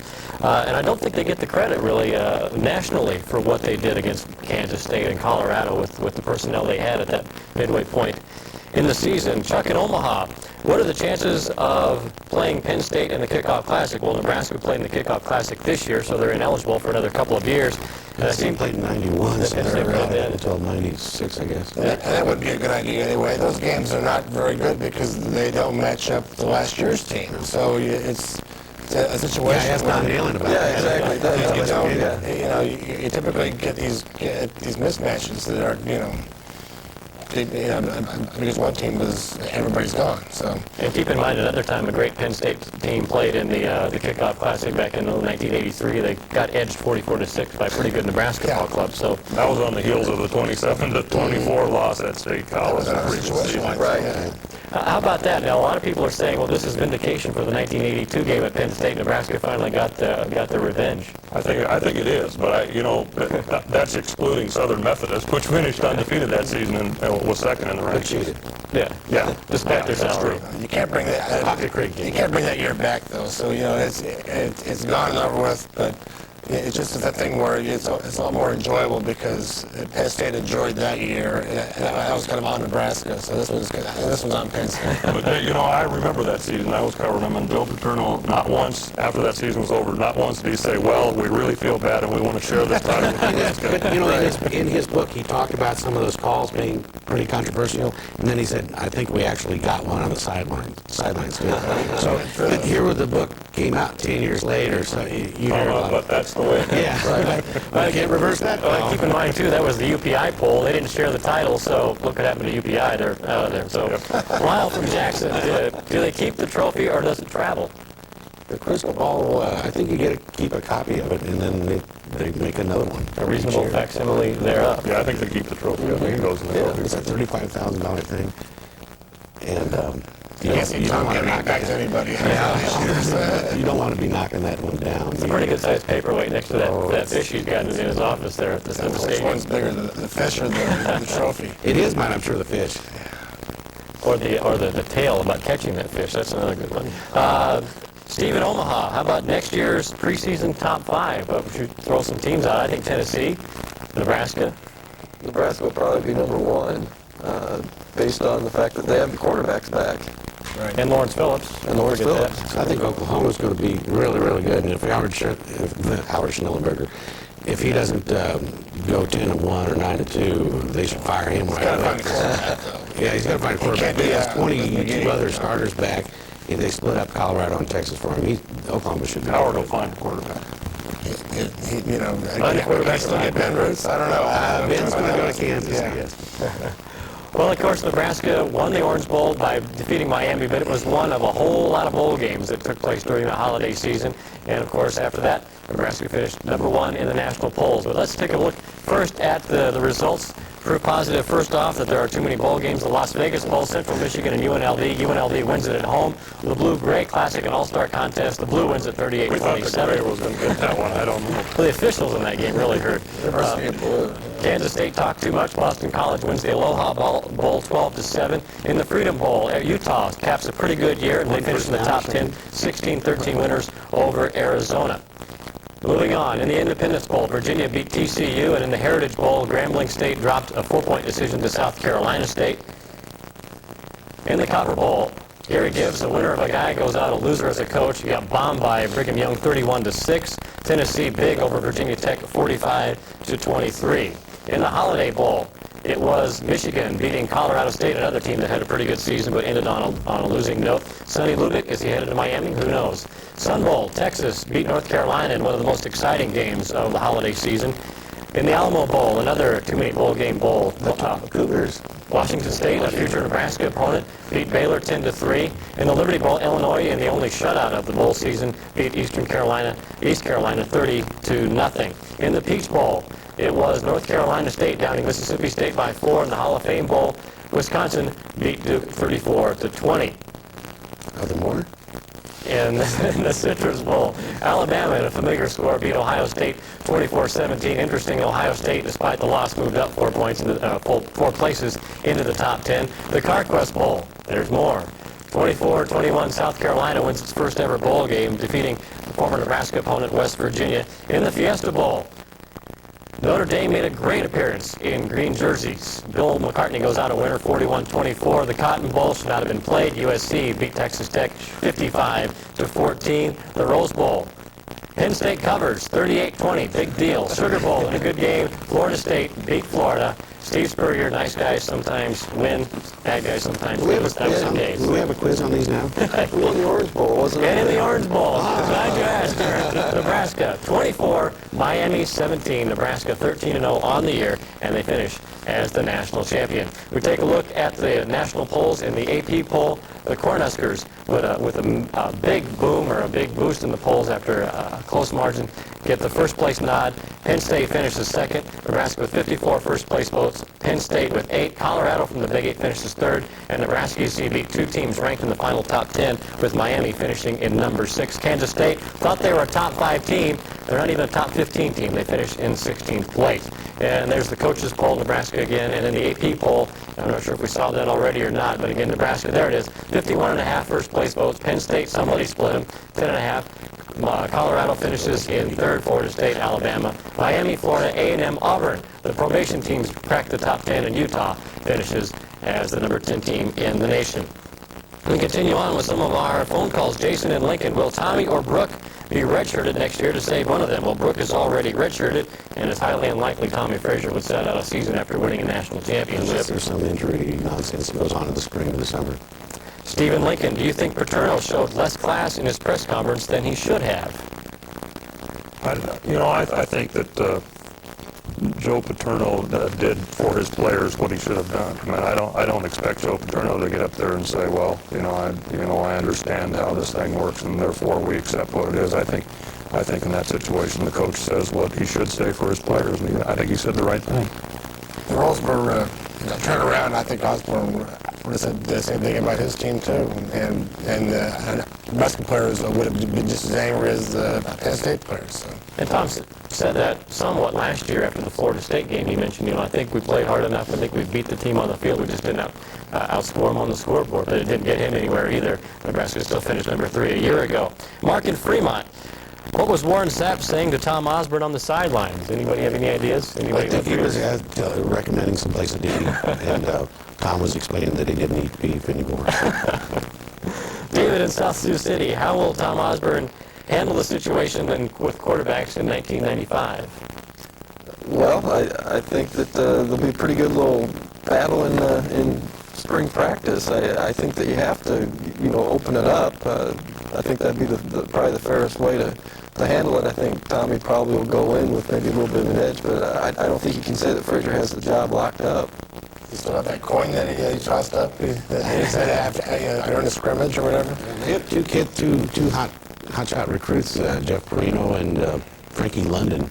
And both these kids, Eric and I both have talked to both kids, and they are the kind of kids that want to play. So sitting on the sideline might be tough for them too. One of those redshirt. Probably one will redshirt, so he's in the cycle, but one's going to be, challenging for a job there too. And even though he's a freshman, we saw Tommy Frazier come over and take over for a senior when he was a freshman. Well, I wasn't going to bring it up, but you said it. How's this going to help Nebraska's recruiting? Well, they're done.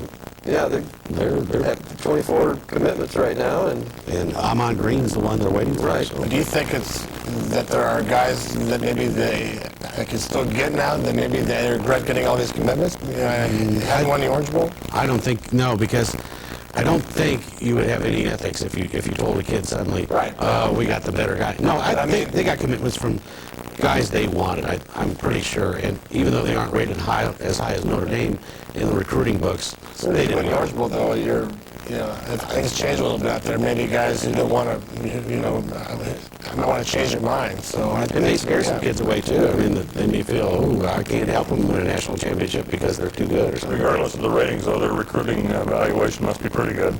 I would think so. Well, and some of the people that they've gotten over the years, I mean, Terry Keneally was not very highly recruited. I'm sure Corey Schlesinger was not. Recruiting, as you have said, is certainly not an exact science. Recruiting top sheets are trash in my book. I mean, I don't look at them. I don't look at them. That's an exact science, right? If we wanted to do it based on recruiting, then Notre Dame probably didn't do quite as well as they should have. Yeah. Well, we've got a few minutes left in the show, and I know this has been a memorable season for all of us following Nebraska from start to finish. Let's take a couple of minutes. What will you take away from that? What are some of your most memorable moments? The most memorable moment I had was the night after the Nebraska played Wyoming, and I went to the emergency room at Bryan Hospital to find out what happened to Rook Behringer, and his lung had collapsed. And I went in there, and there's Tommy Frazier sitting in the emergency room waiting room, and I looked at him, and he looked at me, and he said, I'm not here for that. And I said, well, what? He said, well, he was in there getting his heparin shot, which he was on at the time for blood thinners. He had not played that day. And Brooke had gone in for this collapsed lung. And just the situation, as I look back, to me, kind of boiled the whole season down. Here were two quarterbacks in the emergency room at the same time, and here were two quarterbacks that then won the Orange Bowl. And it was kind of an odd season, and that was about as odd a moment as I can think of. Kirk Olson? Well, to me, the most memorable moment was Matt Turman starting the Kansas State game. They go down to Kansas State where the Wildcat fans thought this was the year they're going to knock off Nebraska. Nebraska has its number 3 quarterback starting. He gets them through. Behringer plays some in the second half. After being able to beat K-State down there under the circumstances, I think that kind of set the tone for the rest of the season that they might not be denied, and as it turned out, they weren't. And that might be the defensive crowning point of that season. Mike, I got another question for you before we get to your comments. Todd Lincoln, you said you were at a loss for words after the game. What are your words now? I'm still at a loss for words. I haven't really, I still haven't assimilated. We were near the Bermuda Triangle. Yeah. No, I just, I think I feel a little bit like Ole. One of the things that impressed me most about the season was that Matt Turman could come into these circumstances and do what he did in the Kansas State game. But I think the moment that sticks out for me the most probably is the day after the Orange Bowl when we're over at the press headquarters and Tom Osborne comes over and gives his little mandatory post-game analysis, and then he walks out of the room and just seeing him go out of there finally with this, with this burden that other people have put on him that he couldn't win a national championship. I think that was the highlight for me for the season, just seeing him finally being able to say, I've got the national championship now, let's get on with something else. Tom Stell? To me, the thing that I'll keep always about the season was the consistency and just the whole demeanor of Tom Osborne, the whole faith he showed in his team, and the coaching abilities that they have. Never changing a beat after they lose Frazier. The whole routine stays the same every day. There's no panic involved. I thought to me, the moment they kind of summarized that, when it was kind of eerie. It was ESPN was there live. It was kind of dark, and it was after practice in the stadium on the turf, and there were a bunch of cameras were there. It was the day that they said Tommy Frazier was going to be out for the season. And Osborne had a little impromptu press conference. It was dark and the lights were on. It was pretty eerie, actually. And he said, he kept insisting, well, you know, Tommy might come back. And he said, never say never. And to me, that just stuck with me all year, that he was right. I mean, but that just, to me, summarized the whole faith and the whole, you know, consistency that the program has shown for years, that it never changes, and, you know, you never say never.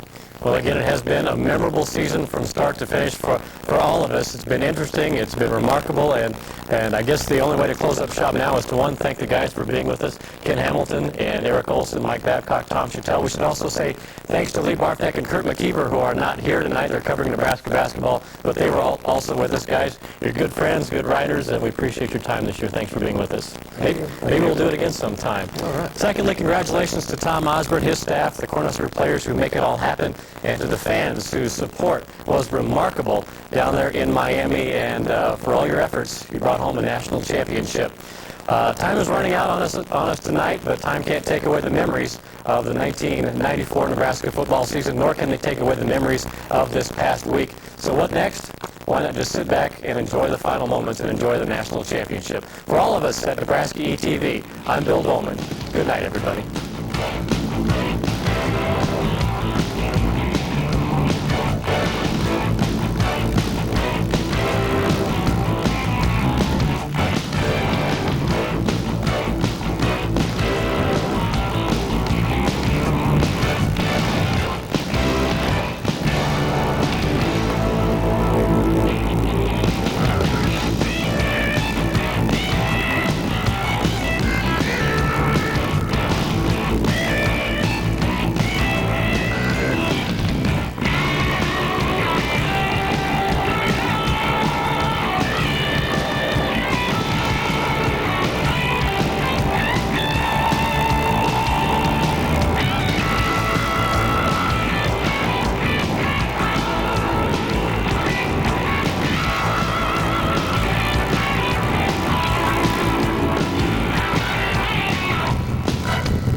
This is the Nightly Business Report News Brief, made possible by GT Global.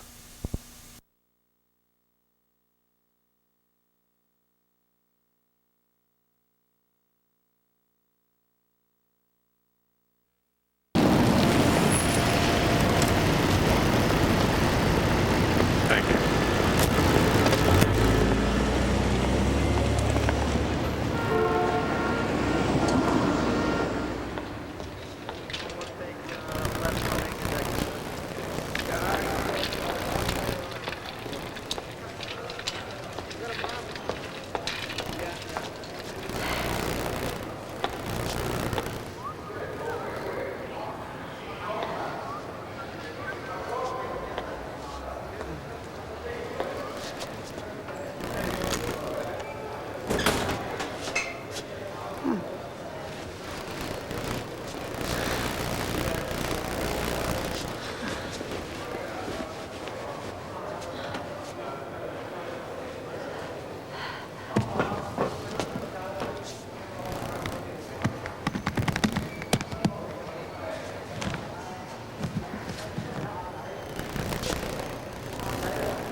banquet. 9 with Tommy. Excuse me, Norman. How long have you been on duty? Since 8 p.m., sir. You happen to notice Miss Addington leave the hotel? Yes, sir, not long after I came on. What was she wearing? Was she all dressed up? Not really. She had on a red cape and a hat. Cape and a hat, huh? Was she being picked up? No, I put her in a cab headed for Union Station. Thank you very much. I'll take that as a... Thank you, sir.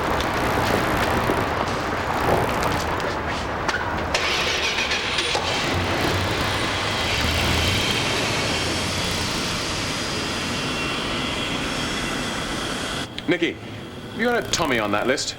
Yes, I've got 3 names. There's a Thomas Hidley, a T. Wilkinson, and a Tommy Meehan. Well, there's a good chance that one of them was Suzanne's date for the banquet. Can you send me that list with the numbers? And I'll have JJ check it out. I know Tommy Meehan. He's a bright lad. A year ago, he tried to interest me in a non-polluting gasoline formula he was concocting. Of course, the moment he saw Suzanne, science took a backseat. Do you know either of the others? Well, please don't ask me. She's got so many friends, I can't keep track.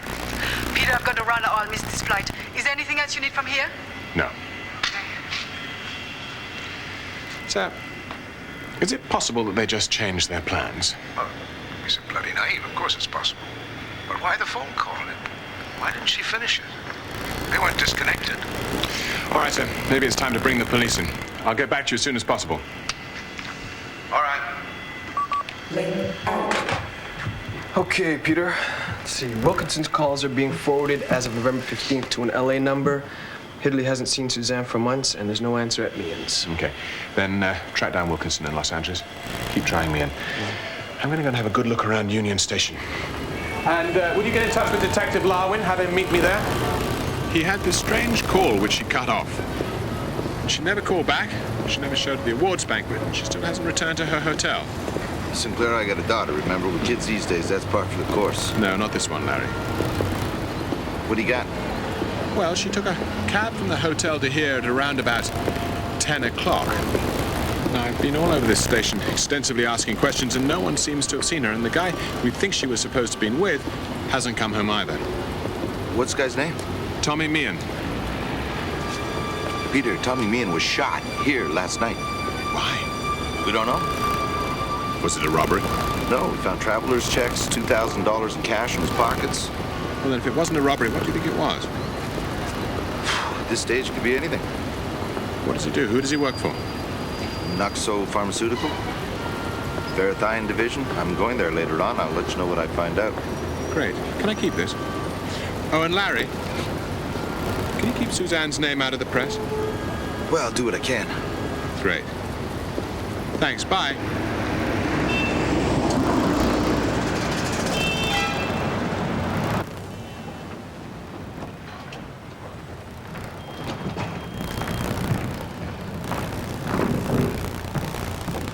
I thought some caffeine might be in order. Oh, thank you, Bennett. Any word, sir? No, nothing. She hasn't returned to the hotel, and Peter hasn't called back yet. What about the taxi driver? Well, the logs show she was dropped off at Union Station at 5 minutes past 10. Driver remembered her. Said she was a good tipper. Just like her mother. Expect to support the whole bloody world? Damn it, I feel so helpless. Satellite link. Sir? Still no word on Suzanne. But I'm afraid I do have bad news. Tommy Meehan was shot last night at Union Station. Oh, my God. About the same time that Suzanne called. I'll take the next flight. No, I don't think that would be wiser. At the moment, we don't know what any of this means. But if Susie was with Tommy, and she's been kidnapped, your coming to Toronto could play right into the kidnapper's hands. You just told me that my daughter was with someone who was murdered 5 hours ago. What the hell do you expect me to do? Just sit on my hands while some idiots bumble around? We're not some idiot, sir. Oh, I'm not referring to you. But be honest, there's absolutely nothing that you can do here. Look, if my daughter's in trouble there, I'll be there. If she's been kidnapped, She could be anywhere by now. And anyway, what do you have in mind to do here? It wouldn't jeopardize yourself and Susie. You'd just be cooped up in a hotel, driving yourself and us crazy. Peter, this has got to be my worst nightmare. Alex, by coming here, you could realize it. Besides, we agreed you'd never travel commercial. I mean, this is exactly the kind of thing that someone would pull to try and get to you. Haven't I made it clear to you that I'm not going to let fear run my life? Fine. At least wait for JJ and the plane. Damn! All right, but tell him to hurry up. Okay, sir. I'll have him take the shortcut.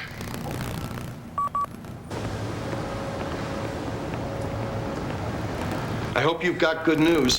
Yeah, I've got a name. She said she gave that information to a Peter Sinclair.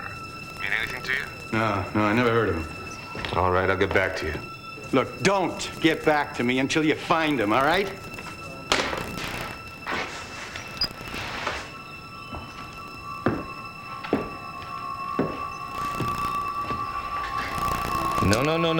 No sleep for you just yet. I'm gonna ask you again.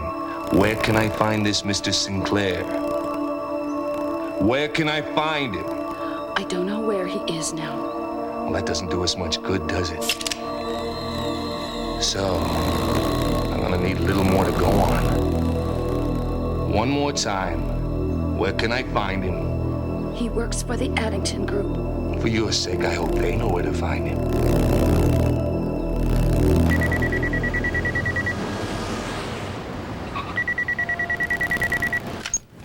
Yes? Ah, Mr. Sinclair. There you are. Oh, Cynthia. How very nice to hear from you. What's up? Someone just called personnel here looking for you. Oh, really? What do they want? They said your niece was looking for you.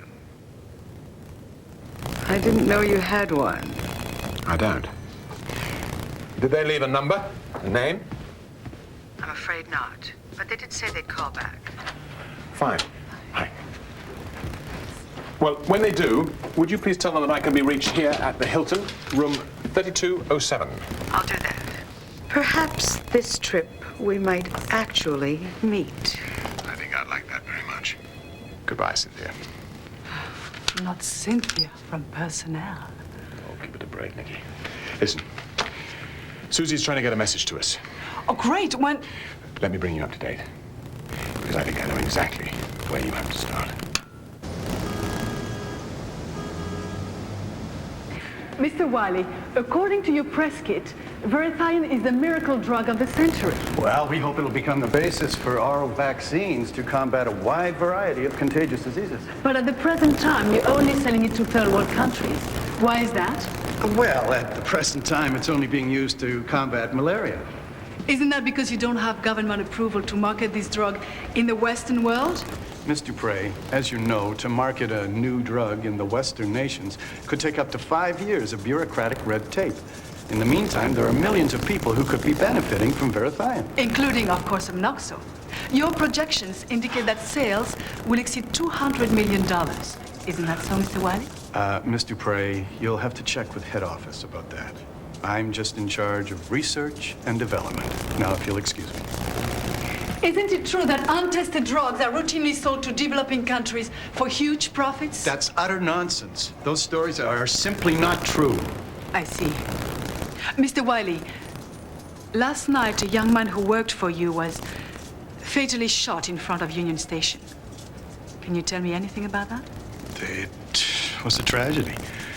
Mr. Meehan had an extraordinary mind and a great gift for science research. He had a brilliant career ahead of him. Can you think of any reason why anyone would want to kill him? Miss Dupree, you'll have to ask the police about that. Now, if you'll excuse me, I have some things I must attend to. Thank you. Thank you.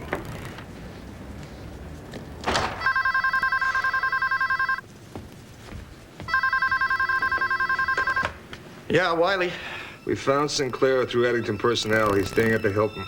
You know they own pharmaceutical companies. And what's his connection with Meehan and the girl? Well, she says he's her uncle. We're checking him out. Yeah, you do that. We need that evidence back, now.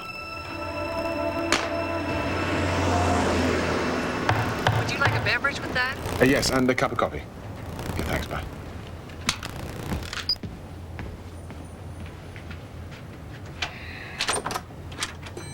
Mr. Sinclair? Yes? May I have a word with you? Oh, yeah. Let's just say I represent certain interests. May I come in? Yes, of course.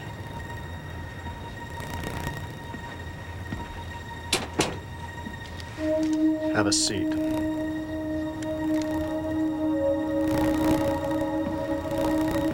Have a seat. That is, if you'd like to see your niece alive again.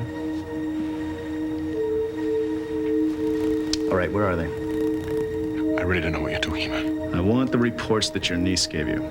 I'm sorry, you're going to have to give me more details. You're just a poor, innocent bystander.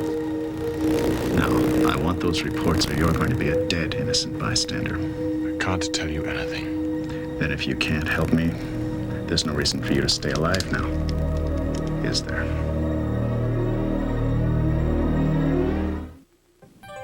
We're ready for you. Call now and we can talk about anything you want. One-on-one. Call 1-800-746-SOUL. We're ready to play. Let's have a private conversation. Pick up the phone. 1-800-746-SOUL. Your personal hotline for late night, adults only fun. Hank Williams' Golden Memories. The man, the music, the legend. Can't you hear the blessed Savior calling you? Brenda's Hymn Time here on the Health and Happiness Show again. A collection of 20 Hank Williams classics, including actual radio I broadcasts. can see the light of day. I need not feel my way. Yes, thy burdens are greater than mine. This album will complete your collection of the inspirational songs of Hank Williams. Just a picture from life's other side. Someone. This will be our last Hank Williams offer. Call now. For rush delivery, have your credit card ready and call 1-800-872-9898 or send $12.98 for LP or cassette, $14.98 for CD, plus $3 shipping to Hank Williams Golden Memories, P.O. Box 4200, Omaha, Nebraska. Order now. Call 1-800-872-9898.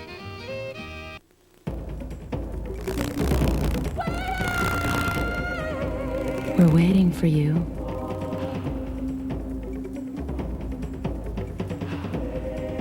We're reading your thoughts.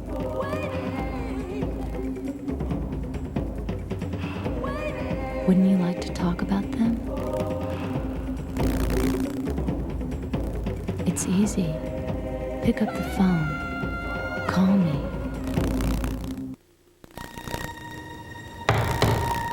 Who's that? I don't know. My lunch. Don't say anything. Well, that seemed a little odd. I've only just ordered it. Room service, sir. All right, I'll let him in. Don't try anything funny. One wrong word and you and the waiter. Good afternoon, gentlemen. Hi. Would you like to bring that right in, please?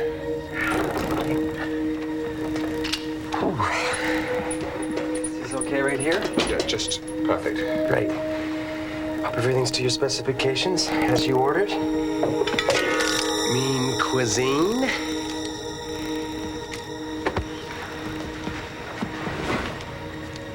Who the hell are you? What's going on? Need a little convincing, do you? Hey, I'm just a hired hand. I take my money and do the job. And what exactly might that job be? To get whatever's in the briefcase. What briefcase? You're supposed to tell me. Don't get cute with us, pal. We're not really in the mood. Now, where's the girl? What girl? Who are you working for? Perhaps you would rather tell the police. Yeah, get me Detective Larwin.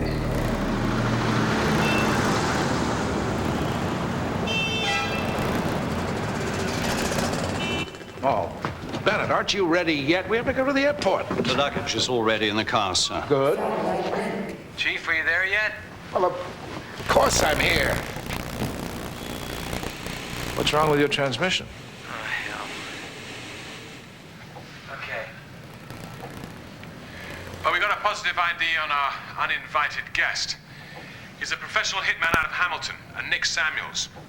Luke even got himself a thank you from the Toronto Police Department. But unfortunately, we still haven't been able to find out who Samuels is working for. Peter, I've been racking my brains trying to remember Suzanne's conversation. She said she had a friend who had something he wanted her to give me. It was obviously Tommy. Well, if it was, then perhaps Amnoxo isn't all its PR people are cracking it up to be. And you're sure the phone call was traced to here? Yeah, according to the phone company. And Tommy's body was found out front. Have you got Susie's picture? Yeah, got it. Good. Listen, I'm gonna check the downstairs and the exterior. I'll take the main concourse.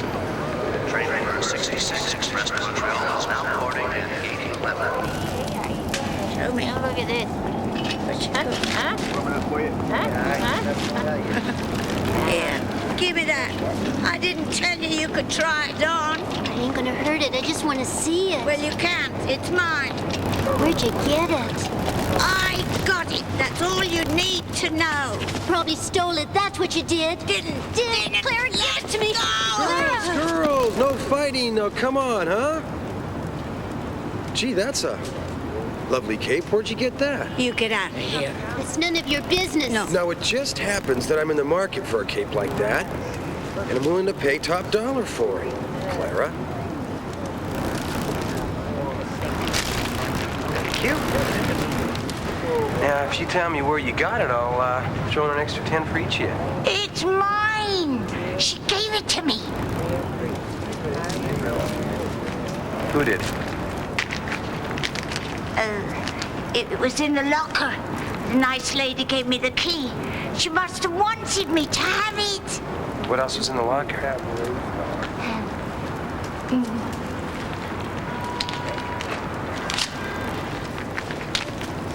Briefcase. A briefcase. Where is it? I gave it away to my friend. Who? Emmett. Where can I find this Emmett? In the tunnels.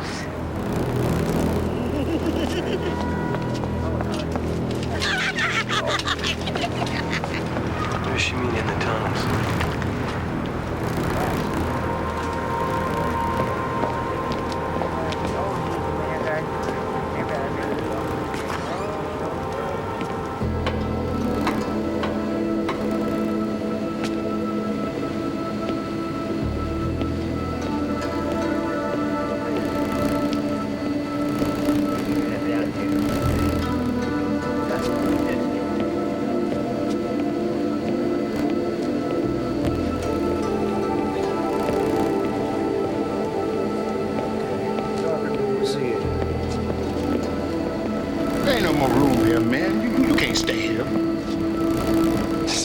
I'm not moving in. I'm looking for a guy called Emmett. He ain't here. Well, I'm a friend of his. Clara sent me. I got something for him.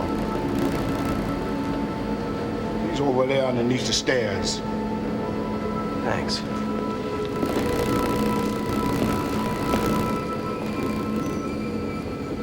Emmett? Emmett? Can I talk to you for a second? Who are you? I'm a friend. I ain't got no friends. Is that yours? It's a doctor's bag. I'm a doctor. Oh, well, could I see it? Why? I just want to see what's inside of it. Listen, doctor. I'm sick. And I need some of the prescriptions that are inside your doctor's bag, and I've got some money. And I'm willing to pay you for it. I can't. Why not? Because it won't open. You haven't opened it, have you? Listen, doctor. Here's some money for you to go and buy yourself a brand new doctor's bag that works and isn't broken. Thank you, doctor.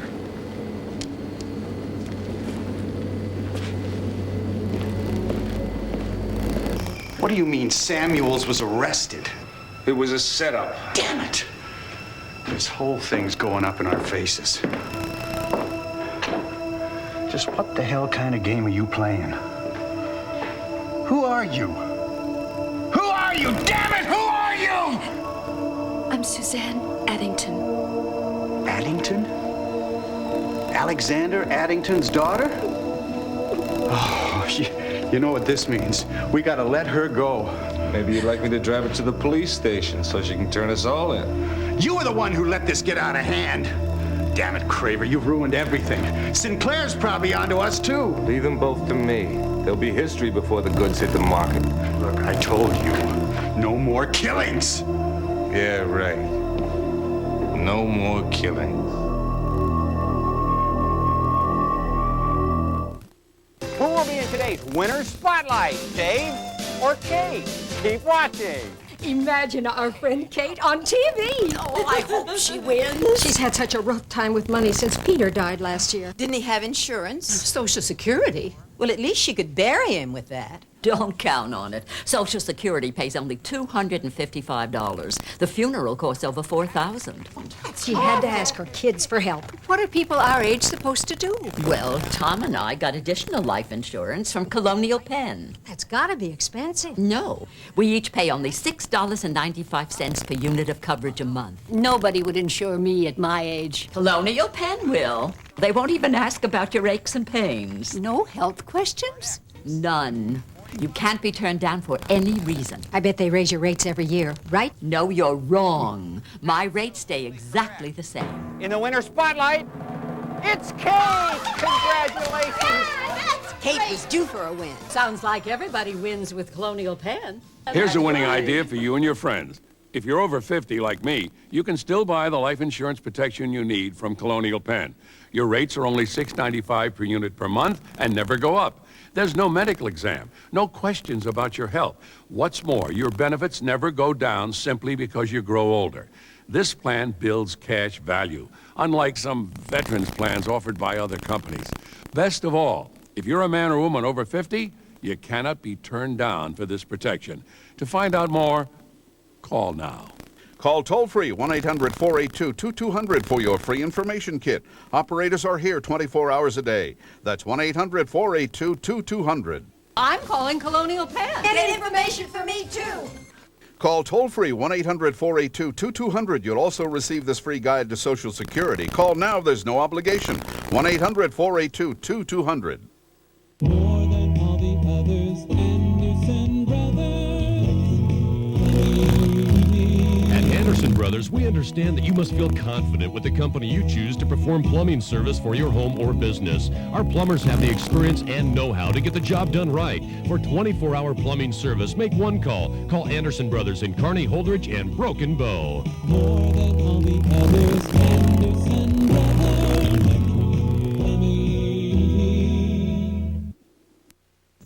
It's possible to have a spa that will set up just about anywhere, from hidden places to even the tiniest spaces.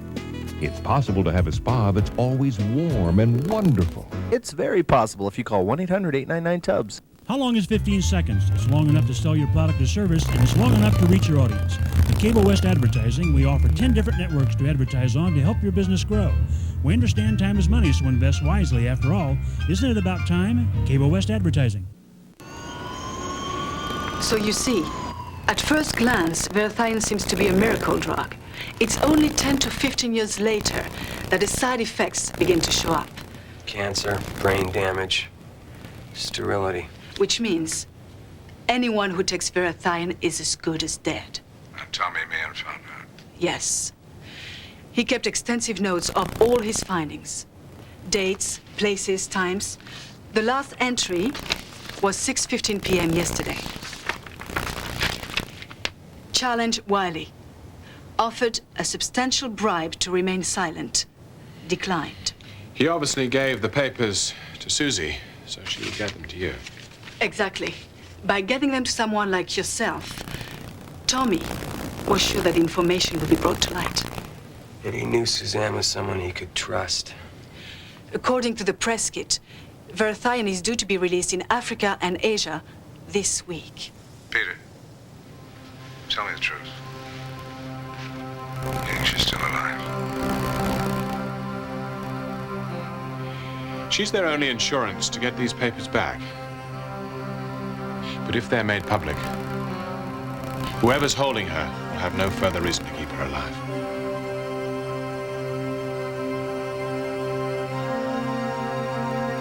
I suppose you're right. Link out. Well, Wiley obviously was the rotten apple. Without a doubt. And we know he wasn't working alone. I can't stop thinking about poor Suzanne. She must be terrified. Yeah, particularly after what happened to her mother. I don't even want to think about it.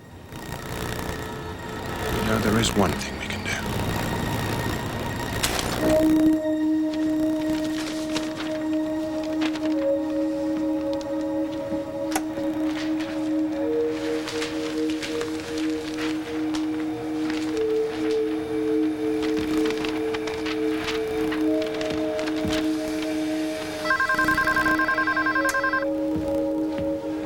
Yes? Front gate, Mr. Wiley. There's a gentleman here to see you. No, tell him I can't be disturbed right now. Says it's urgent. His name is Sinclair.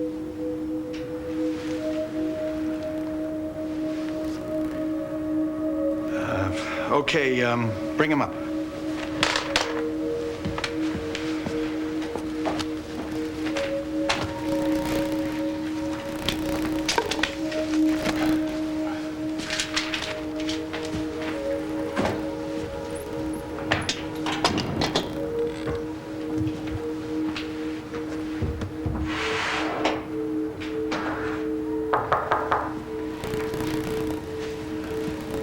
Come in.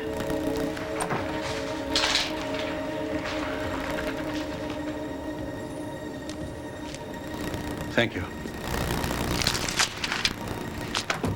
So, Mr. Sinclair. Nice of you to see me at this time of night, considering we've never met before. Well, let's just put it down to good manners. Who are you really, Mr. Sinclair? Suzanne Addington's uncle. I'm not very good at playing games. I'm not playing games, Mr. Wiley. Then, just what is it I can do for you? More to the point, what is it that I can do for you? You've got something I want, I've got something you want. There's not many things I want. Mr. Wiley, print out the last entries of Tommy Meehan's journal, the same day that he was shot.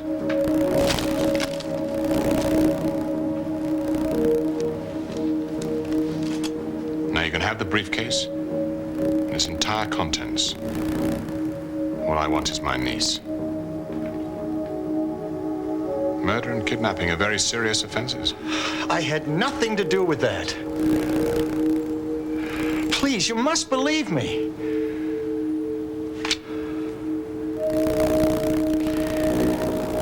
Can we, make a deal?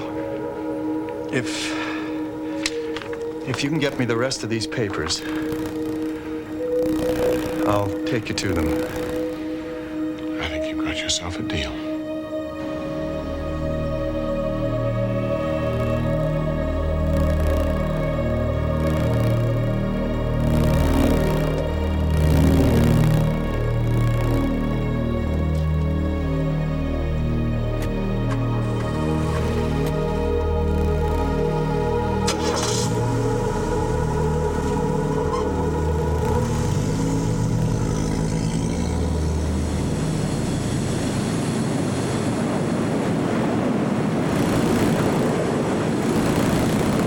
I wish there was something I could do, sir. Thank you. She's all I have, you know. I know. You believe in prayer? On occasion. No napping, sweetheart.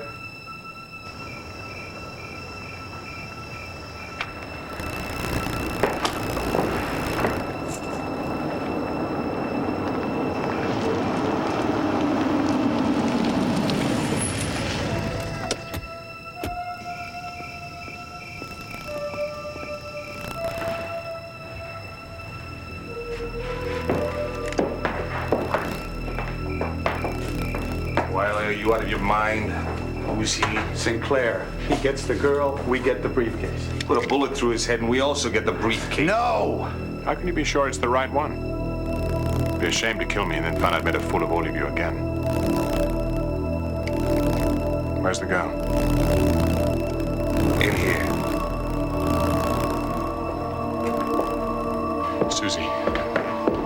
You all right? It's okay, it's all over now. Not so fast, Sinclair. How do we know you haven't photocopied everything in the briefcase? You don't.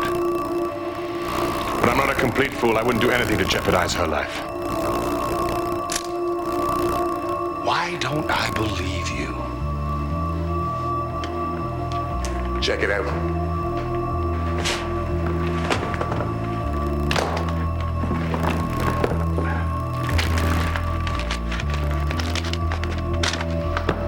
Yep, looks like it's all there. Now let him go. No, I don't think so. I have a plan of my own. Let him go! Shut up. Hey, look, you work for me. Let him go. I'm in charge here. Oh, really?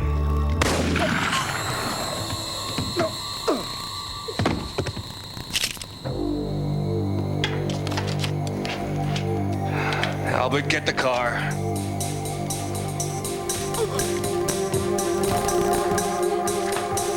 Go back to Addington, Mr. Sinclair. Tell him $10 million will buy his daughter back. I'll be in touch.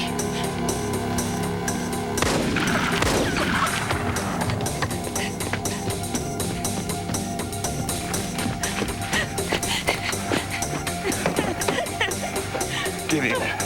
Move and you're dead. Get the hell out of here. Hey, freeze! Give me the gun.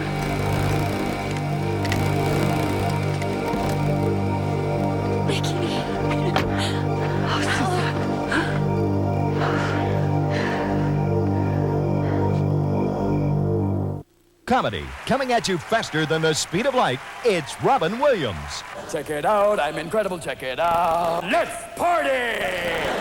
In a special TV offer, it's Robin Williams Live at the New York Metropolitan Opera House. Howdy! Oh, wrong opera house, thank you. Hang on, as the far reaches of Robin Williams' mind zip through your living room on one incredible tape.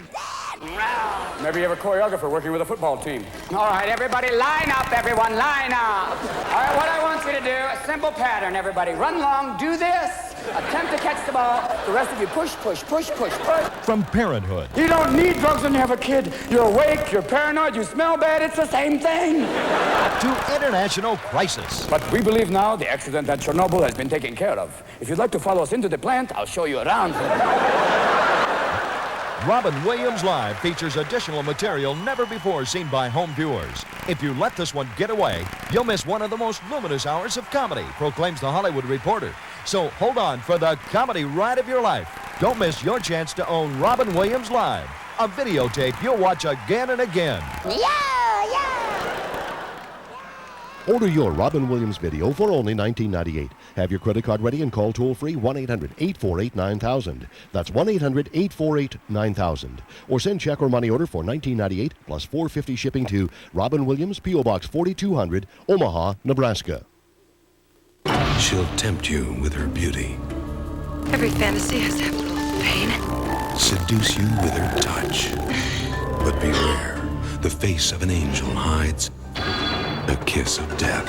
Is it normal to see yourself having sex with faceless strangers, then killing them? I can help her. Why do you sound so desperate? I've been waiting for you, David. Stephen Bauer, Snapdragon, a USA world premiere movie, Sunday night at 8. If you haven't talked to your kids about drugs, make an appointment. Dad, you want to talk to me?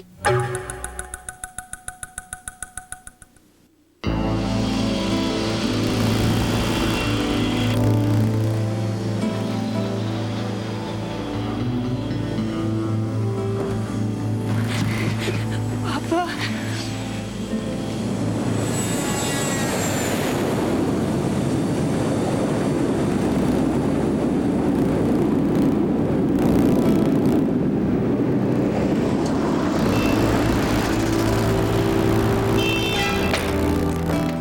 So this kind of thing has happened before. The West is always taking advantage of smaller, less developed countries, purely for profit, of course.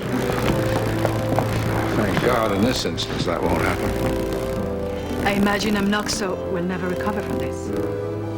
Well, the case will be in the courts for years. They'll try and pin it on Wiley. Who knows what the final outcome will be. Thank goodness there are people like Tommy Meehan who are willing to go out on a limb for something they believe in. Charming comment in our times that he paid with his life. The true crime of our society is that we value profit more than human life. We've just got to continue to expose and discredit those who reap profits at the expense of human suffering.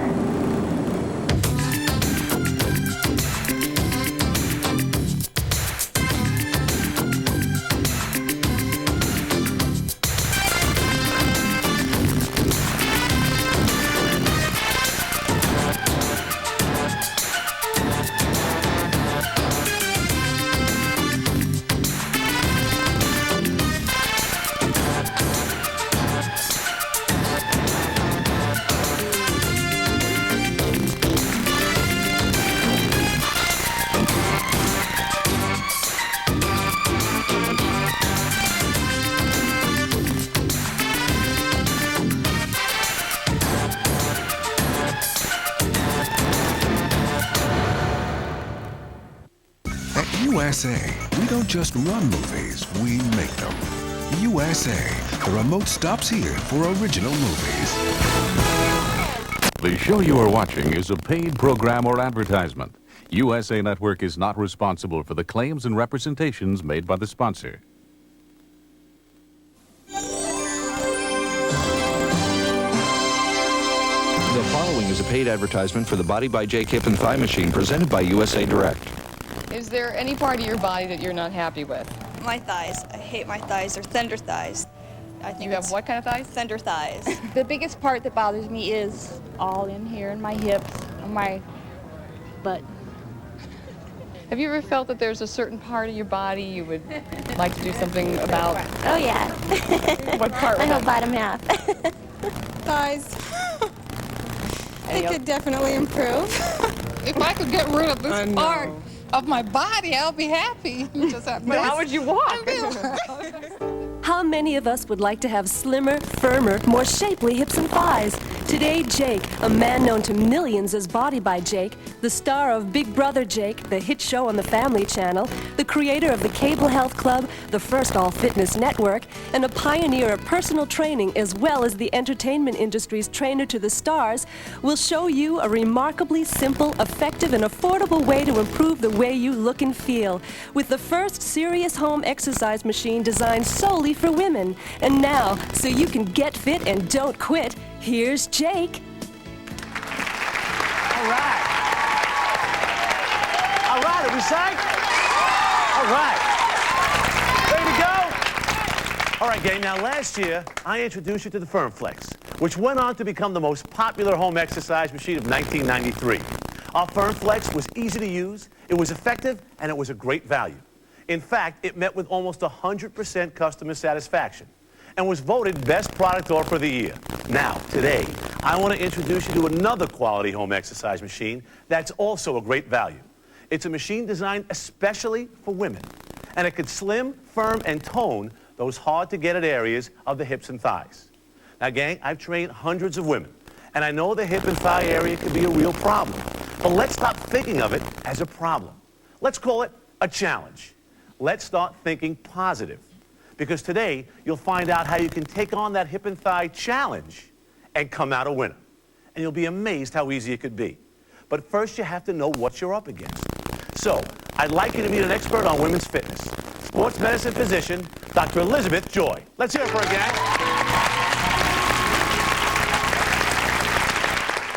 Hi, Doc. Good to see you. Nice to see you, too. A lot of people have a lot of questions, so I know you have the answers. I'm ready. First off, why is it that the hip and thigh area becomes such a trouble spot for women?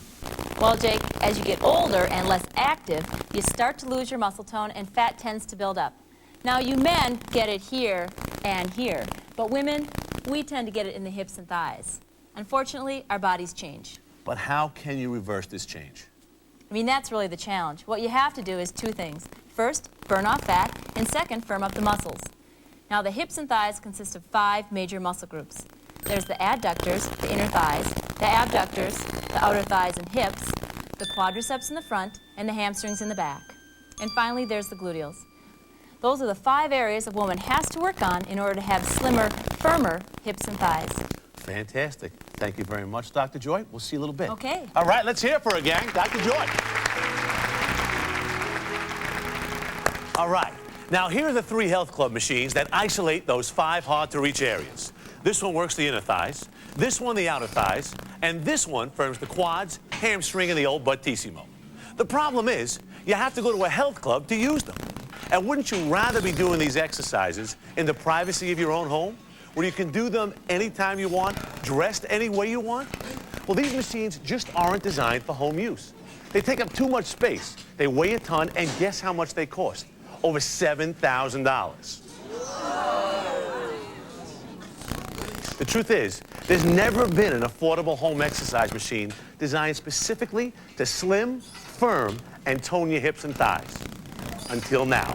Here it is, gang, the Body by Jake Hip and Thigh Machine. And let me tell you, this really is a revolutionary piece of equipment. This one machine does all 3 of the exercises that those $7,000 machines do, at a fraction of the cost.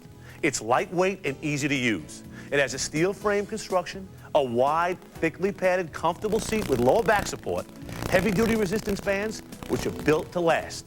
Yet it's small enough to fit in the back of your closet, or you can tuck it away in the corner of your bedroom.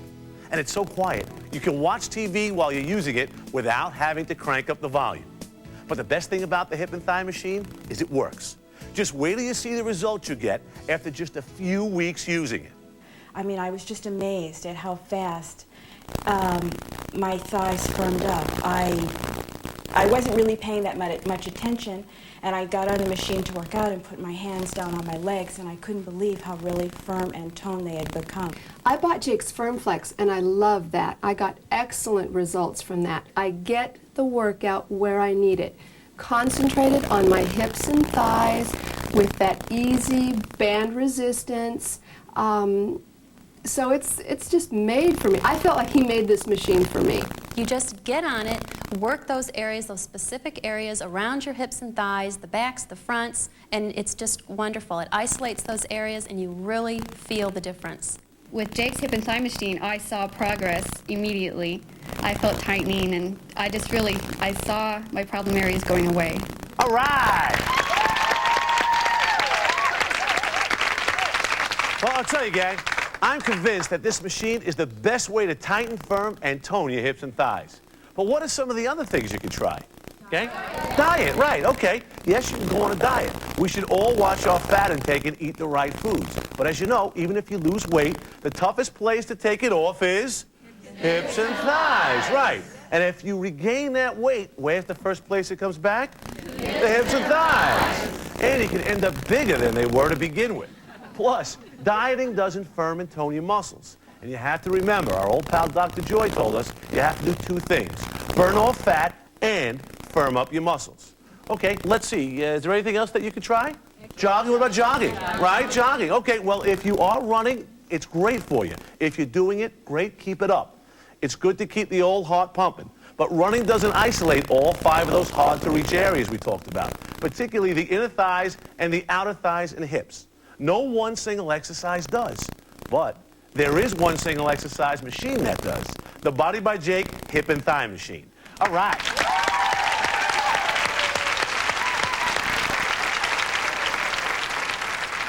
Well, you know, gang, this really is a unique piece of equipment. I've also designed a unique exercise routine that takes full advantage of this machine's possibilities. And it's so easy, even a beginner can do it without any coaching. I call it the 10-minute trio. Trio stands for the 3 different exercises you'll be doing on your hip and thigh machine. There's the adductor exercise to work the inner thighs. The abductor exercise works the outer thighs and hips. And the leg press, which firms the front and back of the thighs and the old buttissimo. Go from one exercise right to the next. All you have to do is take the resistance bands off one post and place them on another. Just do 3 sets of these 3 simple exercises. And this entire hip and thigh session will take you only about 10 minutes. The 10-minute trio. It's easy and it's really effective. Now imagine, if you invest just 10 minutes every other day, 10 minutes, the amount of time it probably takes you just to drive to the health club. And you can go from this to this. But the hip and thigh machine won't just make you look better. It'll make you feel better too. You'll feel younger, more energetic, and more confident. And wouldn't it be nice to feel confident about the way you look when you walk into your high school reunion, or a wedding, or a business meeting? Confident when you go out in your bathing suit. Or confident when you open your closet and you know that all those clothes look great on you. When you start using the hip and thigh machine, you'll feel that confidence. You'll feel great about yourself. The hip and thigh machine just hits that area so thoroughly and so completely, and to a surprising degree. I was very surprised at how quickly I got results from that machine. 5-10 minutes a day, and I could tell the difference. I actually went out and bought a new bathing suit. I would never wear shorts in public before. I would wear them in my backyard, run and hide if someone came over. But now that I've been using that machine, my thighs are, especially my inner thighs, are toned, and I go shopping in shorts. Just putting on a pair of pants in this past couple weeks has, I mean, you can't believe how that's made me feel. Well, I found that as you get older, of course, gravity does pull, and therefore you need all the help you can get. Jake's hip and thigh machine, it has helped tone me so that I can wear tighter pants and shorts and shorter skirts and feel good about myself. And I look better in my jeans. I look better in my capri pants. I look good. Stay with us, gang, because when we come back, you'll hear the story behind the actual development of this amazing machine.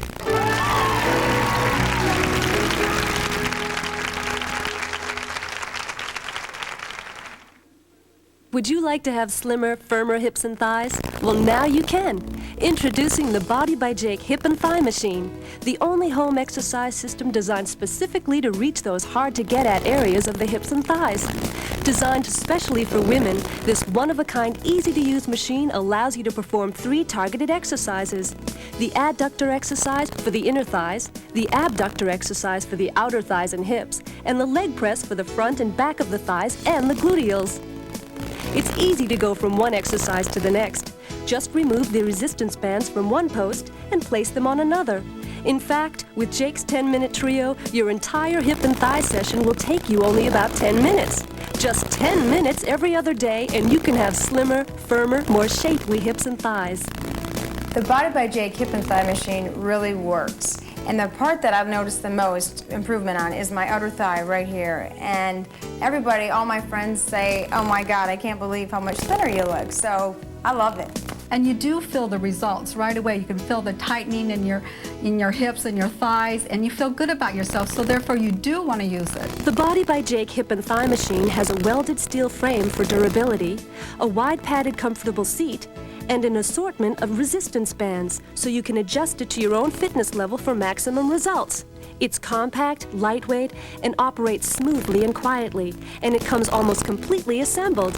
Imagine one easy-to-use machine that can tighten, firm, and tone all 5 of these problem areas in the comfort and privacy of your own home.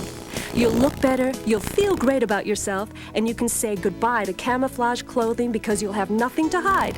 You'd have to use all 3 of these machines to get the results you'll achieve with one hip and thigh machine. And while these machines cost over $7,000, the Body by Jake Hip and Thigh Machine is yours for just 5 easy payments of $39.98. Order now, and you'll also receive this free demonstration video that will guide you through your 10-minute hip and thigh session step by step. So why look like this when you can look like this? Use my new machine for just 10 minutes every other day, and you'll start seeing a change in your hips and thighs within 30 days. I put my name on it because I know it's the best. In fact, I'm so confident in this machine that if you're not completely satisfied, we'll not only give you a full refund, we'll also pay for shipping and handling. We'll even send someone right to your doorstep to pick it up. My hip and thigh machine will make you look good and feel great. Make the call now. To order your Body by Jake hip and thigh machine, have your credit card ready and call 1-800-862-3799. We'll rush the hip and thigh machine to you for just 5 credit card payments of $39.98. And if you order right now, we'll include Jake's 10-minute trio instructional video absolutely free. You can have slimmer, firmer hips and thighs in just 10 minutes every other day. Call 1-800-862-3799 right now and win the Hip and Thigh Challenge.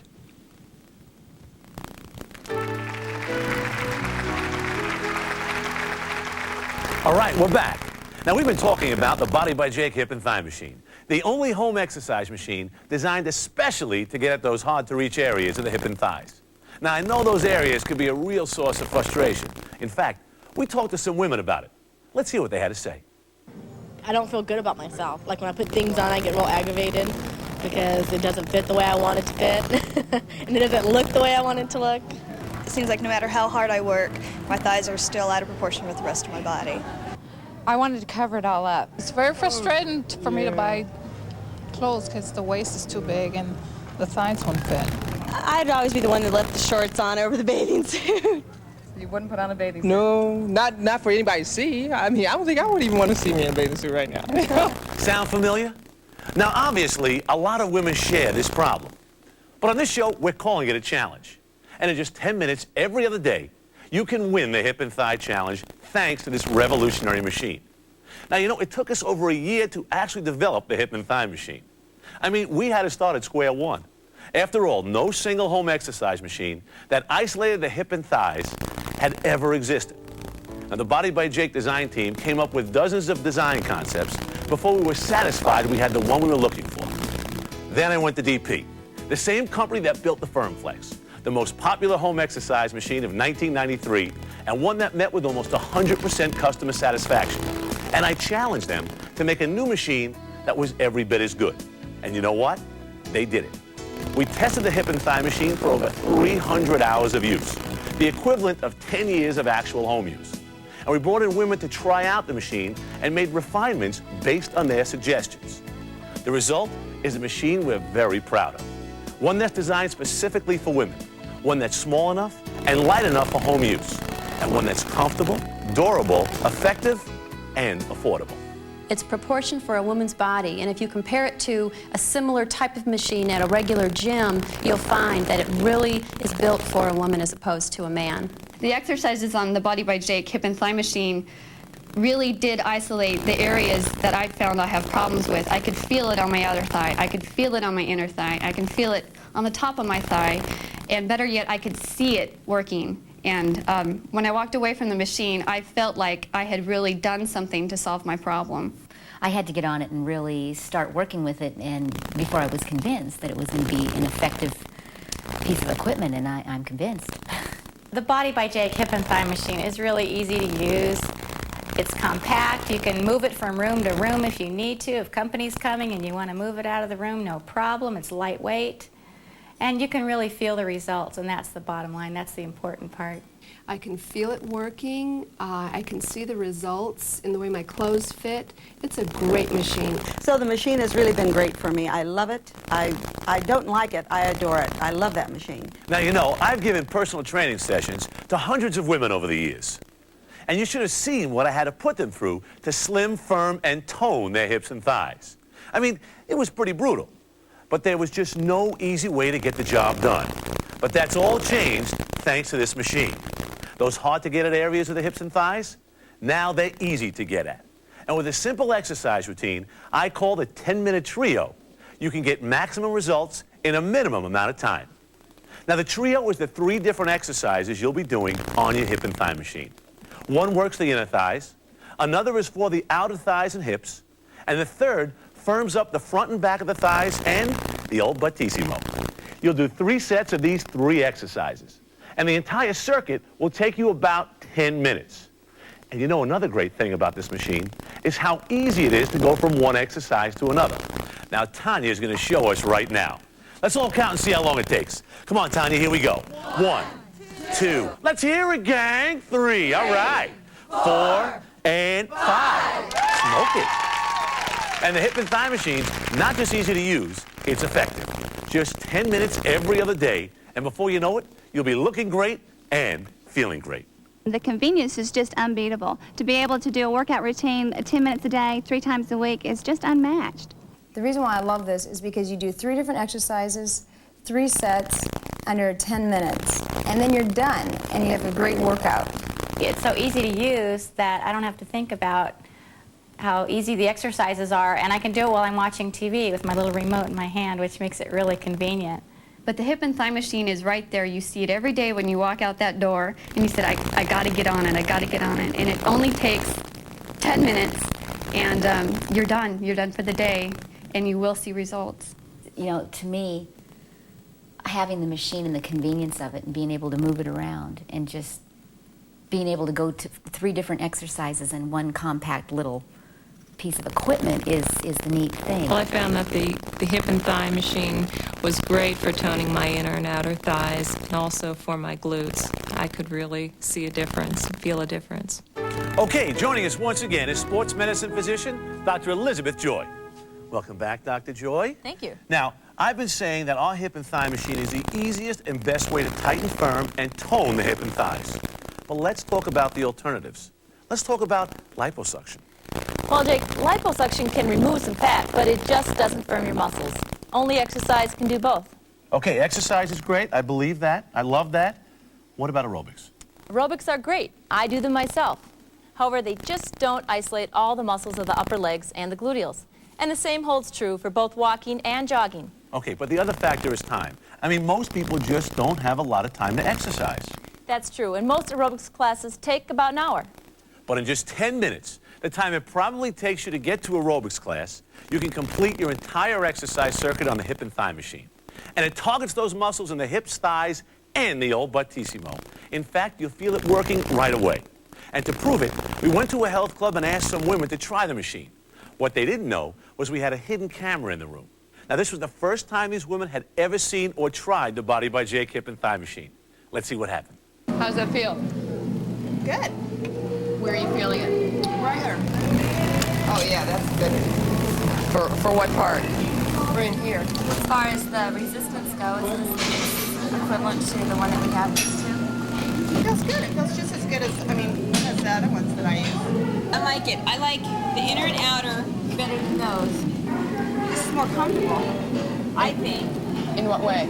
Well, the seat, number one. And then right in here underneath. I like this one better than that one. How you like that? Works, yeah. I've better use this than weights. I don't like weights. This is tighter than that one. I think this works the outer more. Then we got it all made. I don't have to come to the gym anymore. Gang, you need all 3 of these expensive health club machines to do the exercises you can do with one affordable hip and thigh machine. And now you can do them in the privacy and comfort of your own home. Anytime you want, dressed any way you want. And hear that? It's so quiet, you can watch TV or listen to music while you're using it without having to blast the volume. But why do I keep comparing this home exercise machine to health club equipment? Well, the truth is, there's nothing else to compare it to.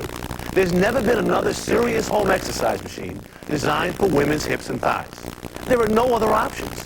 Hey gang, stick with us, because when we come back, there's going to be a showdown between the Body by Jake hip and thigh machine and these big expensive machines, right here on this stage. Would you like to have slimmer, firmer hips and thighs? Well, now you can. Introducing the Body by Jake hip and thigh machine, the only home exercise system designed specifically to reach those hard-to-get-at areas of the hips and thighs. Designed especially for women, this one-of-a-kind, easy-to-use machine allows you to perform 3 targeted exercises. The adductor exercise for the inner thighs, the abductor exercise for the outer thighs and hips, and the leg press for the front and back of the thighs and the gluteals. It's easy to go from one exercise to the next. Just remove the resistance bands from one post and place them on another. In fact, with Jake's 10-minute trio, your entire hip and thigh session will take you only about 10 minutes. Just 10 minutes every other day, and you can have slimmer, firmer, more shapely hips and thighs. It targets the women's problem areas. How many times have I heard my friends say, my thighs, my legs, my butt, it's such a problem for me. And now I can say, well, you can do something about that, and I know how you can do it. It makes my legs look better.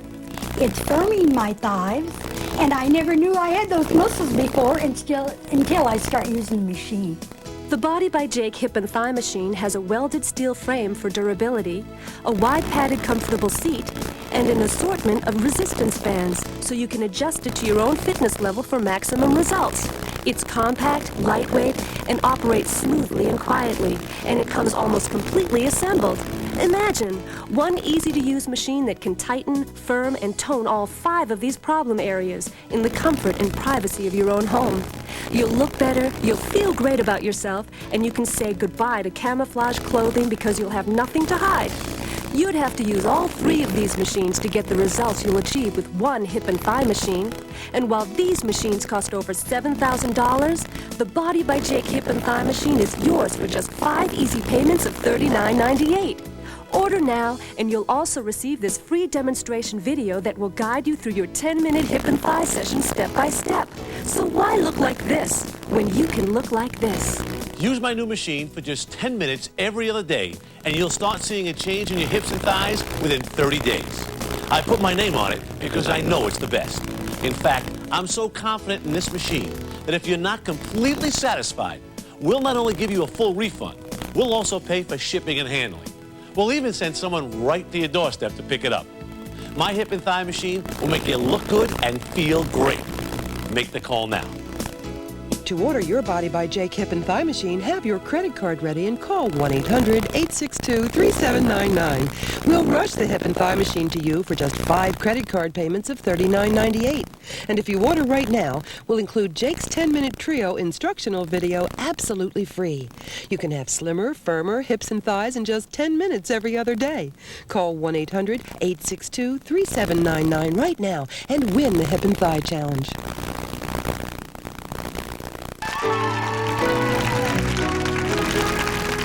All right, gang, we're back, and it's time for the showdown. David versus Goliath. The compact, affordable hip and thigh machine versus these big, expensive machines. Now, what we're going to do is something called an electromyograph test. Now, Dr. Joy, what exactly is an electromyograph? An electromyograph is a device which measures muscle activity. We connect an electrode to the muscle we want to test. Then a readout on the monitor indicates the amount of muscle activity in that particular area. So we'll be able to tell which machine works the actual muscle better. That's right. Well, these health club machines got to be the heavy favorite in this contest. I mean, you know, we're looking at $7,000 worth of equipment there. But you know what, gang? I like a good challenge. So what do you say? Let's rock and roll. Okay, we're testing the adductor muscle in the inner thigh area. She's starting the exercise. Check this out. Dr. Joy, tell me what it got. You got about 70 microvolts. I guess that means that expensive machine really works the inner thighs, huh? It certainly does, Jake. Now we'll test the hip and thigh machine with Cheryl Lynn doing the same exercise. Here we go, gang. This is the moment of truth. Here comes the readout.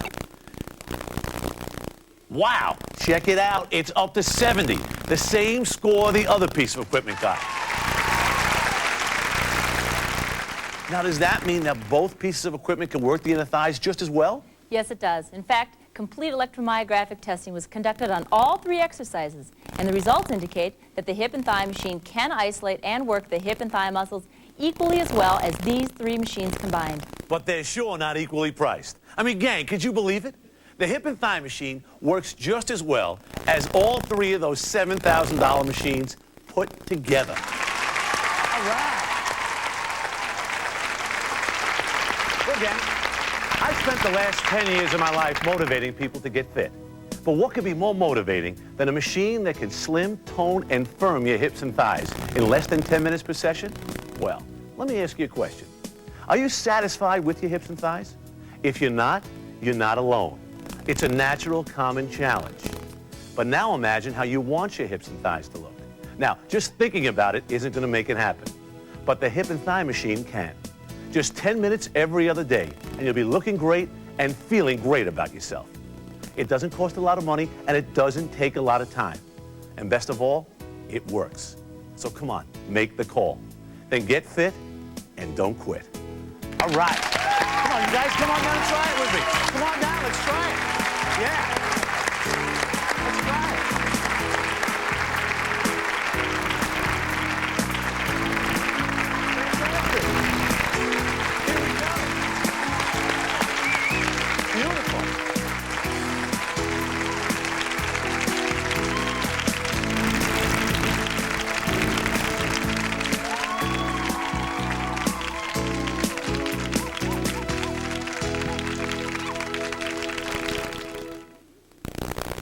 With the Pump and Seal vacuum sealing system, you can keep foods fresher longer than other storage methods. Pump and Seal creates a commercial quality vacuum using your own jars or zipper lock plastic bags. Pump and Seal, you've seen it here, now buy it at your local stores. This has been a paid advertisement for the Body by Jake Hip and Thigh Machine presented by USA Direct. Picture the fun at the Buffalo County Fair, August 3rd through the 9th.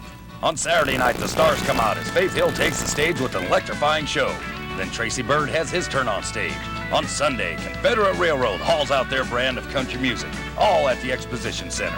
On the 4th and 5th, it's rodeo time, starting at 8, featuring the world-famous Buffalo Express, presenting the great Harvey Wallbanger. Then feel the power of the Demolition Derby, starting at 7:30 on the 8th. Tickets for all events available at the Buffalo County Fair office. When you feel a lucky streak coming on, you better get your friends together and get them down to Kearney Keno so they can watch you win. Keno is a great place to meet for your favorite beverage or a great tasting sandwich or enjoy complimentary coffee and donuts. And if you're into winning at pickles, Keno is the place to be. Keno is easy to play and you could be the big winner of up to $25,000. If you're feeling lucky, we'll see you at the hot spot for winning the big money, Kearney Keno. Where there's always room for you, Kearney Keno. Frightened boy, find the courage to do the right thing. Silent Witness, What a Child Saw on USA, tomorrow at 4.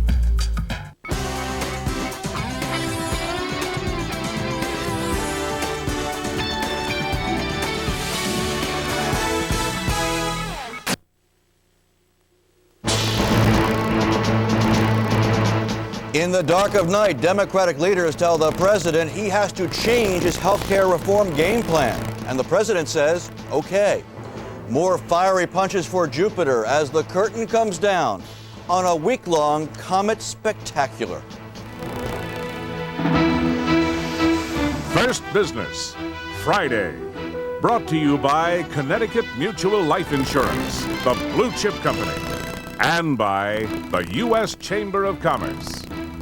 Now, here's Barton Eckert. Good morning. It's touchdown day for the Space Shuttle Columbia after a 2-week mission in space. But there are weather delays at this hour. NASA pushed back the scheduled touchdown at the Kennedy Space Center for at least 90 minutes because of bad weather on the Florida coast.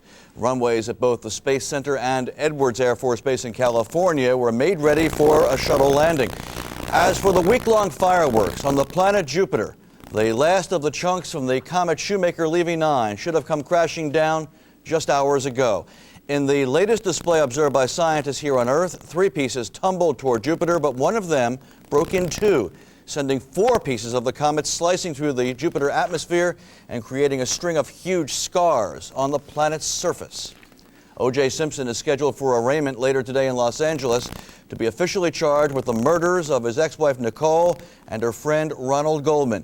With more developments in the case continuing to surface, the defense plans to enter a not guilty plea and demand that the prosecution disclose any leads that point to O.J.'s innocence. More from First Business correspondent Melissa Gardner.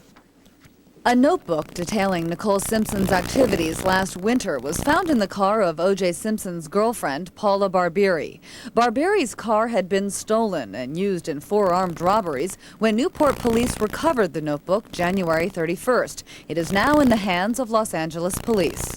All we know is that we were contacted about the possibility that the notebook had some attachment or relevance to this case.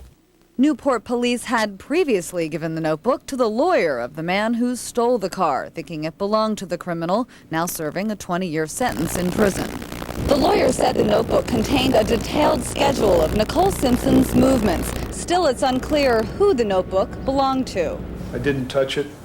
It's also unclear what role the Los Angeles police played the night of the murders, especially with regard to the infamous bloody glove found on Simpson's property. The defense has clearly taken a new offense with a $500,000 reward for information leading to the arrest of the real killer and a toll-free number to take the information. If you have any information or evidence regarding the O.J. Simpson case, press 2 now. Simpson's personal attorney for 25 years announced an important addition to the high-profile defense team. That he has retained a leading private investigator, John McNally, to personally head up an investigation team to commence a full investigation to find evidence to the arrest and conviction of the real killer or killers in this case. So far, the defense has waged its case primarily in the court of public opinion. The real challenge for both sides will come this fall in the court of law. Melissa Gardner, First Business. Winds in excess of 50 miles an hour sent a building crashing to the ground in Columbus, Ohio. A strong gust turned a senior citizen center into a pile of rubble, with 3 construction workers still on the roof at the time. The workmen were rushed to a hospital. They were later released. They only had minor injuries. Outside Detroit, a construction crew hit a natural gas pipeline with a front-end loader. The pipeline exploded, blowing out windows and sending people nearby running for their lives. Authorities had to evacuate a 2-block area to avoid any injuries. Power was out for several hours to nearby businesses and residents as well because the explosion burned up electrical wires.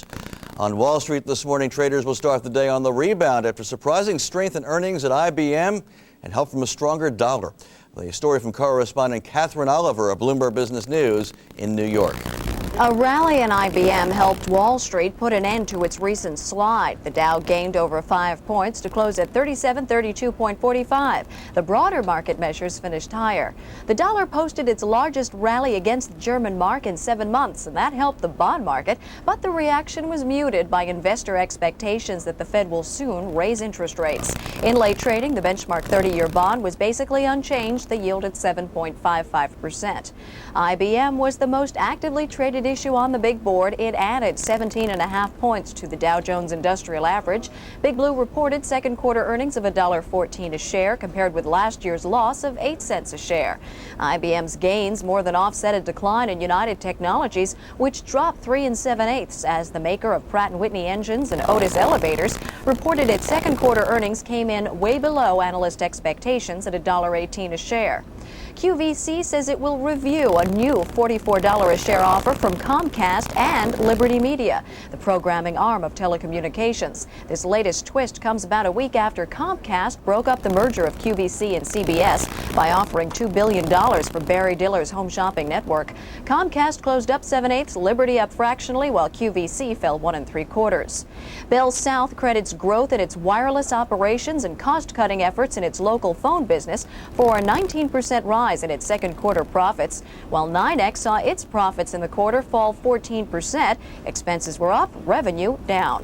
Amoco will take an axe to its ranks of middle management as part of a plan to cut 3,800 jobs over the next year. The oil giant will take a charge of $256 million against second quarter earnings. At the Bloomberg Forum, we spoke with Hans Brouwer, general manager of the Amsterdam Stock Exchange. The exchange, which is 400 years old, plans to implement some of the successful components of the world's largest exchanges. We will take the best from what we know as the best markets in the world. So the basis of our market will be the specialist system of New York, the central market, order-driven, with a quotation obligation for the specialist. That segment is, in our opinion, the best for the retail investor. Will generate the official price of Amsterdam. But in addition to that, we have another segment called the wholesale segment, which is a copy of, in fact, London SIAC International system. Brouwer says the Amsterdam Exchange has integrated different market segments and built them into an interlinked system. For First Business, I'm Catherine Oliver, Bloomberg Business News, New York. Mexico's stock market rose in quiet trading, lifted by gains on Wall Street. The Bolsa finished up 21.86 points at 2,232.81. At the end of the trading session, gainers outnumbered losers, 39-34. In Japan, the Tokyo market was quiet this morning, and a strong dollar appears to be affecting most major currencies. We begin our global trading coverage with First Business correspondent Derek Grant in London. Here in London, the dollar is stronger all round, thanks to statements from the Federal Reserve Board Chairman and Treasury Undersecretary who say a firmer dollar would have important benefits for the United States economy. Dealers also attribute the improvement to an absence of long-term sellers and the dollar's increased resilience to bad news. One analyst says most long-term investors sold in the course of the dollar's sharp fall from 1.67 to 1.52 marks. Now there are signs that there's a good deal of genuine support at 1.55 marks. The improved dollar has helped the London share markets gain ground, and the buying mood is said by dealers to be good. In London, Derek Grant, First Business. In Tokyo, stocks fell for the second straight session as the dollar remained weak against the yen. Stocks opened firm but fell back in the afternoon on corporate selling of financial shares. The Nikkei dropped 160 to 20,463, turnover 278 million shares. The dollar traded in a narrow band against the yen. In Tokyo, Stephen Bond, First Business. German share prices are soaring at this hour. Dealers attribute gains to the stronger U.S. dollar and comments by the Bundesbank president that German money supply indicators are pointing in the right direction. Meanwhile, Daimler shares are in particular demand this morning on word the company's first quarter profits rose sharply. On German exchanges at this hour, the DAX index is up 21.91 points at 2,135.21. I'm Peter Dallay, First Business. In sports, NFL coaching legend Don Shula has decided he definitely will return for his 25th year with the Miami Dolphins. He signed a new contract giving him a minority interest in the Dolphins. It also calls for Shula to coach the Dolphins through 1996 unless he decides to run the team from the front office. The announcement comes just 1 week after Shula indicated he might not coach after this year when his current contract expires. Boxing promoter Don King pleaded innocent to charges of wire fraud for allegedly filing a fraudulent insurance claim in connection with the cancellation of a June 1991 title bout. King was released after posting $250,000 in bond. A pretrial hearing is scheduled for July 26th. Now, here is this morning's First Business Scoreboard.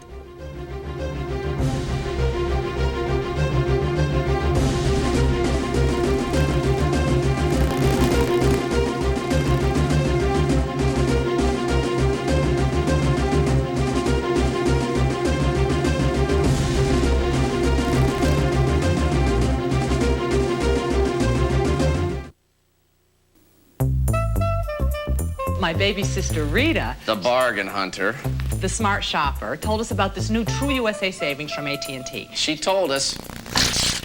I told them, switch to AT&T. With True USA savings, you spend $25 a month. They subtract 20% from your AT&T bill. Guaranteed. It's so simple. She's always looking for a better deal. Who's thrilled with how much lower our phone bill is every month? My mother's thrilled. I call more often. She just loves hearing from her baby. My baby. 1 in the afternoon he calls. I thought, I'm going to be a grandmother.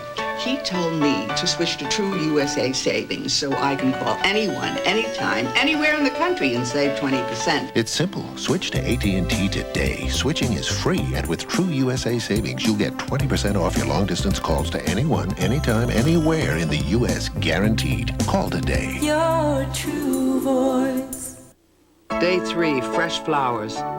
You can't help but notice all the fresh flowers aboard this Royal Caribbean ship. Someone's always scrubbing or polishing something. Our waiter Emilio told us the sheets are washed in soft water in case you've been out in the sun too long. Our ship sails south. I head north, upstairs to the health spa. You've got some Royal Caribbean coming. He looked to the stars and embraced a dream. His vision drew him to a place that transcends all boundaries, where the only limits are those of the imagination. Richard Dreyfuss stars in Steven Spielberg's Close Encounters of the Third Kind on USA, tomorrow afternoon at 1. Could this man Is there a problem, officers? be mistaken for this man? Really? Eddie Murphy and Dan Aykroyd trading places on USA tonight.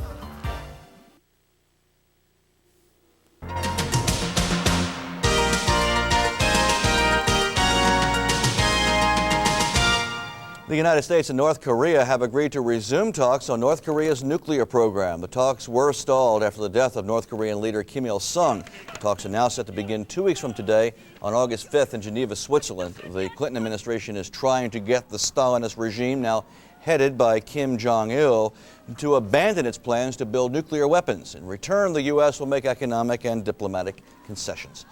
U.S. and United Nations agencies are stepping up relief efforts for the sick and dying refugees in the African nation of Rwanda.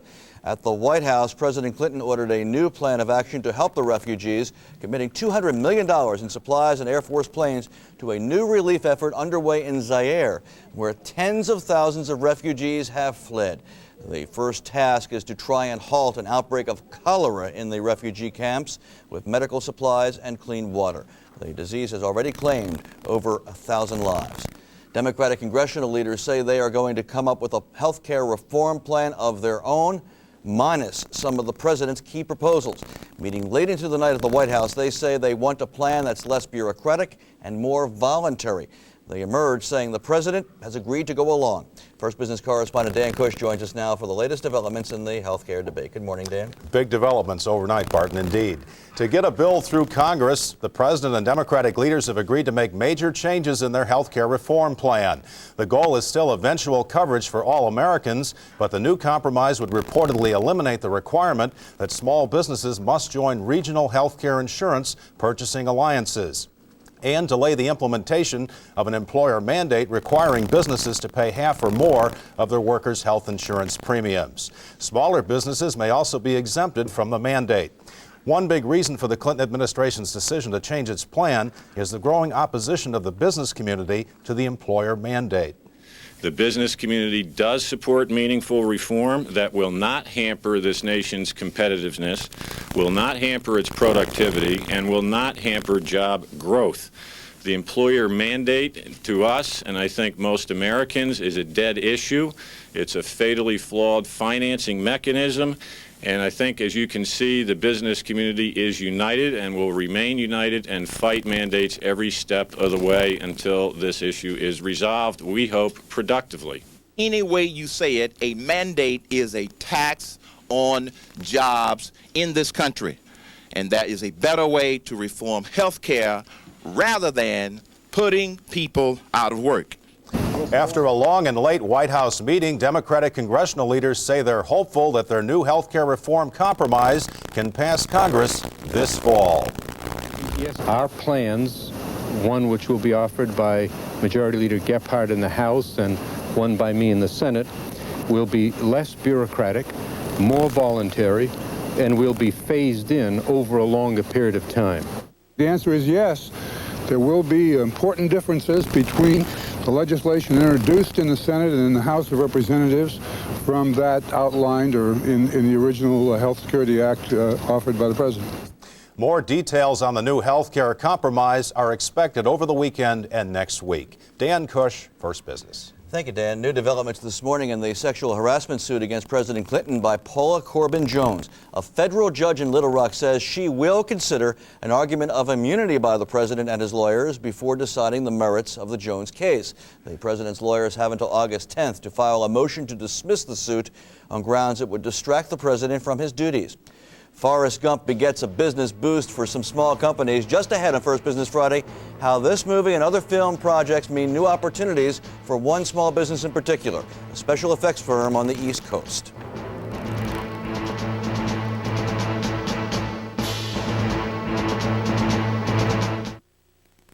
What formula do doctors recommend to relieve external anal itch? The one in cortisone 10 or in regular preparation H? 8 out of 10 doctors recommend the anti-itch formula in Cortisone 10. Cortisone 10, external anal itch relief. The TLC Group. Oil Technology. You may not realize it, but Connecticut Mutual is a highly diversified company. Just take a look. Whether your small business is manufacturing or marketing, we're prepared to help it grow with tested and proven financial solutions that will benefit your employees, your company, and you. If you'd like a list of credentials, we're happy to oblige. The Connecticut Mutual Life Insurance Company. Blue chip resources for small business success. What formula do doctors recommend to relieve external anal itch? The one in Cortisone 10 or in regular preparation H? 8 out of 10 doctors recommend the anti-itch formula in Cortisone 10. Cortisone 10, external anal itch relief. Napa, we're the most complete source for auto parts, and all Napa parts are backed by a nationwide warranty program. No wonder more Americans trust Napa to keep their vehicles running. Keep America running. See Napa Auto Parts in Kearney. Joe, hurry up, you're gonna miss the sports. I am. You want mustard on your sandwich or mayonnaise? Both, and bring me another. Hey, what the? Oh, great. Another cut cable. When will people learn to dial before they dig? Governor, I need to ask you a couple of questions about yesterday's Supreme Court ruling. When you want your news live, you can count on NTV News. For one final look at 40 years of NTV service, Al Zobel standing by with our final story. NTV News is the only news team to bring you consistent live coverage in central Nebraska. NTV's Gary Smolin has been following the story and joins us now live from City Hall. NTV's live coverage. It's not Lincoln's news, it's your news.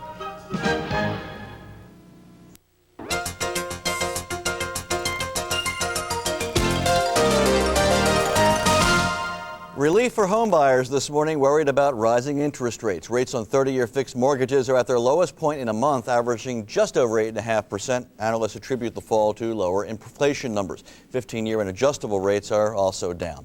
Kmart is saying bye, mate, to Australia, nearly $1 billion richer. And Coca-Cola is hoping its new COO is the real thing. First Business correspondent Larry Matthews has these stories and more on today's Business Briefs. Colgate-Palmolive, the worldwide consumer products company, is reporting higher second quarter earnings on the strength of its European sales. U.S. sales were down. Colgate-Palmolive earned nearly $148 million. Meanwhile, American Home Products is trimming 2,000 jobs in its U.S. pharmaceutical and consumer healthcare business this year. Most of those cuts will be through the closure of the company's facility in Hamilton, New Jersey. Coca-Cola has a new management lineup. Douglas Ivester becomes president, chief operating officer, and director of the world's largest soft drink company, putting Ivester in line to succeed Roberto Goizueta as chairman and CEO. Goizueta will be 65 in November of 1996. All of this as Coke expands aggressively into underdeveloped markets. Kmart is getting out of the Australian market. Kmart is selling its stake in Australia's biggest retailer for $924 million. Kmart has had its stake in Coles Myer for 26 years, but these days Kmart needs cash to shore up its struggling discount store unit. Continental Airlines is set to announce a name for its new short-haul no-frills unit. Continental calls its fares for the no-frills service Peanuts Fares, but it doesn't have its own name. It's been informally called Continental Light. No word what the official name will be. We'll find out Monday. Larry Matthews, First Business. Checking the weather as we head into the weekend. This morning there are scattered clouds and thunderstorms dominating the eastern half of the country. There are scattered storms in the southwest. The jet stream dips below a storm system in the upper Midwest, spreading more thunderstorms there. This afternoon a cold front pushes through the Ohio and Tennessee valleys, kicking up some typical summertime weather. Thunderstorms in Boston, Baltimore, Knoxville, Atlanta, and Dallas. More storms along a cold front in Montana. Thunderstorms in Sacramento, Las Vegas, and Phoenix. In the 80s today in much of the east, with 90s in the mid-Atlantic area and the southeastern states. 80s and 90s in the Mississippi Valley. The west continues to bake. Tomorrow morning, more showers and thunderstorms along a front from Maine to the deep south. A trough of low pressure will spread thunderstorms through the eastern Great Lakes. In the west, a few thunderstorms will rumble through the Sierra Nevada. If you are traveling on business this morning, here's how the weather is shaping up for today in these major cities.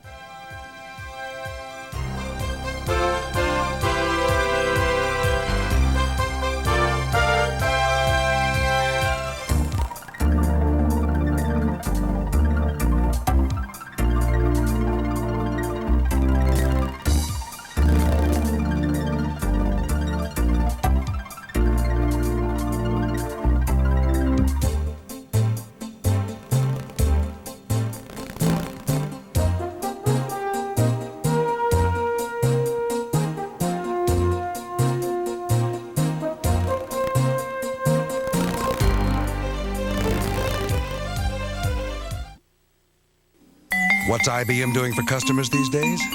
Ask Nordic Track. We get orders 24 hours a day, so our systems have to be up all the time. IBM makes sure they are. Ask Callaway Golf. IBM computers helped us start growing. Now their consultants help us manage our growth. Ask Nike.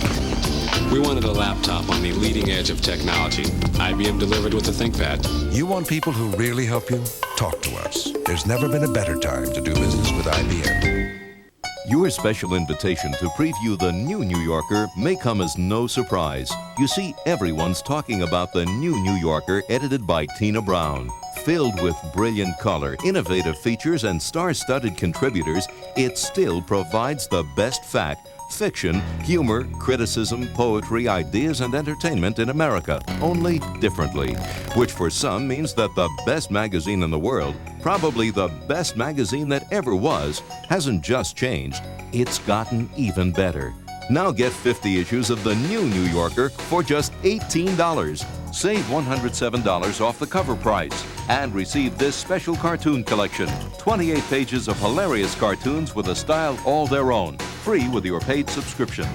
Call 1-800-835-7000. That's 1-800-835-7000 for 50 issues of, yes, the new New Yorker. I love paying taxes. Doesn't everybody?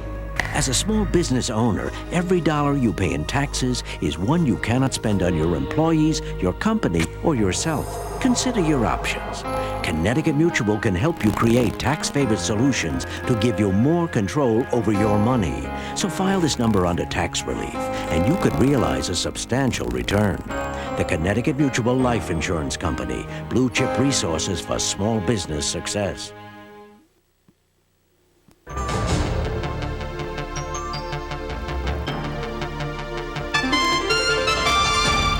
After only 2 weeks at the box office, some critics are comparing Forrest Gump to earlier films like The Graduate and Rocky. As First Business correspondent Megan Byer reports, one small film company to help create Forrest Gump went from unknown to big time overnight.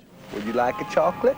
Oh, thank you. It's funny what a young man recollects. Forrest Gump takes a comedic look at events over 3 decades, interwoven with a storyline that tugs at the heartstrings. Hey, stupid! In this commentary on fate and destiny, Tom Hanks plays a guileless Gump who, through imposed images, brushes shoulders with recent history's most noted leaders. Congratulations. How does it feel to be an All-American? I gotta pay. I believe he said he had to go pee. It's the black and white film clips of the presidents that add to the eerie authenticity of Gump's travel back in time, and they're thanks in part to the meticulous research of a production company here in the nation's capital. Our end was to research the clips and find clips that could really fit in with what they were trying to do in the story. So they wanted Nixon, for example, shaking hands with Tom Hanks. So we had to find settings that weren't too complicated to recreate and find scenes of Nixon shaking hands. If the shots of the 1969 anti-war rally looked like the real thing to you, thank Take Aim. The art department was just real sticklers for details. I mean, we would send them hundreds of thousands of pictures of signs, and they would want another 100. So this would be the same thing, but we're going to be in a different place. DeLuise founded Take Aim only 4 years ago. Each year, sales double. Bread and butter projects are films and videos for government and corporate clients. Landing work on feature film projects like Paramount's Gump gives a welcome change of pace. I saw sort of a tiny bit of Forrest Gump in me, and I think everyone does. I think that's why the movie is such a big hit, because everyone has that sense of naivete and excitement about new things. DeLuise is looking for her two-man operation to hit the $1 million mark in sales in the next 5 years. But of course, that's up to fate. My mom always said life was like a box of chocolates. You never know what you're gonna get. Megan Byer, First Business. And that is First Business for this morning and this week. Be sure to be with us Monday morning for a look at how small business is getting ready to cope with more changes under the Americans with Disabilities Act. New, tougher requirements for small businesses are set to kick in next Tuesday.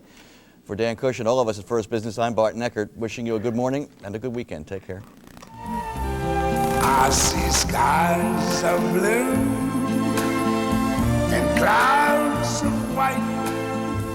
The bright, blessed day, the dark, sacred night. And I think to myself, what a wonderful world.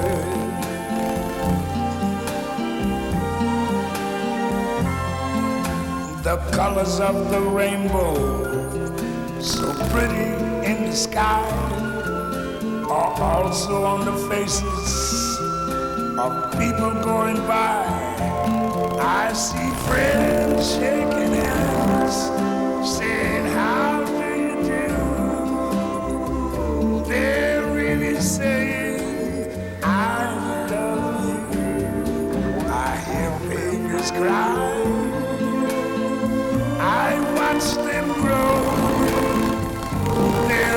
much more than I ever knew. And I think to myself, what a wonderful world. Yes, I think to myself. First Business, Friday, has been brought to you by Connecticut Mutual Life Insurance, the Blue Chip Company, and by the U.S. Chamber of Commerce.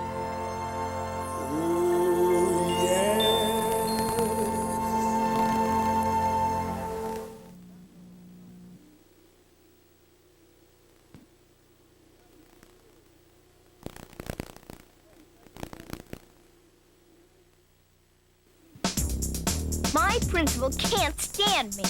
Right now, he's working on ways to get rid of me. But I'm the star of my own show on USA, so I can do this.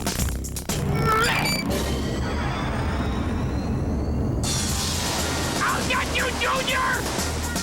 I don't think so. Problem Child on USA. Today at 6:30, 5:30 Central. The itsy bitsy spider went up the water spout. Down came the rain and washed the spider out. I don't think so. For a new twist, the spider is mine on an old favorite. Come and get me. The Itsy Bitsy Spider on USA. Today at 6, 5 Central.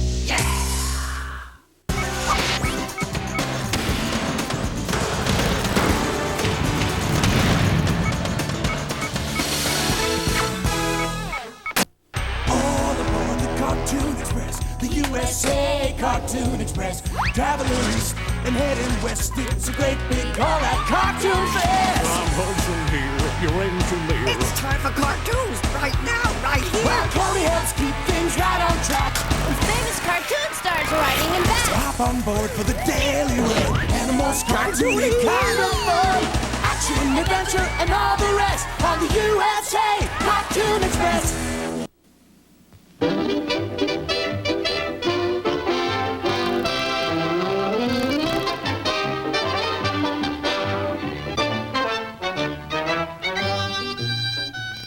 Little Bo Peep had lost her sheep while out in the meadow green. They wandered close by some wolves who were sly, and soon by these wolves they were seen. These nasty old wolves dressed one of their kind to look like Little Bo Peep. Out he did go with one thought in mind, to capture the poor little sheep.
What brutes!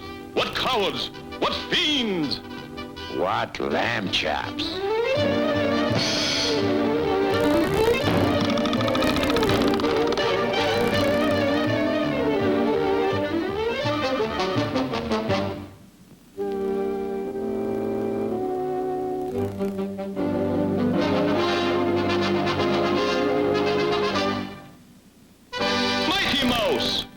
He's off.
Mighty Mouse proves again that he's the champion of sheep and men.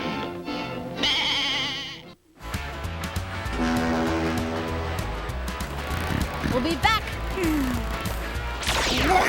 with Mighty Mouse. Dunkaroos, it's the cookie you drunk for as much frosting as you want. So how do you do your Dunkaroos? Thunderous Thunder Dunk. The big wind-up dunk. Dunk a Dunkaroo in as much chocolate or vanilla frosting as you want.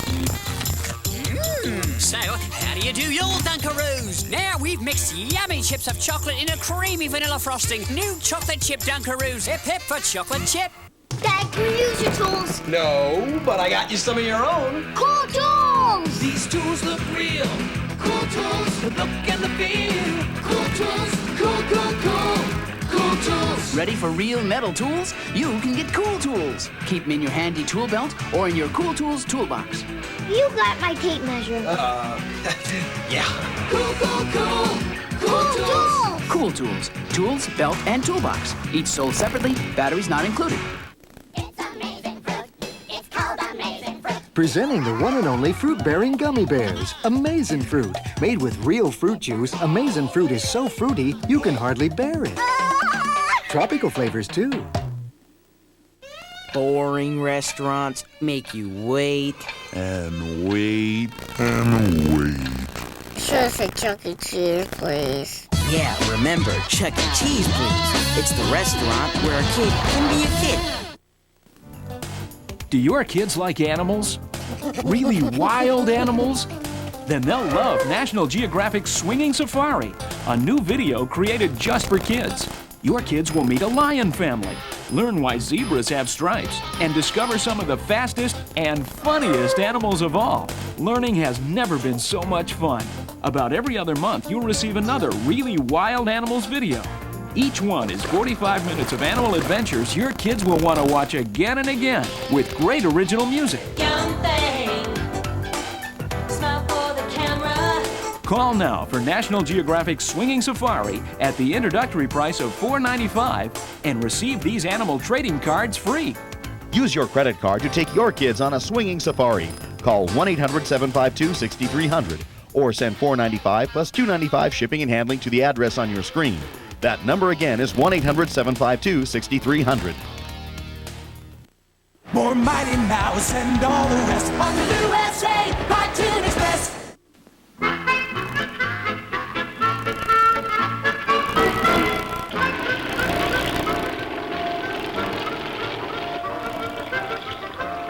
Watch where you're going, Deputy Dog. What'd you say, Musty? Dagnabbit, Deputy Dog, that's a patrol boat. That is the boat. What happened? What happened? Phew. You're fired. And you won't get your back salary till you repair that patrol boat. Yes, sir, Sheriff.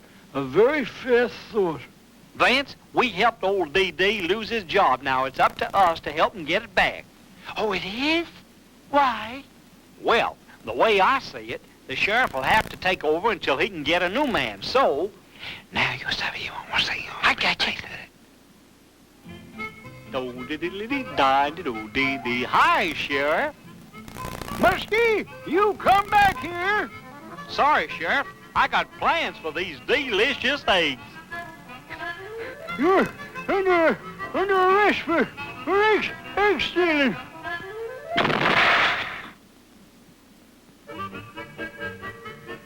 30 days. 30 days? I bought them eggs in the supermarket, fair and square. Here's my sales slip. I hate to cry, but I spent my last 43 cents on those eggs you busted up.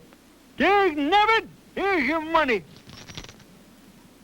Phew, that's the most I've run since they had the three-legged race at the Grange Hall. Look out there! Gee, I apologize for Vance, Sheriff. He can't see too good, especially when he's pushing a big watermelon. Hold it there, Van Gopher! Now you come out of there and put that melon back in the patch. Ooh, look what you did to my 37-cent watermelon. That I suppose you bought in a supermarket. Say, you must have been that impatient gentleman pushing behind me at the checkout counter. Phew, I sure hope nothing more happens today. Hold it there, ex-deputy. Where do you think you're going? Look, Sheriff, Pine Top Mountain's on fire and burning. I wonder what caused that. Could be the flames. They cause a lot of fires, Sheriff. Give me that fire extinguisher. You're fired, remember? You think old no-breath Harry will make it, Vance? Why not? He looks in great shape. Hi, Sheriff. Hello, Sheriff. How about a quick swim across the lake? You're just in time to have some smoked catfish there, boy. Don't tell me you got wind of this all the way down there. Now, isn't that cute? He's so exhausted, he's not even going to bother walking down the mountain. You did a good job on the patrol boat, Deputy Dog. And because I'm so generous, I'm going to give you, your job, back. No. Oh, boy, Sheriff, I wouldn't dream of taking that job back less than he gets a raise. And we get unlimited use of the patrol boat. Say, this is fun. No wonder the boys like it.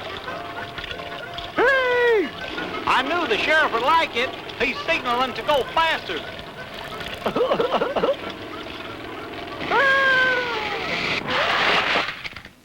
Deputy Dog, to repeat, you are fired. Well, here we go again.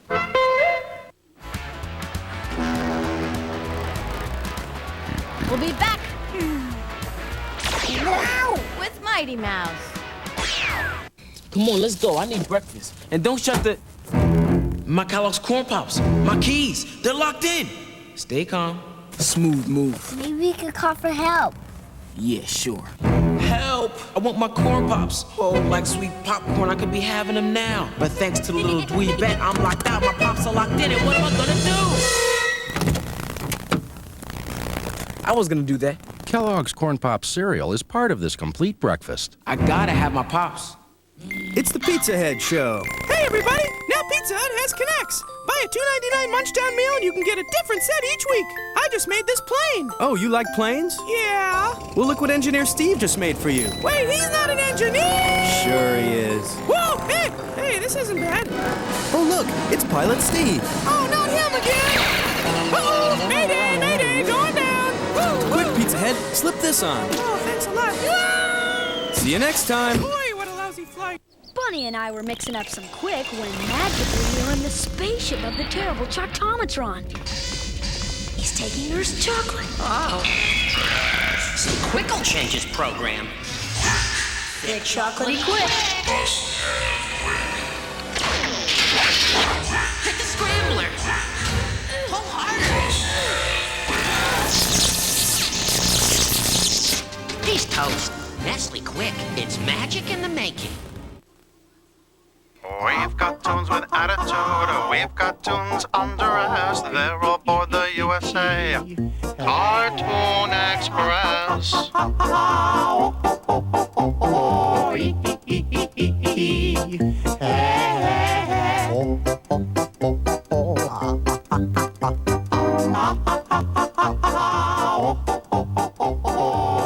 Sunday morning at 6. We're back with Mighty Mouse.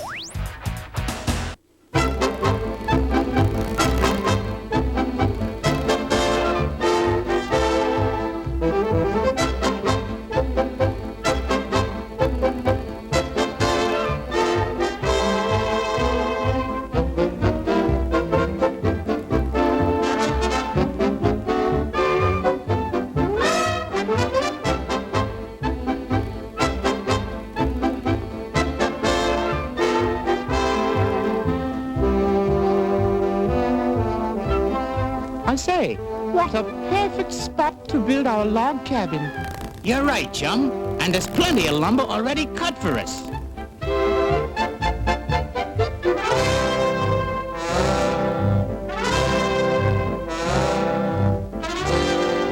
Down, boy. Down, boy. Listen, my little friends, this is Pierre's Lambert, and if you touch one little piece,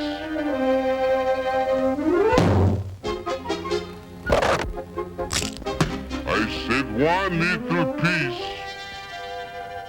I, powerful Pierre, will break you to pieces with this, and this, and this. You're not so tough, chum. You're muscle-bound. Why, you couldn't punch your way out of a paper bag. What did I tell you? I didn't even feel it.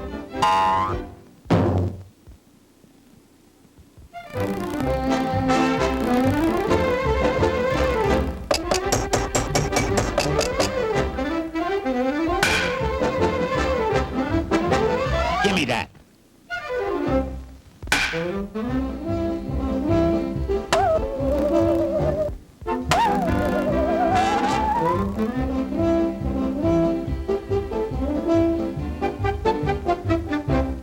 Here we are. Yoo-hoo! You're getting warmer.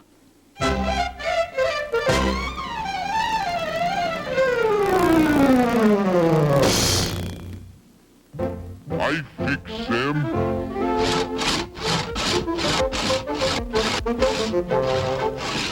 A few more logs like this and we'll have all we need, old thing. Yeah, and without any weight, too. You are making me mad.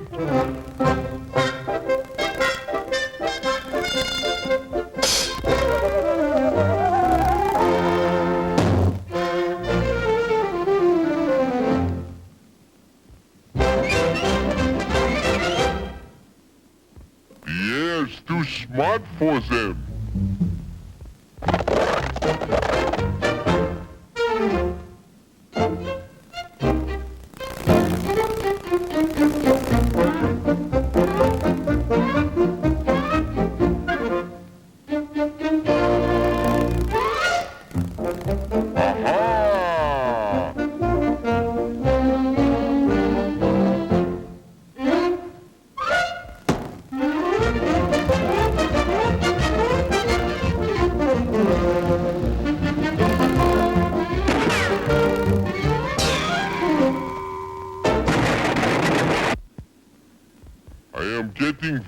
angry with those birds. Now here's where we can put a door. And over here, a window. And this will be the fireplace. And this, the living room.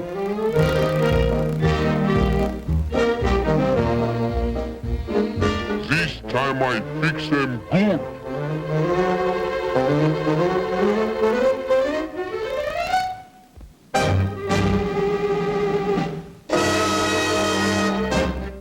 Aha! Pierre is too smart for you.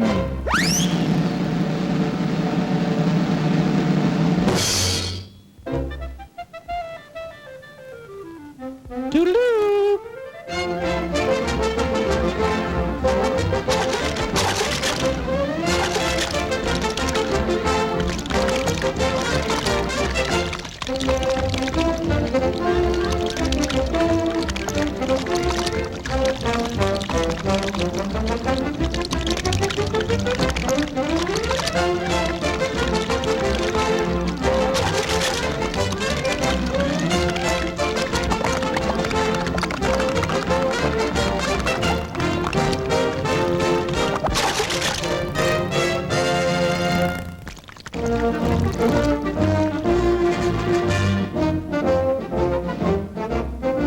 Now, my little friends, Pierre spreads the powder, and when I light, boom goes the magpies.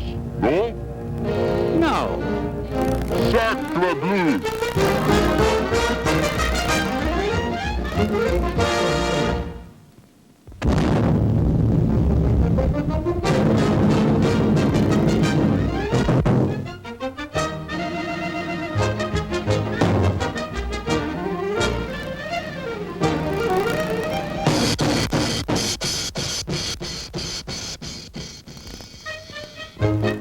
I say, it was awfully nice of Pierre to build his cabin for us, wasn't it? Yeah, very accommodating.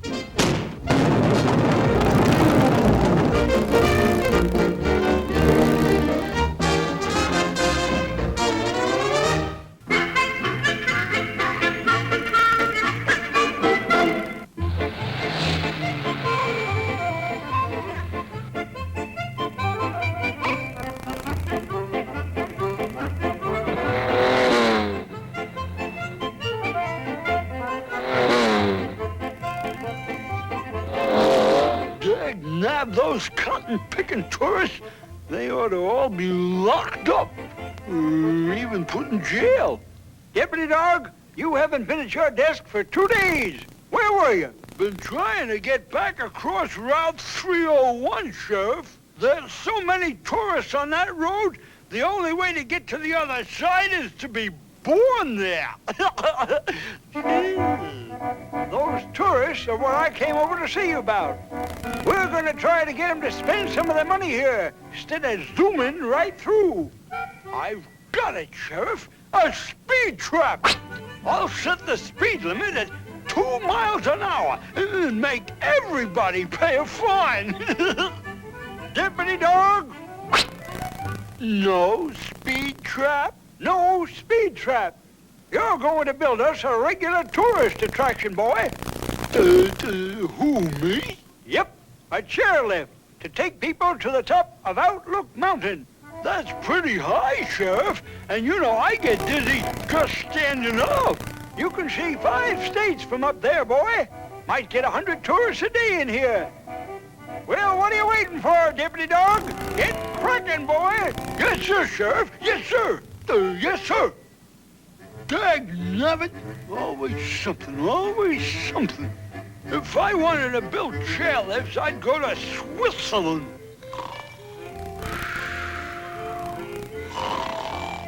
I'll trick Vince and Muskie into helping me. What's old Deputy Dog tippy-toeing around for? He must be up to something he don't want us to know about. Just a doggone minute, Deputy Dog. Where are you sneaking off to, boy? It's a secret.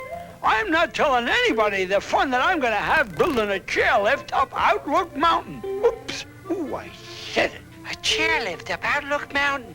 Me and my big mouth. We'll help you, boy. I'll carry the tools there. I'll carry the rope. I just knew they'd try to steal my fun.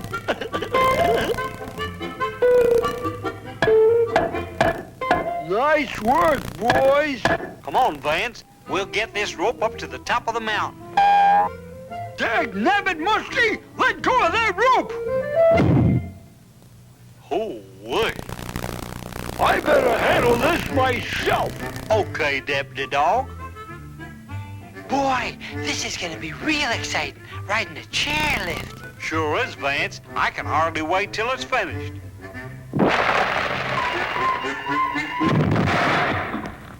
Phew. Maybe I should have left them out of this. Stop playing around, Deputy Dog. We'll never get to the tub. If you boys don't mind, I'll go in front.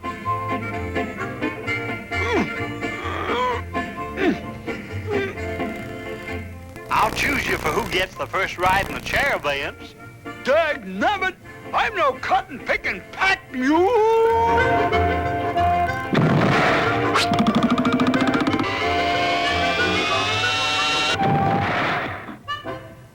Nice going, Deputy Dog. That's getting there in a hurry, boy.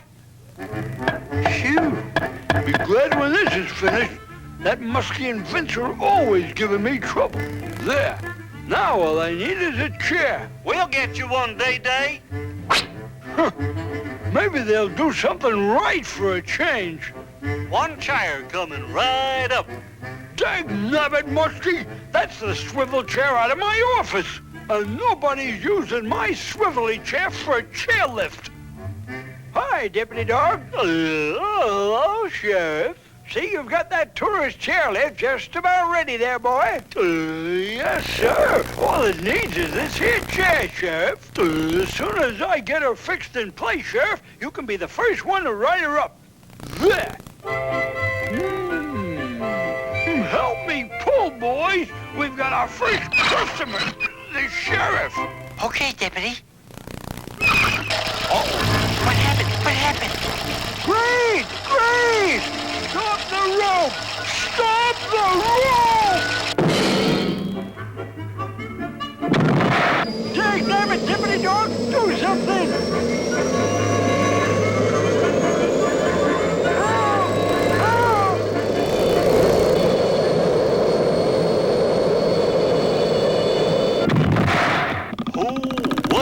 Go get your paints and brushes, boys. We've got ourselves a real tourist attraction. Souvenirs, folks. Hey, I'll get you souvenirs. Film. Film for your cameras, folks.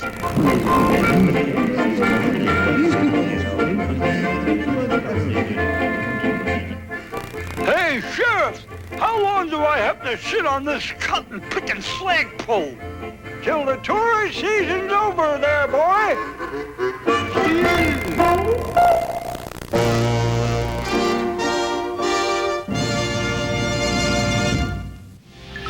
Viacom.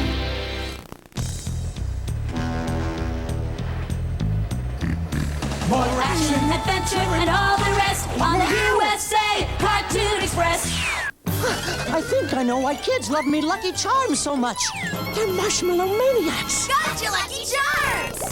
With marshmallow clovers and marshmallow moons. It's no wonder they make Lucky Charms part of their complete breakfast. They're marshmallow maniacs. If you're a marshmallow maniac, these stick-on patches let everyone know. I'm loony for balloonies. They're Marshmallow Mania patches. I'm stark crazy. 8 different fun patches to collect, 1 free in each marked box of Lucky Charms. I'm Polly Pocket. Want to see what's new? Really fun compacts just for you. Polly Pocket has a stage where she dances ballet. In her shiny tutu, so pretty today. Polly Pocket. Polly's water fun park, a big slide for the pair.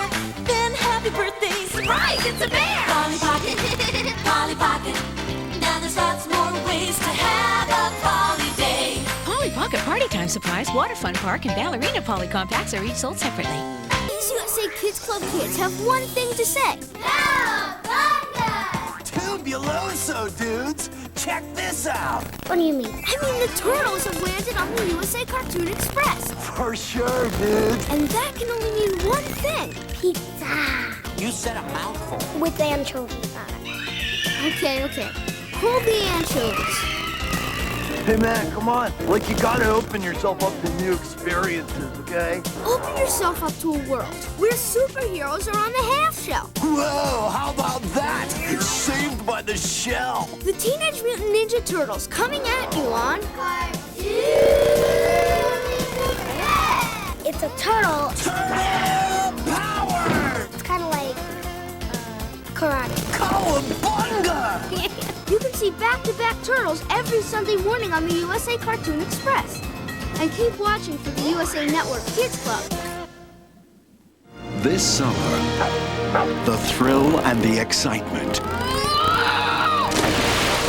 That was totally awesome! return to the screen with the new adventures Hey! of America's best loved dog. Paramount Pictures presents Lassie. I love you. Rated PG, now playing at theaters everywhere. You know, he's one buff mouse. And by the way, here he comes to save the day. Mighty Mouse on the USA Cartoon Express.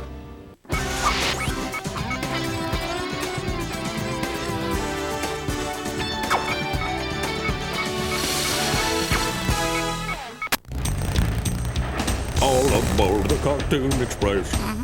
Yum, yum, yum. Whoa! Look, Uncle H. Awesome. G.I. Joe is coming up next on the USA Cartoon Express. Got to get tough, yo, Joe. Got to get tough, yo, Joe. You know you got to stand tall when it comes down to the wire. You got to play rough when you cross that line of fire. You got to have guts to stand for your rights. You got to keep a grip on it to hold on tight. You got to do the fighting with all of your might. You got to keep the target straight ahead in your sights. Got to get tough, yo, Joe. Got to get tough, yo, Joe. G.I. Joe, America's top secret mobile strike force team. Yo, Joe. The mission, to defend freedom. Yo, Joe. The threat, Cobra, an evil organization bent on world conquest. Yo, Joe. The battle cry, yo, Joe. Got to get tough, yo, Joe. Got to get tough, yo, Joe. Yo,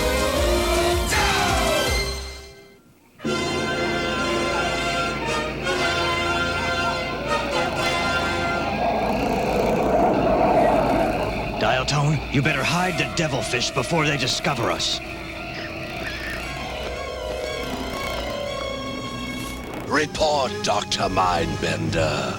We may have the Voltronic Galaxator's polarity problem licked, oh great Serpentor. May have it licked. When Serpentor demands results, Serpentor gets results. This I command. Yes, Serpentor. Please observe as we conduct our next test. Our target, 3 feet of molybdenum armor steel. When the Voltronic Galaxator beam strikes this steel, it will reverse the structural polarity, turning it into an antimatter bomb. Yes, I read the technical reports. Proceed.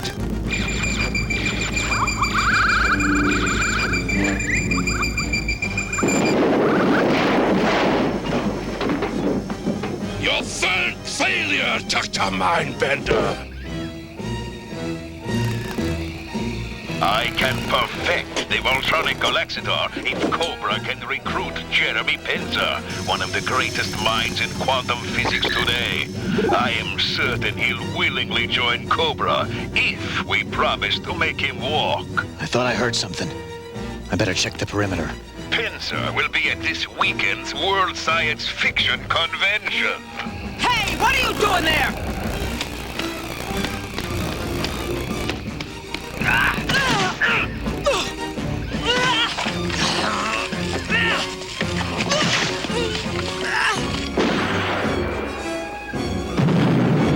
Oh, what did you do that for? Trouble bubbles.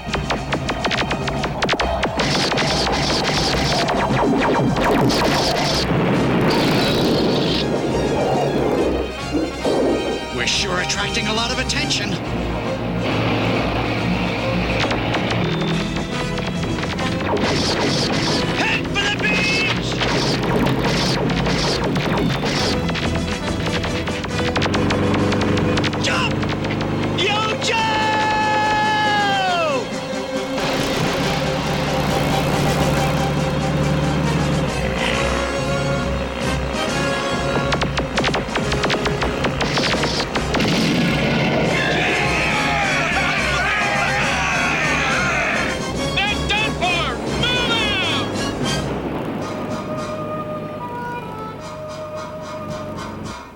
Good thing the decoy devilfish fooled him. Yeah, better stop gassing and move it.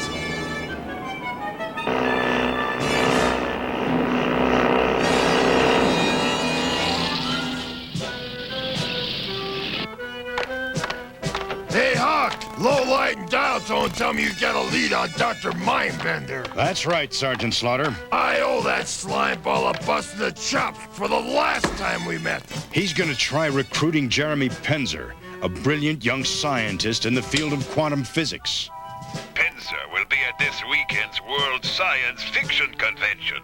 We want to save Penzer and capture Dr. Mindbender, but we'll blow our chances if we show up in force. Science fiction, huh? There's one Joe who could get real close to Penzer with nobody noticing.